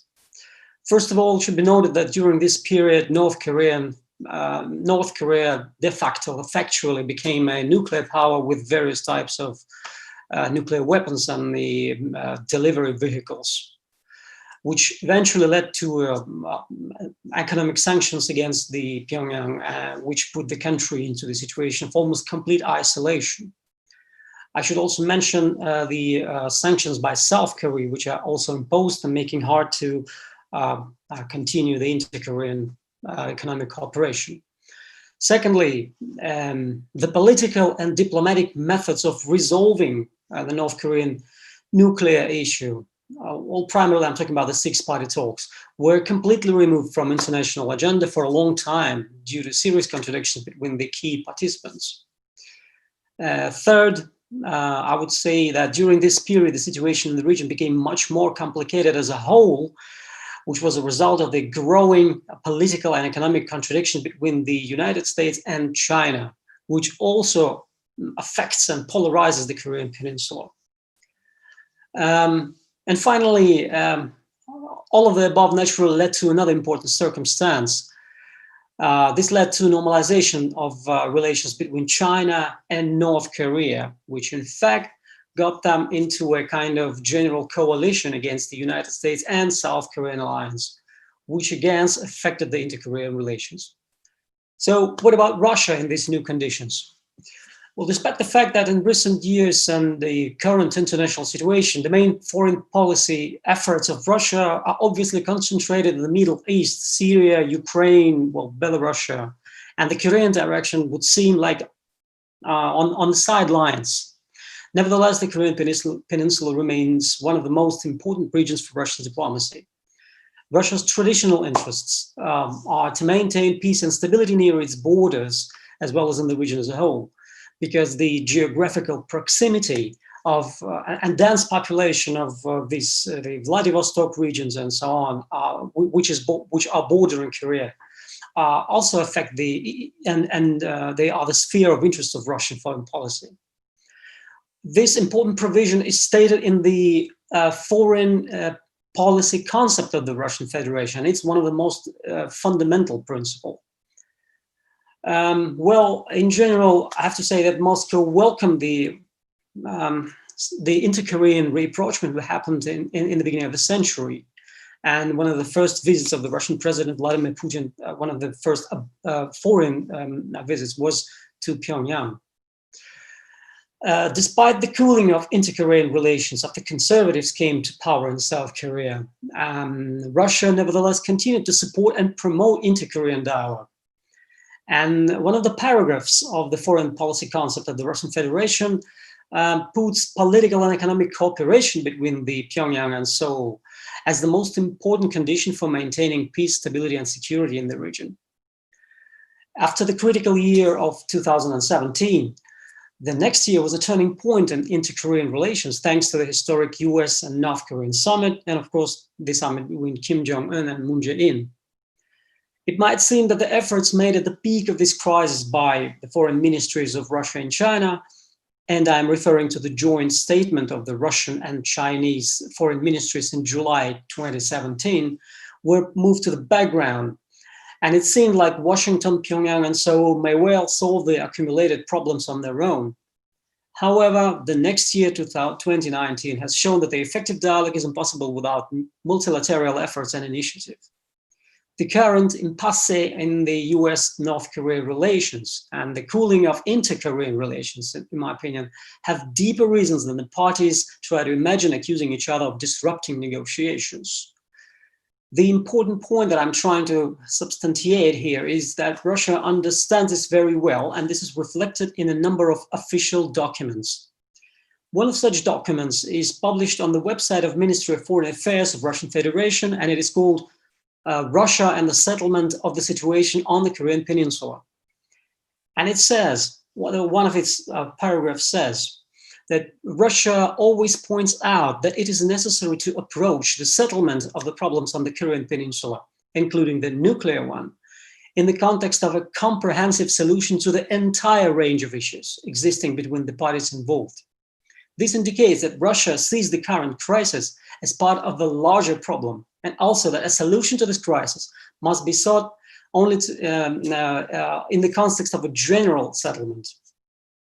However, in practical terms, until recently, the actions of the Russian Federation in resolving the crisis on the peninsula were not so clear-cut. Sanctions against the Pyongyang disrupt the normal functioning of the state, restrict its foreign economic activity, and create obstacles to further development. So Russia, while calling for a peaceful settlement of the Korean issue and noting that there is no alternative to negotiation, emphasizing the ineffectiveness of the sanction policy, in practice acts differently and regularly joins such sanctions to pressure on the Pyongyang.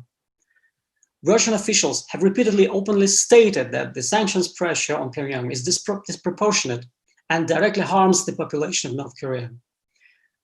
Well, there can be no doubt that this ambiguity contradicts the certain points of the mutual declarations and even the treaty articles, which says that the parties will not enter into agreements or agreements with third countries or participate in any actions or events directed against each other's sovereignty.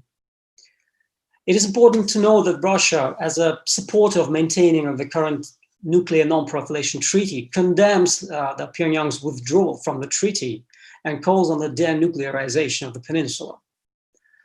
On the other hand, Moscow is well aware of the reasons why the North has been making efforts to create its own weapons of mass destruction.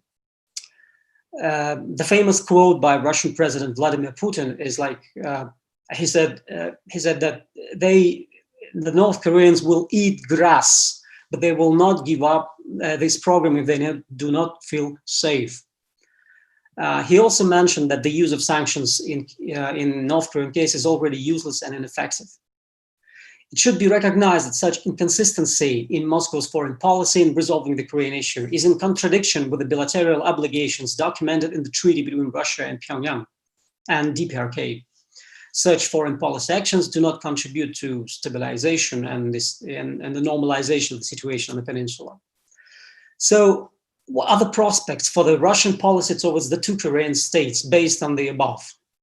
First of all, of course, it's promoting stability, because sanctions, according to Moscow, have exhausted themselves and have not been justified. Their further toughening puts the region on the brink of a conflict, while the resources of the political and diplomatic way of settlement are far from being exhausted. The general provisions of the foreign policy concept of the Russian Federation explicitly state that the main foreign policy efforts should be focused on formation of good neighborly relations with neighboring states. Second, preventing the situation from sliding into confrontational scenarios. Well, in addition to the statements and provisions already mentioned above regarding the inadmissibility from the Russian point of view of any escalation of conflicts, as well as various types of force scenarios for eliminating undesirable ones, it is worth noting that the statement of Russian Foreign Minister Sergei Lavrov, who in his speech at the 71st session of the United Nations General Assembly in September of 2016 outlined Russia's attitude to attempts to influence sovereign states. He said, unfortunately, among the political elites of a number of countries, the ideas of mentorship, superiority, exclusivity, and the realization of their interests by any means to the determinant of building fair and equal interaction are deeply rooted. We can see the consequences of our own infallibility in pushing through unilateral adventurous solutions to the most complex conflict in crisis of bleeding region.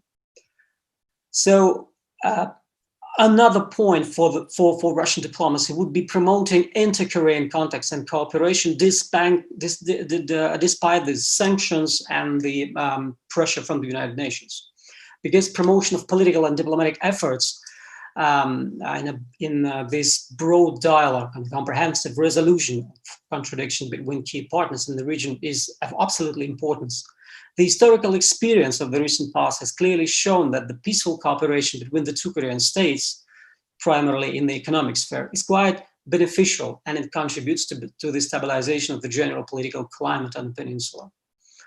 And well, finally, I would also mention that the prospect of the development of the situation on the peninsula, as well as in the region as a whole, is of extreme importance for the Russian foreign policy, both due to geographical proximity and the economic necessity of economic cooperation, as was mentioned in previous report. So the vector of these efforts will undoubtedly be aimed at ensuring stability on the peninsula and resolving the conflict between the parties related to the so-called Korean issue, which is a whole set of unresolved problems resulting from the split of once united Korea into two opposite states. In other words, Russian policy in Northeastern Asia will also depend on how not only the inter-Korean dialogue develops, but the system of relations between the key players in the region as a whole. This formula assumes an intensification of Russian policy in the region to eliminate potential conflict scenarios and more effective political and diplomatic interaction. Thank you very much. Thank you, Ruben. I see you share some optimistic points with Francisco. Okay, and now we continue with Kyung. He will talk on realpolitik and international cooperation, comparison on inter-Korean and Turkish-Armenian railway projects. Yes. Sounds like a very hot topic. Okay, please kick off. Good evening, everyone. Can you hear me? Please speak up a little bit.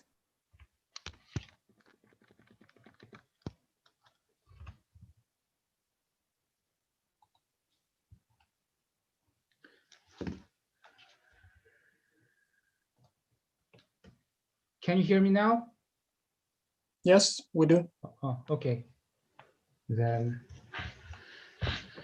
good evening, everyone.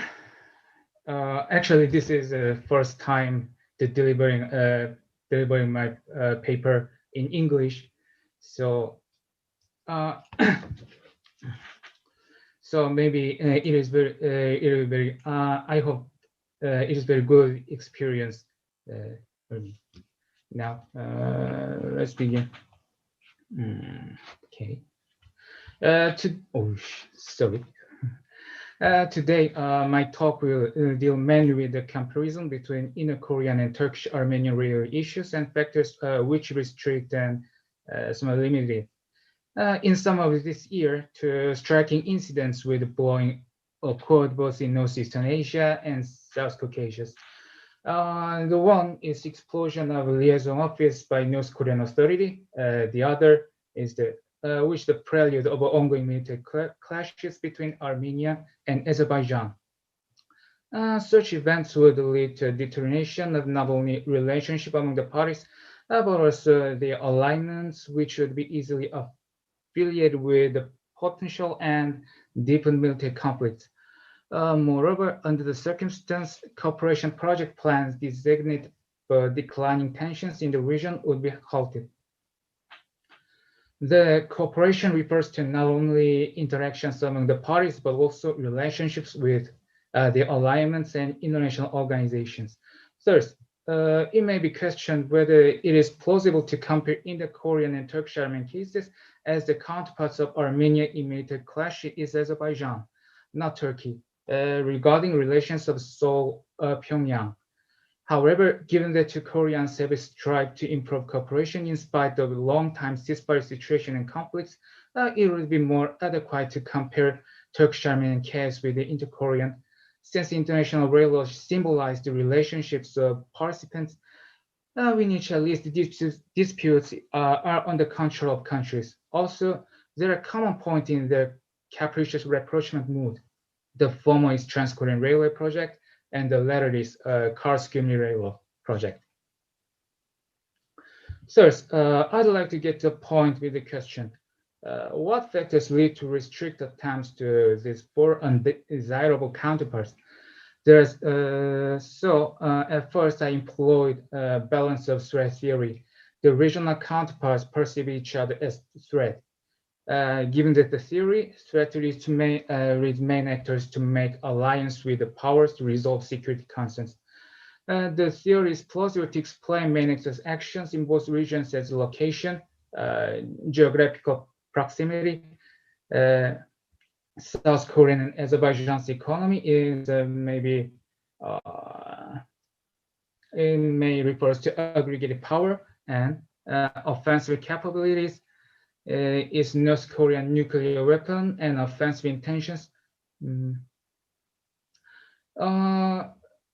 It is the usual North Korean unification planned by war, and also it is of the engagement in Karabakh conflicts of Turkish and Armenia and Azerbaijan. And all of these factors coincide with the definition of war threat. Also, the regional actors forms alliance based upon their threats. South Korean US alliance, and North Korean China, and Turkey and Azerbaijan, and Russia and Armenia respectively. The second theory which I employed is international regime theory. Given that the role of an international institution is significant in Seoul-Pyongyang relations in particular, is on interdependence.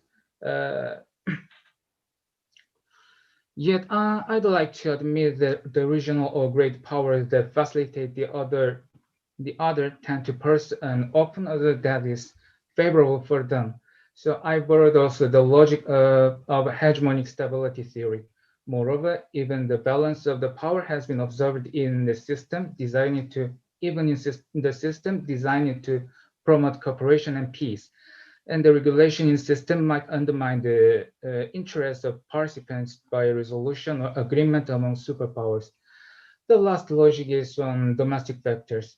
In the article, domestic factors in the both regions and railway infrastructure cooperation projects were analyzed.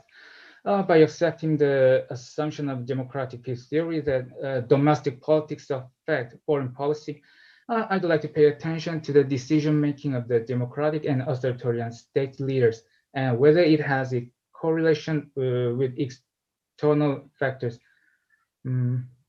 Also, I use a method that method in the article. The model is designed to identify factors leading to similar conclusions from diverse causes. In this case, the dependent variables refers that the railway corporations are in stalemate, and each independent variable is established to a theoretical basis mentioned above. The fourth theory on the threat is to describe relations among parties which directly engage in the issues. The second variable is on relationship among parties. The alignment and international regime is by using interdependent theory. The last variable is on describing domestic factors, how political elites perceive the infrastructure issues. These infrastructure projects in both regions are almost accomplished, yet the railways are still not under full exploitation. Both major actors in the region have not resolved the diplomatic issues, including security tension, but there are differences as follows. First, in the case of two Koreas, despite mood of rapprochement, there have been conflicts from military clashes, from nuclear missile tests to attacking civilians for more than 70 years. On the other hand, Turkish-Armenian relationships are relatively less delicate and somehow open than that of two Koreas. Yet, due to the dispute of history and Karabakh issues, normalization diplomatic relations could make progress. In world's perspective, the threat-making balance in Northeastern Asia is direct and high, and that in South Caucasus is indirect and relatively low. What I mean in South Caucasus is about only just Turkish-Armenian relations. In the context of international institutions, what affects Turkish-Armenian relations is Turkish-Azerbaijan Brotherhood alignment. Ankara and Baku tend to resolve the ongoing issues in alliance formed by individual states, while counterparts Yerevan prefer to cope with the conflict in context of international regimes such as OSCE Minsk Group. To sum up, the South Caucasian case displays the form of an alliance in a classical realistic context. This suggests that the Turkey would be entrapped in tangible or potential conflict of the region by Azerbaijan's intention. Meanwhile, the main actors tend to resolve inter-Korean relations problem by means of international regime along with traditional alliances. Resolution of the UN Security Council have demonstrated how international institutions have worked and affected participants' foreign policy making. Yet, realistic balance of power has been observed even in the system. For example, Chinese-Russian alignment and the US have always discord on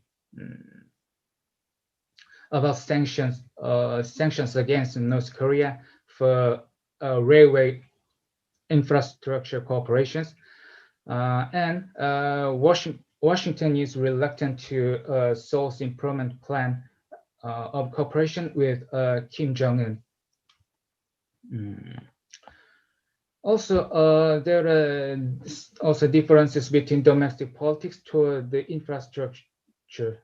First, South Korea has undergone political changes from sunshine policy toward the north of Kim Dae-jung and Roh Moo-hyun governments into conservative regimes, which have sought to take a strong stance against Pyongyang, for example, Lee Myung-bak and Park Geun-hye's government.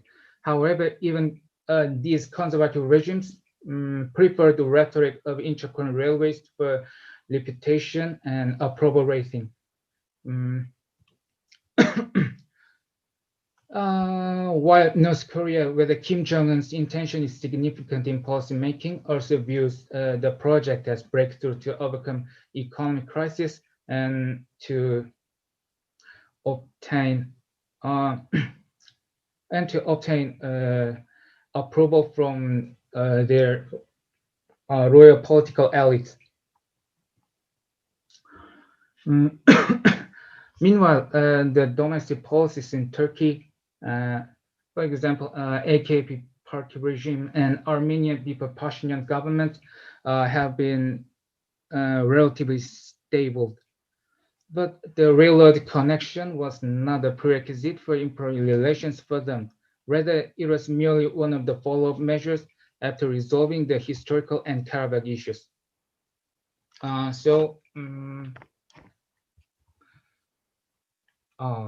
Excuse me. Yes. Conclusions. To sum up, two Koreas view each other as direct threat and partners. Both governments usually recognize each other, and non-governmental exchanges are restricted or prohibited by law. However, both Seoul and Pyongyang have not made full withdrawal of the rhetoric altogether, as the cooperation could improve image and approval ratings through economic benefits in domestic political context. On the other hand, Turkey recognized sovereignty of Armenia. Unofficial and private exchanges are active. Yet there is still no official diplomatic channel, and the political elites of both states use historical genocide issues and conflict over Karabakh to strengthen approval ratings and their reputation rather than opening borders, including Kars-Gumi Railway. In addition, it is inevitable that the conflict and cooperation issue of these four countries are affected by the powers and international organizations. In the case of Northeast Asia, the role of the international regime and its influence are more prominent. Even if North Korea and the US relationships and the influence are more, and the influence of the parties' alliance is significant, the final decision on resolving North Korean problems is determined in the United Security Council. On the other hand, regimes such as OSCE Minsk Group also participate in solving problems in the South Caucasus region, but their influence is relatively insignificant compared to each party, I mean Azerbaijan, Turkey, Armenia, and its alliances.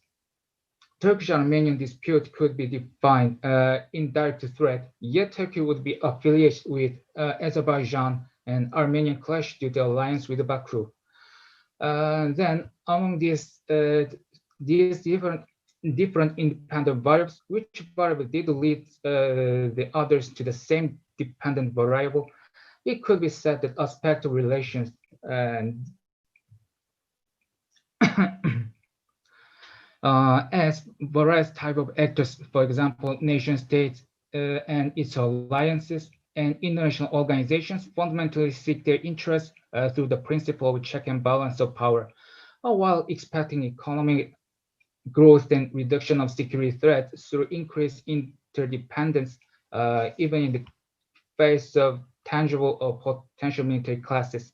Each party and its allies are simultaneously reluctant to changes from cooperation, which would undermine all the benefits from status quo situation. Thus, even the international mechanism established for cooperation, member states and in particular great powers compete in the system like they have been balancing power with their counterparts bilateral or in context of alliance.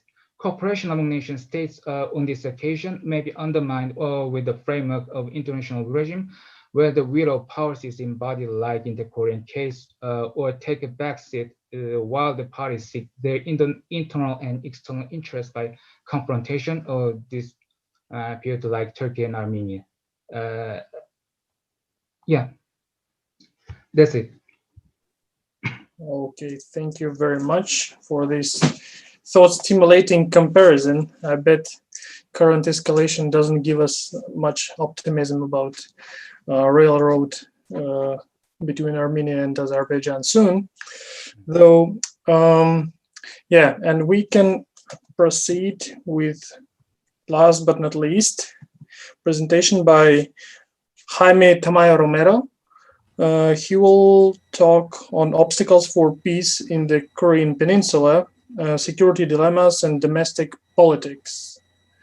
So, Jaime, you can hear us. Floor is yours. Yes, thank you very much for having me. Can you hear me? Yes, we do. So I prepare a small presentation for the purposes of this conference.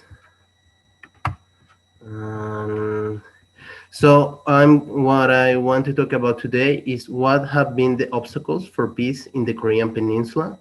And I do that from the perspective of domestic politics and security dilemmas. The problem is that the Korean War never ended, at least not de jure.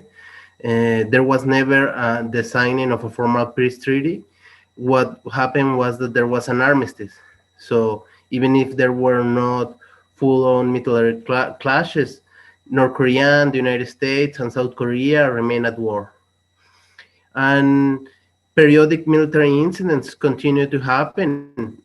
They never stop happening, and there have come quite close to a hot war again, to an end of the armistice, by way of incidents such as the sinking of the Cheonan, the Blue House raid, which was an attempt on the life of the South Korean president, the Rangoon bombing, which was another attempt on the life of another South Korean president.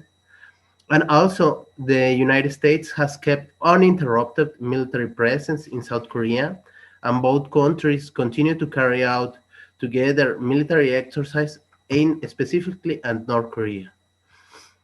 Furthermore, North Korea now owns a fully functional nuclear arsenal, and the conflict could potentially go nuclear. Finally, the conflict had always international ramifications, because even long before North Korea had a nuclear arsenal of its own, the conflict in the Korean Peninsula will drag China in some capacity, and maybe also Japan and Russia. So this regional conflict was always a world conflict. And despite many attempts at peace in the Korean Peninsula by the North Koreans actively seeking out a peace treaty from the United States, and several South Korean governments attempting to get closer to North Korea or even an outright peace agreement, a treaty has remained elusive. So what theory I use to tackle this problem is Robert Putnam's two-level games. So he and his co-authors set out to study what shapes and makes possible international agreements. And what we see is that states, they study international agreements from Kenneth Walt's three levels of analysis, which are the system, the state, and the individual. So the statesmen that want to bargain for international agreements have to face domestic constraints and incentives that vary according to the type, that vary in type and degree depending of the regime type, the kind of political and economic institutions, and the preference of domestic actors. The statesmen have to bargain with domestic actors as well as with their international counterparts to strike a deal that is as close as possible to their preferred choice. But the content and the likelihood of their signing a deal are shaped by both the domestic and international endowments. This is to say that um, there is an interplay between the domestic and international. They set it out as two tables. One table where a game is being played and another table at which another game is being played. And at the level of the individual, they set out three ideal types in the sense of Weber, ideal types in the sense of Weber, of statements for the purpose of this theory. Though its assumptions could be relaxed to include yet another one. So he has doves, hawks, and representatives of their constituents. Doves want a treaty that is closer to the international counterparts' position than what their constituents would prefer. This will be, in the case of North Korea, a deal where the American president acquiesces more to North Korean demands than what the general American citizen, the average American citizens will prefer. Hawks are those that prefer an outcome that is further from the international counterpart's position than their constituents' preference. So this will be a statement, president, an American president that will prefer an outcome that is harder on North Korea than the average American citizen would prefer, and representatives of their constituents, which are just trying to maximize the interest of the average American citizen and are trying to get the temperature of the room, so to speak, to see what's the preferred policy choice of the average American citizen. So, what role do domestic politics play in the nuclear disarmament negotiations of the Korean Peninsula? So, any threats, promises, and treaties that the American president tries to make have to be ratified by Congress or by the Senate, by the legislative. And what it does is that, given the way American institutions are set out, war and sanctions are easy to wield by the American president, but trade and economic aid and political rapprochement are hard and politically expensive for the American president. And this has been documented in, for instance, Sailing the Water's Edge, a book by Helen Milner and Tingley, which documents that the hardest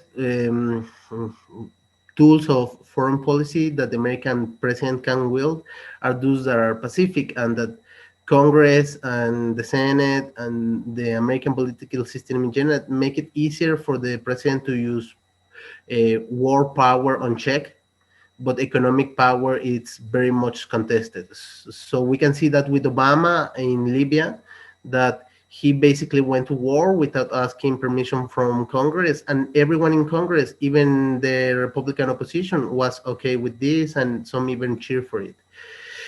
So there are credibility issues beyond the current administration. The North Koreans have very good reasons to not believe that promises made by this administration will be kept by the next presidential administration. We can see that with Donald Trump and Obama. Obama struck a nuclear deal with Iran. And Trump, as soon as he came into office, started to hammer away at it before the ink even got dry.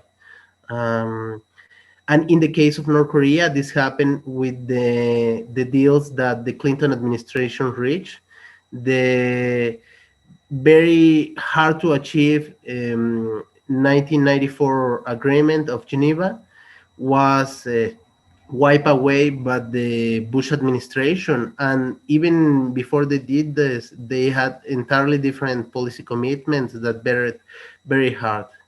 So domestic action audiences' preference for war made peace politically expensive and regime change politically profitable in the United States. So there's an article uh, there's an article by Rachel Ames-Time called War and Revenge, explaining conflict initiation by democracies, which accounts for this. And what it basically says is that the average citizen's preference for vengeance in any given democracy helps to explain why some democracies are more belligerent than others. The United States, it's by far the most war-prone democracy in all the world. And one of the many sources of this is that their citizens more favor war more than do other countries. This was also documented by Bruce Bueno de Mesquita and Alistair Smith. They find positive linear correlation between the amount of people that die in war during a president's terms and how highly historians will rank them among the best American presidents and their likelihood of re-election. So we see that American presidents that tend to go to war tend to get re-elected more often and enjoy greater, political success. In the DPRK, this is on the American side. In the DPRK side, elite composition contributes to shape the leader's preference. Unlike the American side, there's no credible threat challenge to the leader's power, not since the 50s when Kim Il-sung finally purged away all the political rivals that he had. And so, but there are different kinds of elites that try to get the leader's attention and shape policy through that. And depending on what kinds of elites, it is more amicable to peace and sometimes harder on peace. So there's also the state's monopoly over the economy as a tool of political and social control, or liberalization as a tool of economic growth. So there is a trade-off between having economic growth, but through liberalization, which endangers the regime's control of the economy and its social control. As it stands now, the monopoly the regime has in the economy makes it so that everyone that wants to advance socially and politically has to do so strictly to very clear power structure that benefits the regime and keeps everyone in check. And there had been factors that had made achieving either nuclear disarmament and or peace harder at certain key moments. The Bush administration inclination for regime change, as they did, for instance, in Iraq, which made it very hard to, made the North Koreans feel very threatened and gave them a sense of urgency for their nuclear program. The fate of Gaddafi, who gave up his nuclear weapons program in exchange for security assurance during the Bush administration, I believe, and then in the Obama administration was killed. The Bush administration nuclear review around 2002, I believe in 2002, February 2002, the Bush administration really got leaked its nuclear review, and North Korea was one of its potential targets for nuclear strikes. Previous military exercises that target North Korea, especially with nuclear-tipped missiles. From the signing of the Paris Treaty, nuclear military exercises became a commonplace between South Korea and the United States, always started in North Korea. And there was also even the presence of some Matador nuclear-tipped missiles in the Korean Peninsula, and the United States includes the North Korea as one of its targets in many of its nuclear attack drills.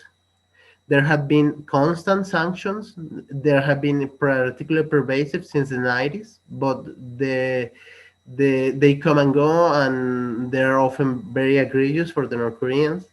There has been a reluctance from the USA to honor their agreements and sign treaties. Even in the 90s with the Clinton administration, when the greatest agreements were reached, they never went to the full degree of a treaty. It was just an agreement. And the Clinton administration dragged its feet to honor their part, such as giving their nuclear reactor and some other, and normalizing political relations, signing the Paris Treaty, and so on. The Bush administration disowned the deals that were reached during the Clinton administration, and this made it even harder for disarmament and peace to occur in the Korean Peninsula. There's also the issue of hereditary power succession in North Korea. Unlike the rest of the communist bloc, in North Korea there's a monarchy, so there's not the prospect that power will be taken on later on by a political rival, as it happened very often in the Eastern Bloc, but rather it will be your son who will be in power. So you have every interest to guarantee his or her security, and not only that, but regime stability, so to guarantee his well-being. There's also the issue of strategic patience, which was an Obama-era policy, but could very much describe all American policy from the 90s on, which was to basically wait for North Korea to collapse and to reap the political benefits in Reagan style, Mr. Gorbachev take down that wall, unification of Korean Peninsula under South Korea will be extremely politically profitable for whatever sitting American president that oversees that. And every American president is always coveting that. Wavering political military support from China. So by far, the main reason North Korea has survived so far has been its military alliance with China. It has provided some security assurances. For sure, it made it harder to intervene in North Korea than, say, Iran or Libya. And this treaty of mutual self-defense ends in 2021. It is periodically renewed, and the Chinese had made hints that they are not willing to renew it again. And this was a ticking bomb for the North Koreans, so they needed a strategic independence, that is to say, a way to deter the United States aggression on their own. Because let's remember, they remain at war with the United States. American fears of China's rise. So around the region, Japan, Russia, China, and South Korea, they all have a vested interest in the United States and North Korea reaching a peace treaty for there to be nuclear disarmament. China wants the United States to not have an excuse to keep American soldiers at their door. And the Americans feel very threatened by China's rise, so they want to keep a military presence close to it. And the North Korean nuclear proliferation program is a perfect excuse. Also, it makes it palatable for South Koreans to keep American troops in their territory, which they will otherwise be opposed to. And That's the reason. So there have been factors that had made achieving either nuclear disarmament or peace easier at certain key moments, albeit fewer than the factors that had made it harder. So participation of private actors interested in peace in North Korea over its nuclear program. So in the 90s, the Geneva Agreement of 1994 was actually not negotiated by the Clinton administration. It was negotiated by Jimmy Carter, sponsored by private actors such as the Rockefeller Foundation and even some evangelical minister. And the 1994 agreement was basically a copy paste of the agreement that these private actors negotiated. The Clinton administration was actually on the brink of war with North Korea, which could have dragged on China and potentially created another world war, which will be nuclear for sure. Another factor that made disarmament easier was the flood damage of nuclear facilities in North Korea in 1995. The floods damaged nuclear facilities, which made the North Koreans extremely concerned about their own nuclear program, and also it made it impossible for them to cheat on the agreements that they had signed. The Chernobyl experience also made them very wary of having a nuclear fallout, and with the flood damage of 1995, they were very much willing to give up their nuclear program in exchange for security assurances, political integration, normalization of relations, economic relations and economic incentives, and for them to receive support in peaceful nuclear technology and to offset the lost energy that they will lose by dissolving their existing nuclear reactors. Another factor that made peace easy was Kim Jong-il's takeover. Please conclude in 1 minute, okay? Okay. Kim Jong-il's takeover of power made it easier for peace to happen because he was a pragmatic, as it was described by Madeleine Albright herself, and the rise of a pro-economic liberalization elite in the esteem of the leader. So I will leave it here. But in conclusion, there was the domestic political incentives in the US have made it harder for peace in the Korean Peninsula to happen. Thank you very much for your attention. Thank you very much, Jaime, for your rigorous analysis. Also not very optimistic, I guess.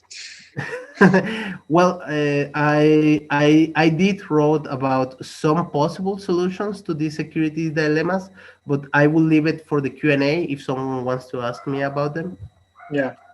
So right now we can start our Q&A. If our presenters have questions to each other, or our viewers on YouTube can make questions. Not so far, we don't have any questions there. So if you have any questions to each other or comments, please do not hesitate to share it. Yes, Ruben has it. Please, Ruben. Please unmute yourself. Can you hear me? Yes. Yeah, thank you very much for your very, very interesting topics. I was really involved in this problematic sphere. But I have a question to Francisco Martinez, and his very, very interesting and informative report. The question is, Francisco, you mentioned you said that one of the obstacles for Russian and South Korea and North Korean three-party cooperation is the American sanctions against North Korea. Could you please give any information or your view or your comment about the sanctions of United States against Russia and the fact that United States are pressing South Korea to join these sanctions? do you think that that can also be an obstacle for the Russia and South Korea and Russia, South Korea, North Korea cooperation in the future? Thank you very much.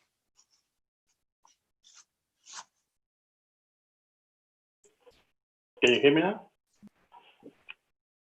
Yes. Yeah, well, sanctions right now is a very hot topic in the Korean Peninsula. We should remember when the West sanctioned Russia due to the Crimea invasion, and South Korea didn't apply any sanctions on Russia. So they are trying to navigate in between this great power competition, you know, between China and the US, and China and Russia and the US. In my opinion, what they want to is to try to live in peace with everybody. So I think they will try to de-escalate or try to lift some sanctions on North Korea. I think that their role as a middle power should be, this is only my opinion, that I'm not representing nobody here other than myself, should be like to establish some bridges between great powers, because they are like in between of everybody. So whatever they do, it has some repercussions. It will affect them. It will affect the whole North Korean Peninsula, the whole Korean Peninsula. Sorry. So it's not an easy spot that they are right now. They have to do something. I mean, they have to do something to align everybody, all the great powers, to solve the situation there. Thank you very much. Thank you very much. Thank you. Any other questions, comments, complaints? If no, I have one. Okay, I think it goes both to Ruben and Francisco, since you both talked on Russian role. So imagine that you are, let's say, Putin or Kremlin, like yourself, you can act.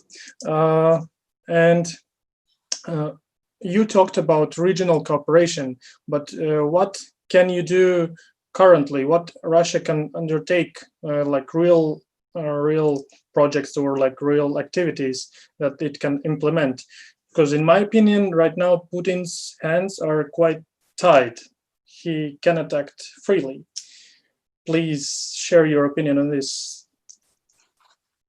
Can I talk first?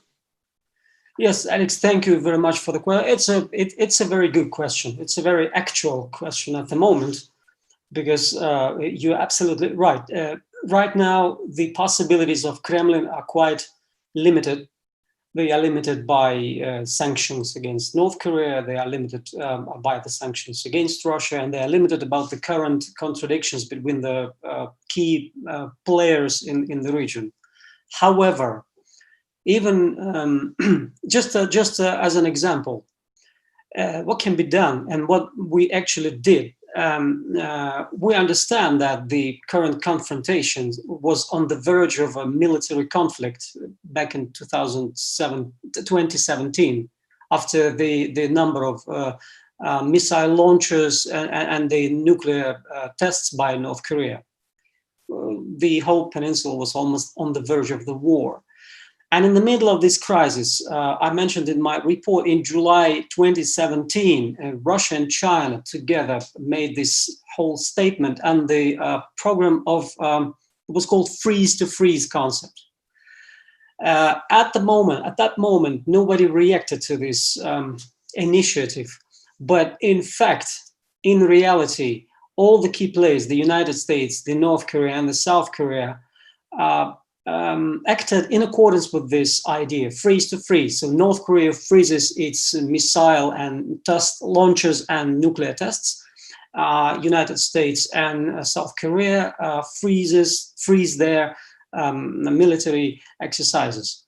And that would be the first step to sit down and go back to political dialogue, not the confrontation, but the dialogue.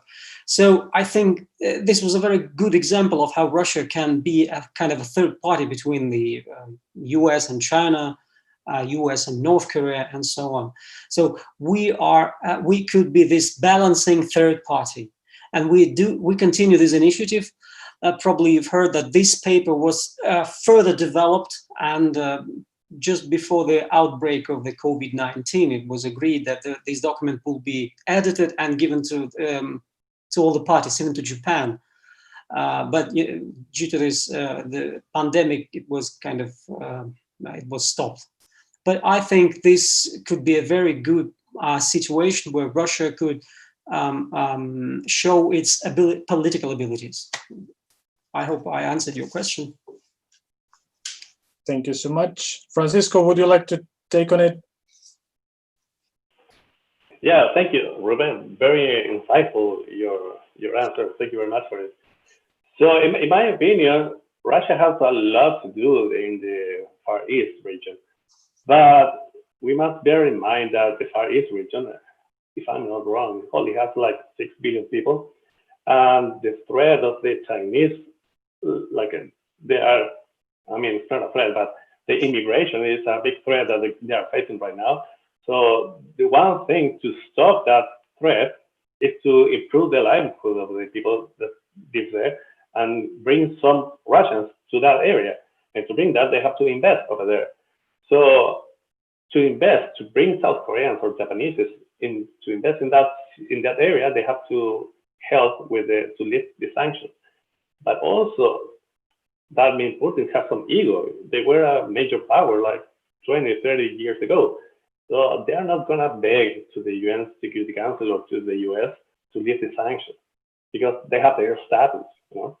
So it's hard. It's hard right now what to do.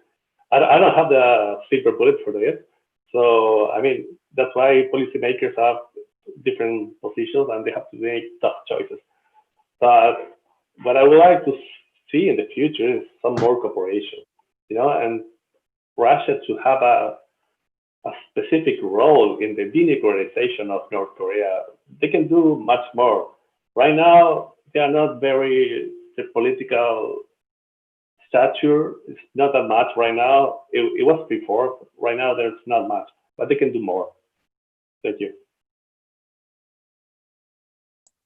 Thank you so much. Any more questions? If no, I have one for Cho Young-sung. Okay, like you were talking about railroad between Korea and Korea, Mr. Cho? Yeah, you're talking about the railway between Korea and Korea, and I would like to ask you from the perspective of internal politics, how does government sell it to own people that they need this railroad? Because there is no guarantee that North Korea would not blow up it like office they did it before recently. Thank you. Okay. Actually, the situation is still delicate after the blowing of liaison office in Kaesong, North Korea. And then a few weeks ago, maybe on the north, there one South Korean public servant who was falling to the sea on the North Korean, how to say, north line of between, how to say, north line in the Yellow Sea, and he was killed. There is a very serious scandal in South Korea now. So sorry,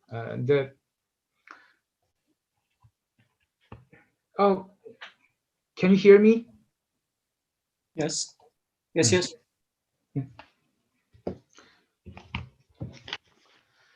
The scandal is a very serious, and it is the serious. So actually, due to the some scandals, so our railway project about railway project is not activated now because the scandal, the public servant was flew to North Korea when the Yellow Sea was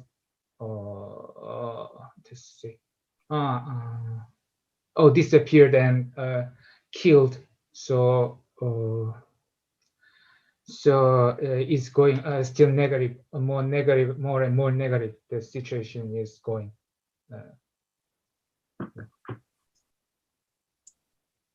Okay, thank you so much. And probably the last call for questions. If none, I still have one for Jaime. Especially relevant for your rigorous analysis of issue like probabilities of easing or hardening denuclearization and disarmament.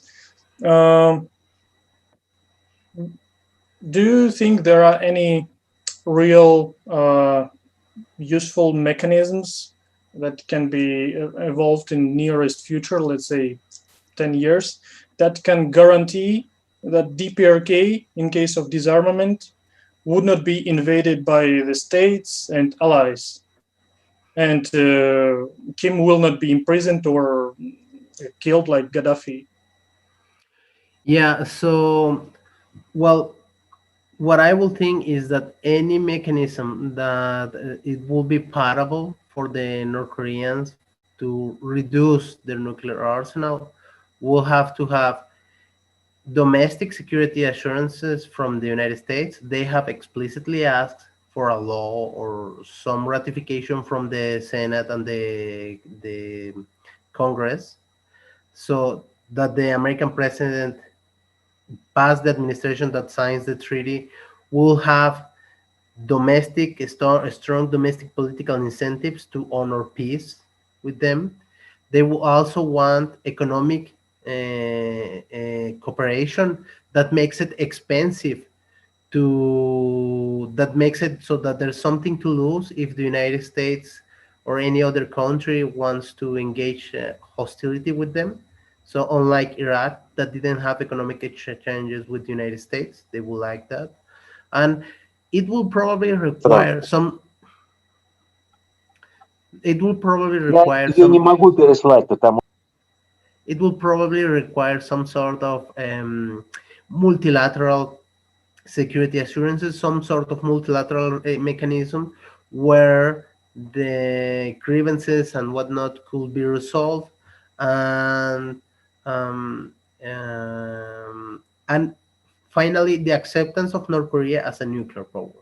They have actively looked for the Indian model, which is to be recognized as a nuclear power, even if they were not among the first 5 nuclear powers recognized in the Non-Proliferation Treaty.